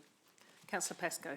Yeah, look, I'd just like to introduce something I don't think that we have discussed before, and you can rule me out of order if you don't think it's appropriate to discuss it this late in the piece. But it occurred to me that perhaps a way of achieving some sort of rate, I won't call it a rate reduction, but giving some form of relief to all of our ratepayers would be to consider what governments have called in the past for tax refunds a helicopter payment, and that is rather than adjust the rates, give every ratepayer in the city a credit of a fixed amount. And that was a way that governments around the world have previously treated, during recessions, have treated and given every taxpayer a refund of a certain amount. And I think in Australia for the GFC, back in 2008-9, it was $600 each. So that was irrespective of what your earnings were. That was a across-the-board sort of payment. So I did some calculations last night, and I sent this over to David just to have a look at to see whether it was possible to do. And he's come back and suggested it could be by way of a gift, and the amount would appear on each rate assessment as a credited gift. And if we made that gift $50, given we've got 54,000 ratepayers, the cost would be $2.7 million, which would be higher than our previous discussions of a 1% rate decrease, which would be about $1.8 million. If it was $100, it would obviously be twice that at $5.4 million, and up to $200 would be $10.8 million cost to actually put that credit through. So I guess the advantage of what they call a helicopter payment is that it is a once only.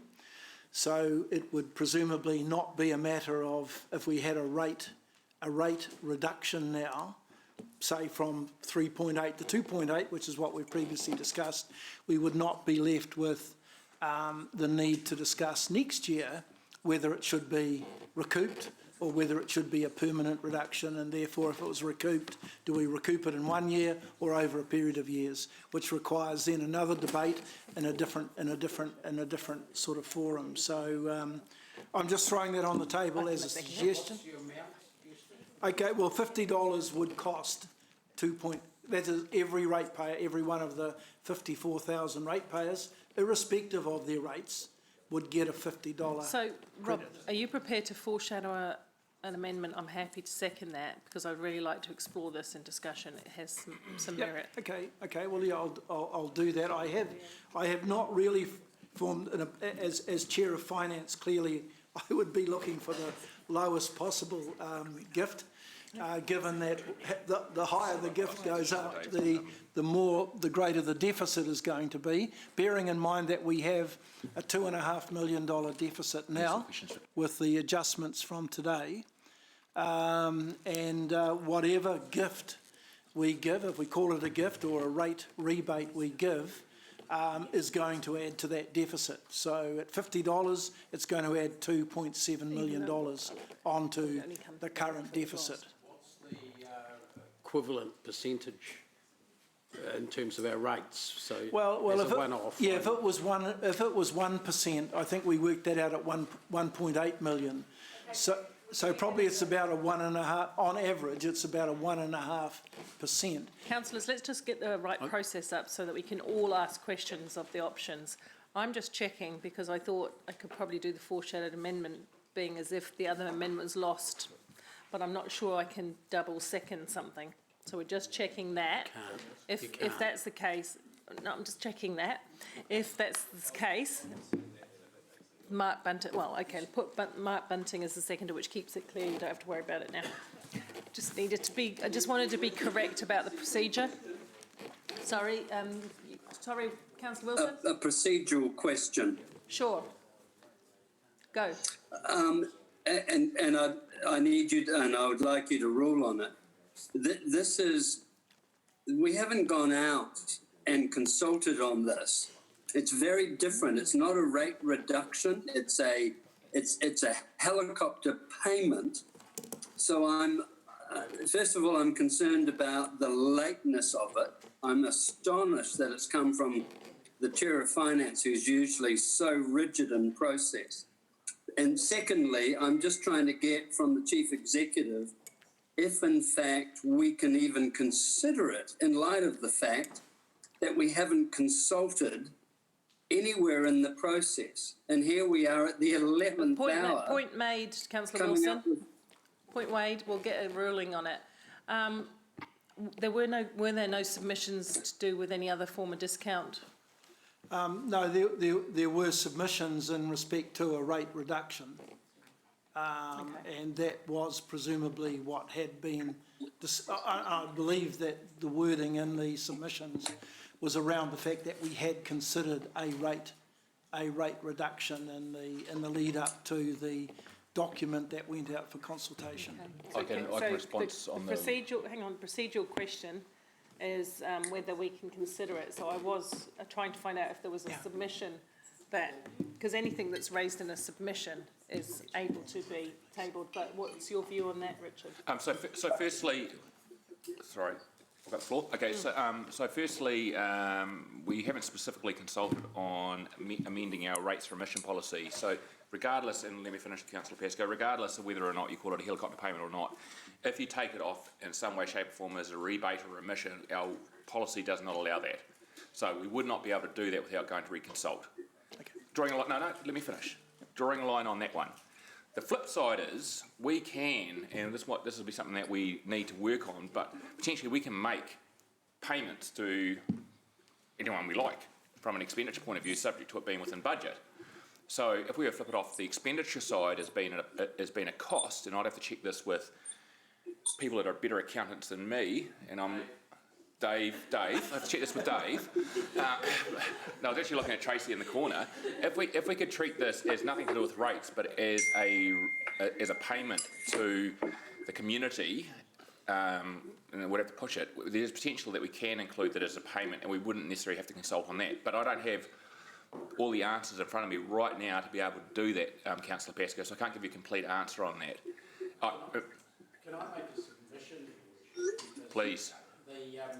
So I'm not speaking to it, I'm making a submission. It may help procedurally. The council has once before, to my knowledge, done this in about 1997 or 6, when they gave a voucher to every ratepayer for use of council facility, which had a value, I think, of in the 20s of dollars then. And that was done at the time of an annual plan then, so it has been done before, and not in a cash way. Secondly, my contention would be that it is still amounts to a rates reduction for 1 year only, without any long-term effect. So it has potentially been consulted on. Yeah, so thank you, Councillor McPherson, for buying us some time. So we've just checked the... Do you want me to keep talking? Generally, the answer to that question is no, but I appreciated the last couple of seconds. Hey, basically, according to our significance engagement policy, even if it's on the expenditure side, it would need to be consulted against. Okay. So in ruling on the procedural request of Councillor Wilson, it can't be put forward as an option. So we go back to the two that are already on the board, which is... Nice try, Rob. I know I acquiesce to that. It was just a way of I thought it had some merit promoting for some certainty for it being, as Dave has said, a one-off, if you like, rate reduction of a sorts. you know where creative accountants end up, Councillor Pascoe. Could we not go to consultation for another 4 weeks? So I can be quite clear on that one. No. Okay, so we've ruled in your favour, Councillor Wilson, on that matter. And now we're back to discussing the motions that we do have on the table, which is the existing one, and the amendment, which has been put forward by Deputy Mayor Taylor and myself as a seconder. So let's have discussion on that. Councillor Bunting. My question was actually to Rob on that last idea, so I'll hold off for the moment. Thanks. I'm on discussion at the moment. Questions? Oh, sorry. Yeah, questions. Chinwag. Councillor Hamilton. Question of staff. With the transition from LV to CV, David, you were talking about the other day where the potential rates reduction, because it's only an average, potentially the people that you'd want the rates reduction to help the most actually become worse off because of that transition. Can you articulate that? Yeah, what I was saying was we're in the last year. This annual plan year will be the last year of transitioning from capital value, land value to capital value based rating. What happens through the shifting from land to capital means that we are, if you like, philosophically, a higher percentage of rates is paid by those that have a higher capital value property, which includes the house and the land. So what by doing a 3.8% rate increase, for example, this last year, you'll find that those that have a higher capital value will pay more of the percentage of the rates bill, and those with lower capital value properties will pay less, meaning that there could be 40% of our ratepayers getting a rates decrease as things stand at 3.8%. Thank you. Councillor Wilson.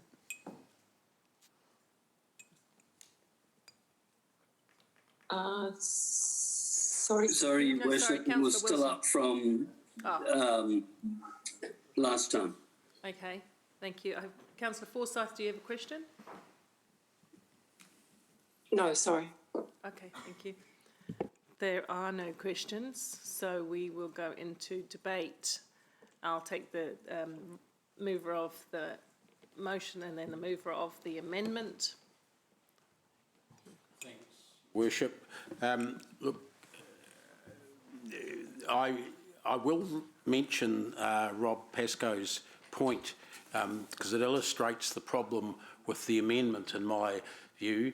If we were to support the 2.8% rates increase as opposed to the 3.8%, that will have a flow-on effect for some years to come unless we increase above 3.8% in the next or subsequent years to catch up the level. It will have quite a significant effect on our spending proposals over the next few years, whereas a one-off one would have had an effect only in the coming year and a minor interest effect thereafter. Until we caught that up. The 2.8% is something that will catch up with us as early as 11 months from now. We will be forced to decide if we want to keep all the services and facilities that we have proposed in our 10-year plan. We'll be forced to consider, whether we agree or not is another matter, certainly be forced to consider an increase above 3.8%, and I believe up to the order of 4.9%. We calculate slightly more than the 1% reduction in order to catch up. I would rather an even rate increase that has been foreshadowed for some years and delivers us the services and facilities that the public expect, that we have promised, and doesn't force us to suddenly lurch our rates increase levels up and down. We have seen, those of us that have been on council for more than one term, the effect of sudden catch-up increases, and that is not a good way to plan a business. If we're in a business, it's not a good way for ratepayers to plan their outgoings. I think that we need to have a steady, as far as possible, as steady as we go, plan, and the 3.8% delivers that without any of the cuts that some people have been concerned about. I added to that, given that the coming year is the last year of our transition to capital value, I note the Finance Manager GM's comment just before that up to 40% of ratepayers, because of the rejigging into full capital value, will actually receive a decrease. Now, they're going to be the ones that are at the lower end of the property value, which will tend to be the lower end of income as well. So we're already, for other reasons, delivering some support into that area, greater support than we would by a 1% rates increase flat across the board. We're delivering it more to the people who need it more, doing that anyway. So let's stay as we were. Let's stay with the 3.8% and give ourselves more room to move in future years. Thank you. Deputy Mayor Taylor. Thanks, Mayor Southgate. Look, I'm glad Councillor McPherson mentioned this whole idea of being trapped into a 3.8% rate rise and not being able to vary from it, because it's one of the key points I want to emphasise today. I think two things have changed, two major things since we agreed to 3.8 last month. As a council, we have a better financial situation going into this discussion. I'm sorry, I'm just being put off by there. And I think many of us were expecting much... 1 second. Just, yeah, yes, yeah, can we that'd be just... good. Yeah, thanks. And we're expecting a bigger deficit, and it's not of that scale that we were expecting. And a slightly reduced rate rise can be clawed back, if it needs to be, a heck of a lot easier than before. Secondly, in regards to the world situation with COVID, it's demonstrably worse. And I won't go into all the details there. I've also talked about the latest economic forecasts, so I won't repeat that. The case is even stronger in my book to slightly drop our rate rise to 2.8%. The thing I want to make clear is, despite what some people say, we are not actually imprisoned by this need to stick at 3.8% and never deviate. Some of us were influenced by the implied threat we got from the government: keep your rates high or you may miss out on government money. Well, we know what happened there. So there's not too much to lose there anymore. A lot of the money we have talked about today was discretionary. It was choice. In the light of that choice, in the light of the fact we've made discretionary funding, don't suddenly turn around and get all fiscally responsible on me. Don't run the line that we're locked into this and any other choices are responsible, because it doesn't wash. And don't believe this perfect mathematical equation that gets thrown around. If we don't have 3.8% every year, then it will add up, it will compound and all that.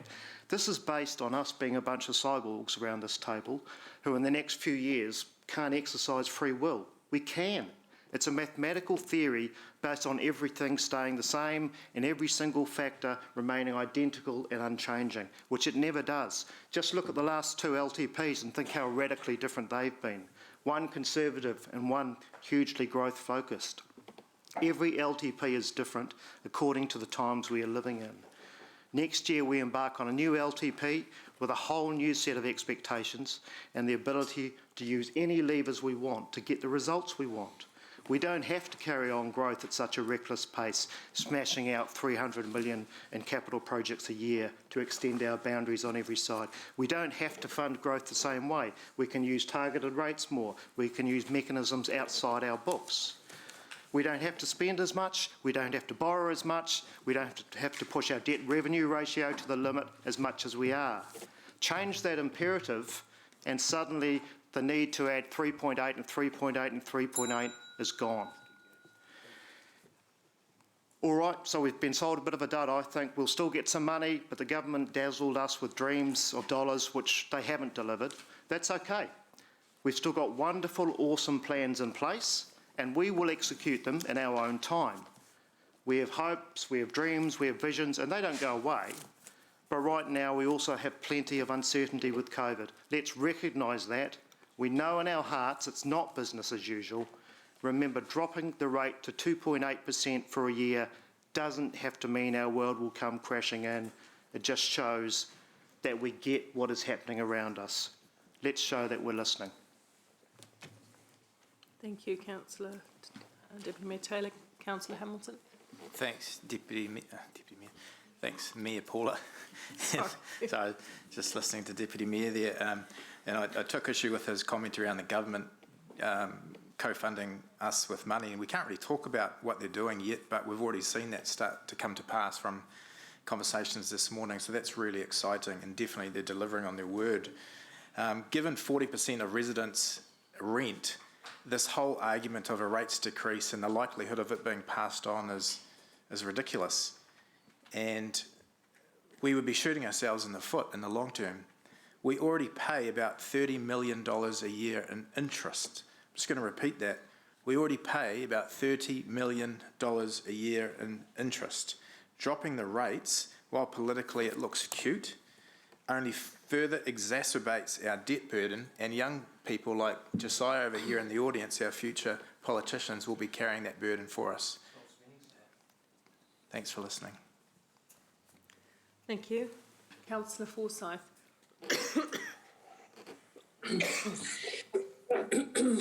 Thank you. And look, thank you, Councillor Taylor, Deputy Mayor Taylor, for your summing up and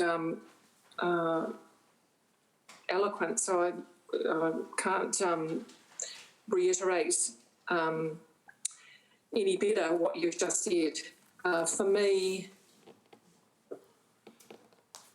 as Councillor Taylor has said, we are a growth council, and I really like the way this is framed, but that doesn't mean to say we have to be a rapid growth council. It doesn't mean to say that we have to be a growth council at all costs. We have the power to operate at the pace that we want to.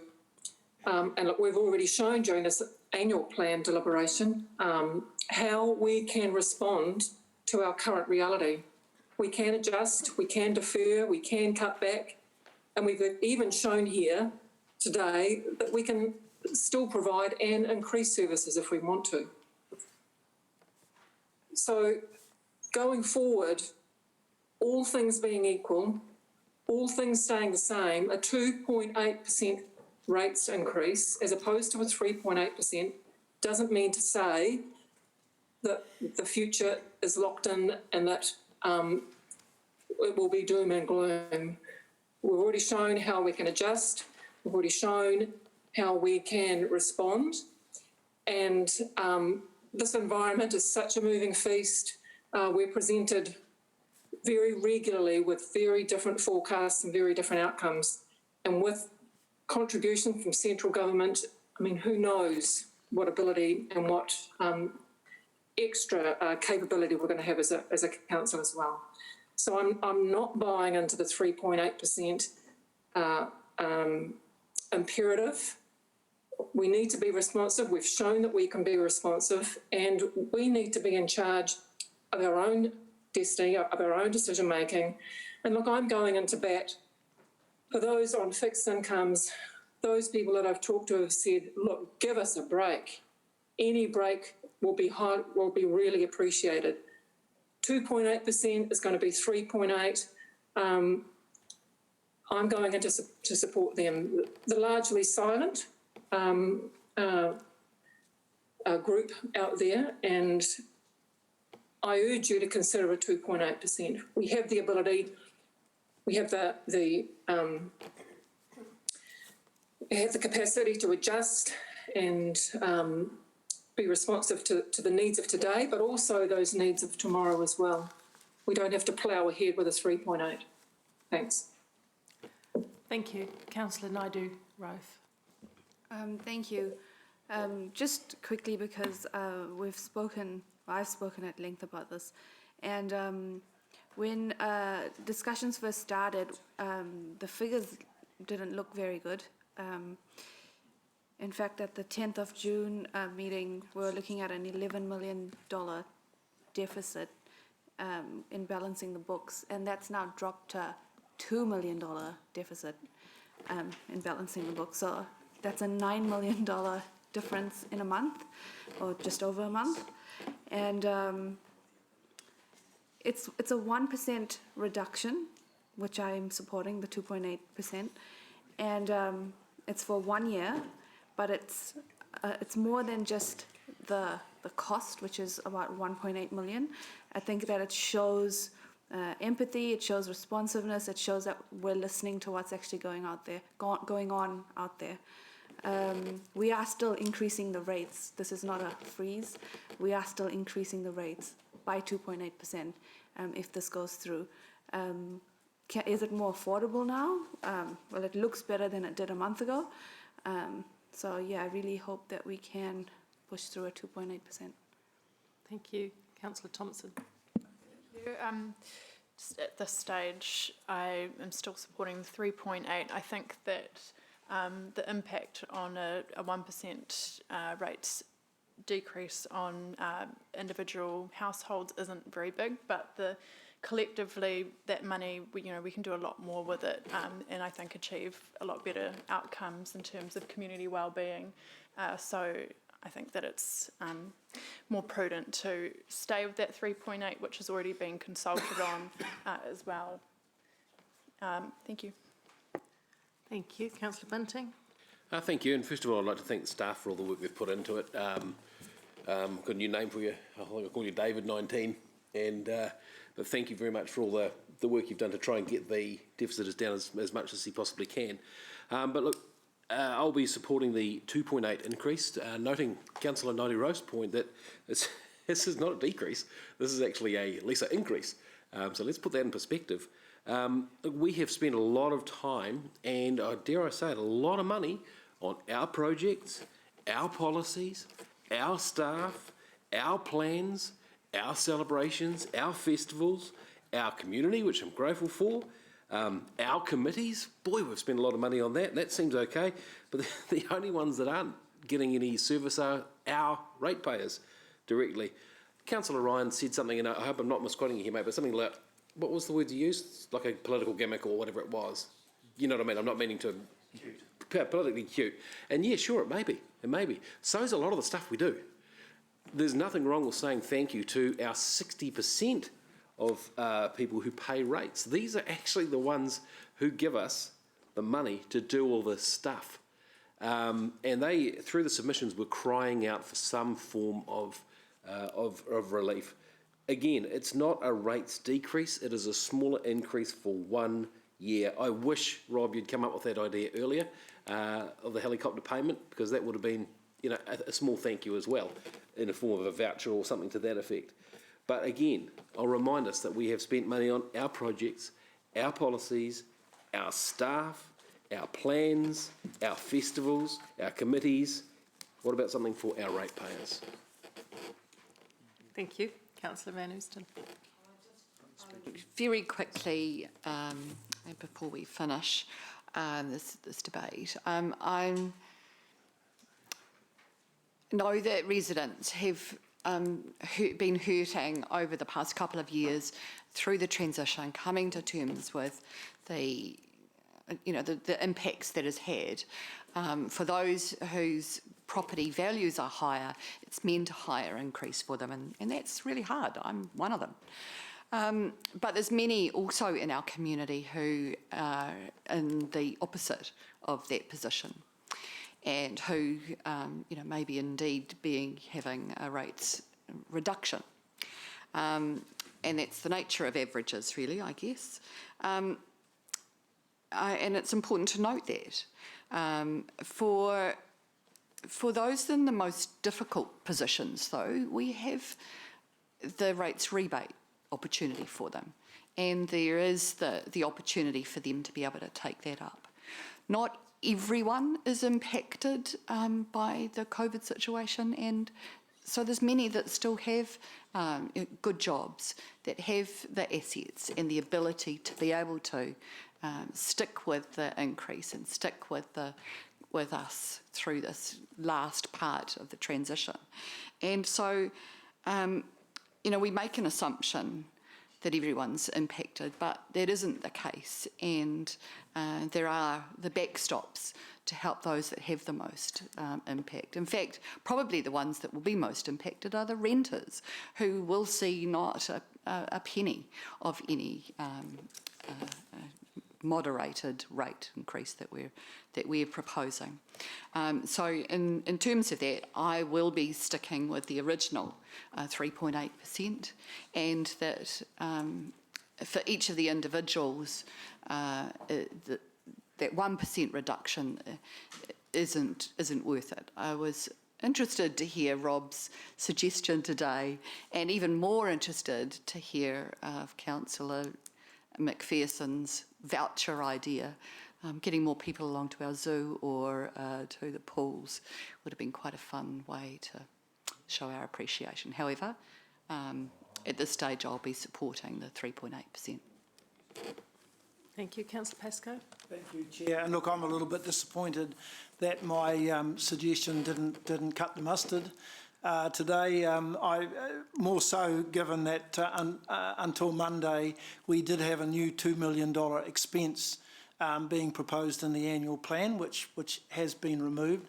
My $50 voucher, or however it was described, would have cost $2.7 million. So I'm just not sure about what triggers this need to consult, but certainly as of Friday last week, we didn't need to consult on the health and safety one, whereas we would have to consult on my one, my suggestion today. But look, I've great sympathy that we need to look after our ratepayers, and I think the comments in the debate today have been quite justified in the sense that we have been able to get a number of projects across the line, and I feel some of those projects are badly timed given the particular circumstances that this local and world economy is in and heading towards, and this may be just a way, if the PR's done right, that we could send a small message of hope and support to our ratepayers. So now I'll be supporting the amendment, which is the 2.8 rate increase. I'm counting. I'm going to speak to this this debate. One thing I've hated the most about this COVID recovery period is the term the new normal, because there's nothing normal about this. This is an unprecedented and exceptional time for everyone, and things may not go back to the same that they were, but they're certainly not normal right now. We all know, and I wasn't swayed in any way by the taxpayers' unions' cries for rates freeze, because that would have put local government on its knees. Would have done nothing, would have invested nothing, gone nowhere. And we, as a growth council, we clearly can't do that.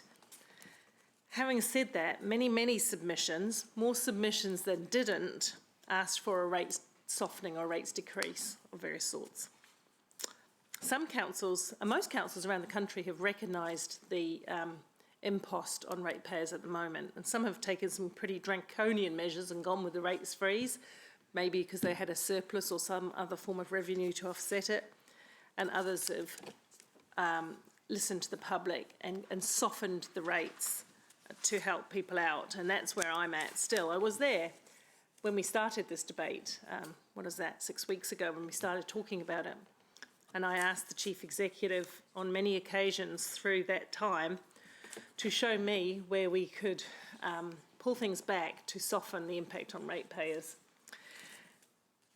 You know, we did actually, and I think Mark is right, we put things in, we took them out. We actually did pull levers for this. We pulled back on some things and we pushed forward on others. And I did remind councillors that the more we push in, the more we have to collect the rates. And to me, that was a little uncomfortable because I think the LTP is the time where normally you reshape your priorities, you look at in a visionary way further out, and you can play with some bigger ticket items. You can really get stuck into how the future looks for this council. This was an annual plan, but in actual fact, how it's rolled out is to be a sort of a pseudo LTP before the LTP. And that's why in some instances I've been against things that in the LTP I likely won't. But we'll have, as Jeff says, many more levers to push and pull. So will we have to catch up the rates decrease? Potentially, if we keep spending and we keep putting things in our annual long-term plan. But we might find things in the long-term plan to do differently, partnerships to bring in, things to push out, priorities to be a little different. What we might also have, and I'm double crossing my fingers on this one, is we might have word from the government on how much investment they're going to bring to us, which would have been so easy for us to have now so that we can match our investment. And I'm hoping that it won't be long before we know, and then we can make a better job of aligning our priorities with the government priorities, because I did hear the Minister say, you know, we're using our money, so we want you to use yours. And I believe that. So anyway, I've thought, and I can't move from the fact that I believe the right thing is to lower the rates impact on people. So I have seconded and I am supporting the 2.8% increase, signalling that I'll be looking at the LTP very hard to see where we make that up. And by then, hopefully, the effects of COVID will be better understood. Okay, that's me. Anybody else who hasn't spoke? Because we're going to write a reply. Oh, Councillor Wilson. Yeah, the little guy on the screen. Tiny guy. Look, thank you, Mayor Paula. It will come as no surprise that, in fact, I support the motion of 3.8. My first starting point is, if in fact, as some have implied, that the community was demanding a reduction, as we have seen in the past, we would have been overwhelmed by submissions. The reality is the general public saw it for what it was, this 2.8 is the equivalent of a couple of lattes a week. But on the other hand, it was the inability to borrow an additional 25 million because of that 1% reduction, and the fact that eventually we either have to increase our rates in the future to make it up, or we have to make some additional radical changes in our 10-year plan, and we haven't shown that we could, and I'm not convinced that that would be a reality. So I'm convinced that, in fact, a reduction by 1% will simply mean that we will have to make it up in the future. We have challenging times ahead. I think it's really important that Council ensures that it's in its best possible position to manage that. I think 3.8 achieves it, and I think that's the way forward. And the opportunity for significant long-term and meaningful reduction could be managed at the LTP. And I, for one, if we lose this today, I will look forward to seeing the Deputy Mayor and the Mayor and Councillor Bunting and others putting forward what projects they want to cut in the LTP to ensure we don't have to catch up. And in fact, I'll look forward to hearing the radical plans they've got to see us not needing to have the standardised 3.8 for the next few years, assuming in their plan they do intend to balance the book, because we're not doing that, and we're borrowing just simply to cover day-to-day operating costs. So although we can pat ourselves on the back that we've got a reduction in our deficit, the reality is we are having to borrow just to cover our daily existence. That's why we need the 3.8.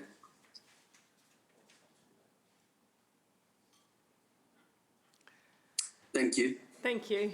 No, I was just listening to mutterings at the back of the room. Councillor McPherson, right of reply. Thanks.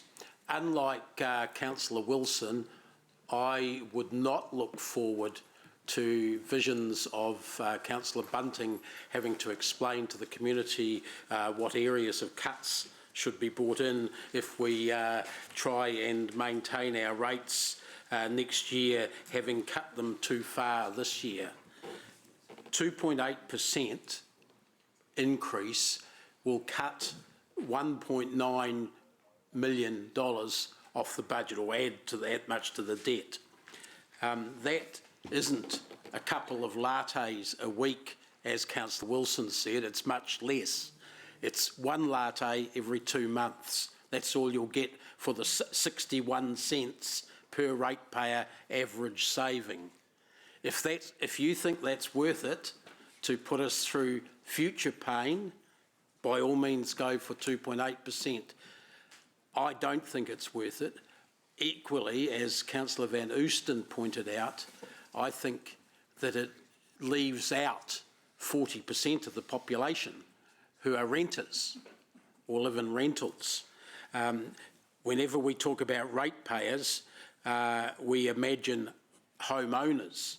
But a lot of those homeowners, of course, don't live in their own home. They rent it out. So we'll be giving that cup of latte every 2 months to landlords. They won't be taking around the latte to their renters, though. And so I think it's a fool's paradise to go down that track. We're simply doing it for the optics, because it looks good. And I've heard proponents of this motion actually say that in the past. That is not a good governance reason to have a reduction. If we achieve something positive out of cost cutting somewhere, I'm all for that. But if we're simply doing it because it's going to look good, there's good public perception, I'd say you should examine why you're going down that track.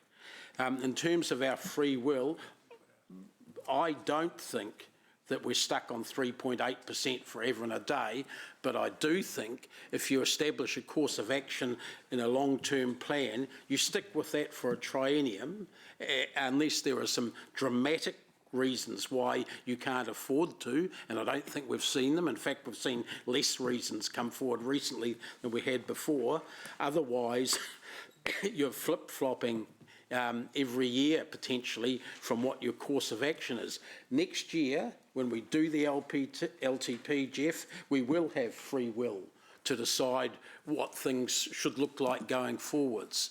This year, while we have free will, I reckon, of the sort you're describing, I think it's unwise to go down that track because we will lead to future problems, future extra funding requirements or cuts in services or facilities. That is not wise, in my opinion.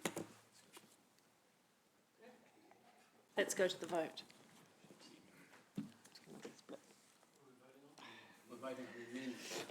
We're voting on the amendment first, please. Oh, I can count. I know what's happening.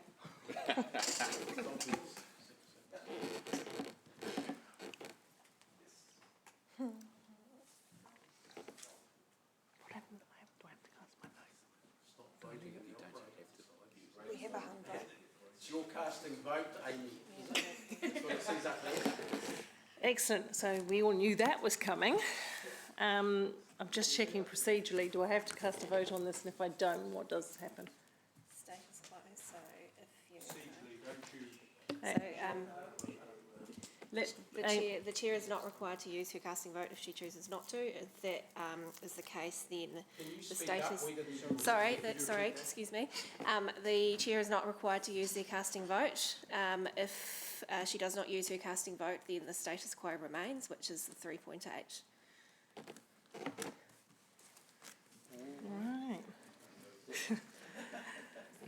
Right. In making the decision I'm just going to make, I'm going to note that today would have been a day of all days when the senior leadership of our missing councillor would have been welcome.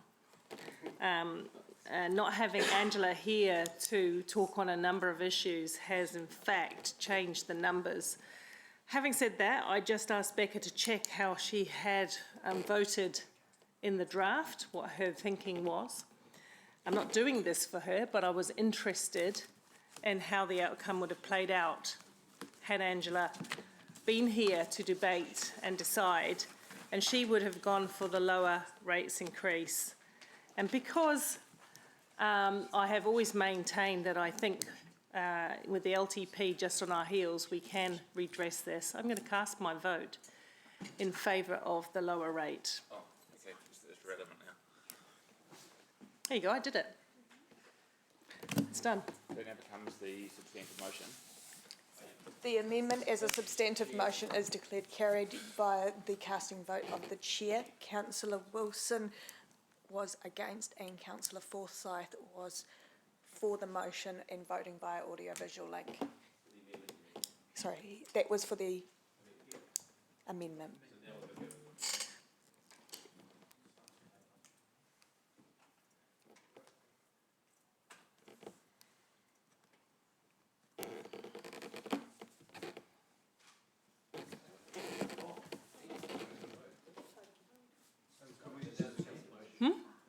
This is the substantive motion. Yes. What happens if that is black?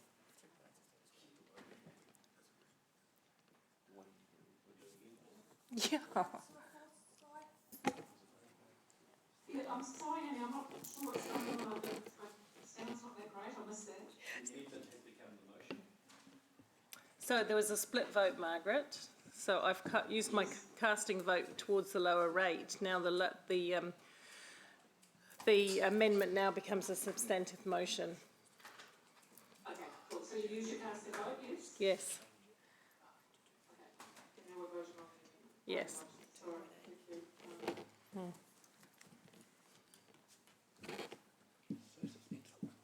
Right? So suspenseful. The amendment as a substantive motion is declared carried, 7 for, 5 against, with Councillor Forsyth for and Councillor Wilson against, voting via audiovisual link. Okay. Which brings to the close of business, isn't it? What's that? That's it, isn't it? What else we got? Oh yeah, the last one.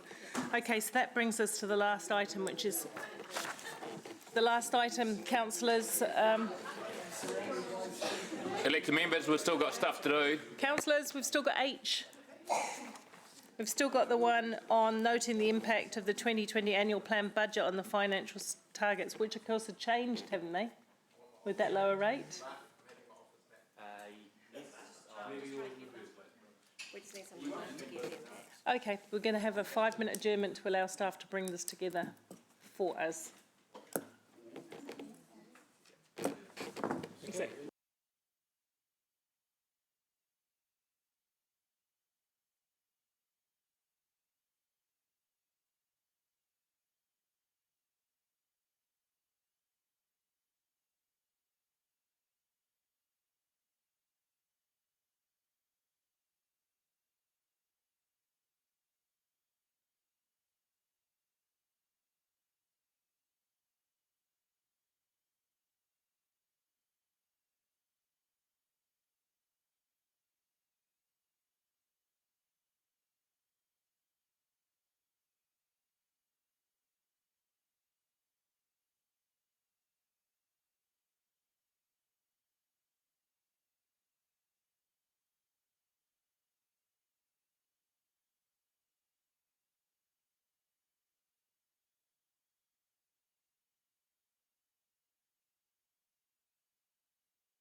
No, we've been fumbling all day. Okay, so we're on H. We've got the, just coming on.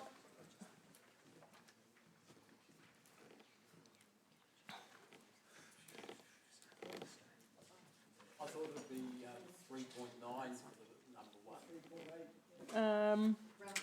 Just rounded. Just rounding. What's a mere 100 or 200 grand between mates? If you made the graph bigger, it would be 3.8, wouldn't it? Yeah, we made it again. Why can't we put it as 3.8? We're always talking millions on the financial strategy graph, so that's just rounding it up. It's rounded to 4, just like the previous one was rounded to 2. So the actual number might not be 3.8. Was it rounded up or down, the previous one? What we're saying is the base number. I'm just saying. So that's the consistent approach we do based on the graphs, and that's what we're basically confirming now is those financial strategy graphs, and that's how we report them. So we don't intend to change the way we report them. We'll make sure in the final report we give the exact number for those that wish to understand it down to the 10th decimal place. Okay, so the recommendation is that the note, it's been moved. Oh, well, it hasn't because it's changed. But are you still happy to move it and second it, mover and seconder, or do we need? Stay the course. Stay the Stay the course and course. goodwill. Okay, You so it's been win moved. some, lose some. It's Yeah, been moved. unfortunately, not everyone stayed the course today, did they, Rob? I'm sorry. Ooh. Oh, yeah. So, any discussion on that? I mean, it's pretty much self-evident, right? No discussion, so we'll go to the vote, please.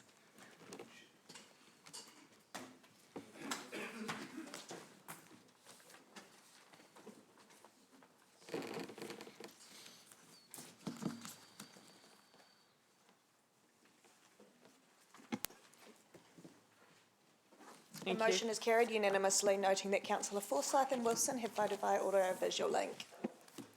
And that brings us to the end, but before we all disappear, can I acknowledge the pleasure it has been to go through this process with my colleagues. I really appreciate the respectful, quality debate that we do all bring to what are really complex discussions. And that makes me very hopeful that going through into the LTP, we'll be able to deliver some amazing things on behalf of our city. So thanks very much, everyone. I appreciate it. And now you guys, some of you guys are getting a bit of a break. Is nobody taking a holiday or anything? Meeting finished. Meeting comes to an end. Meeting has closed. Thanks, Ewan. Thanks, Margaret. Well done.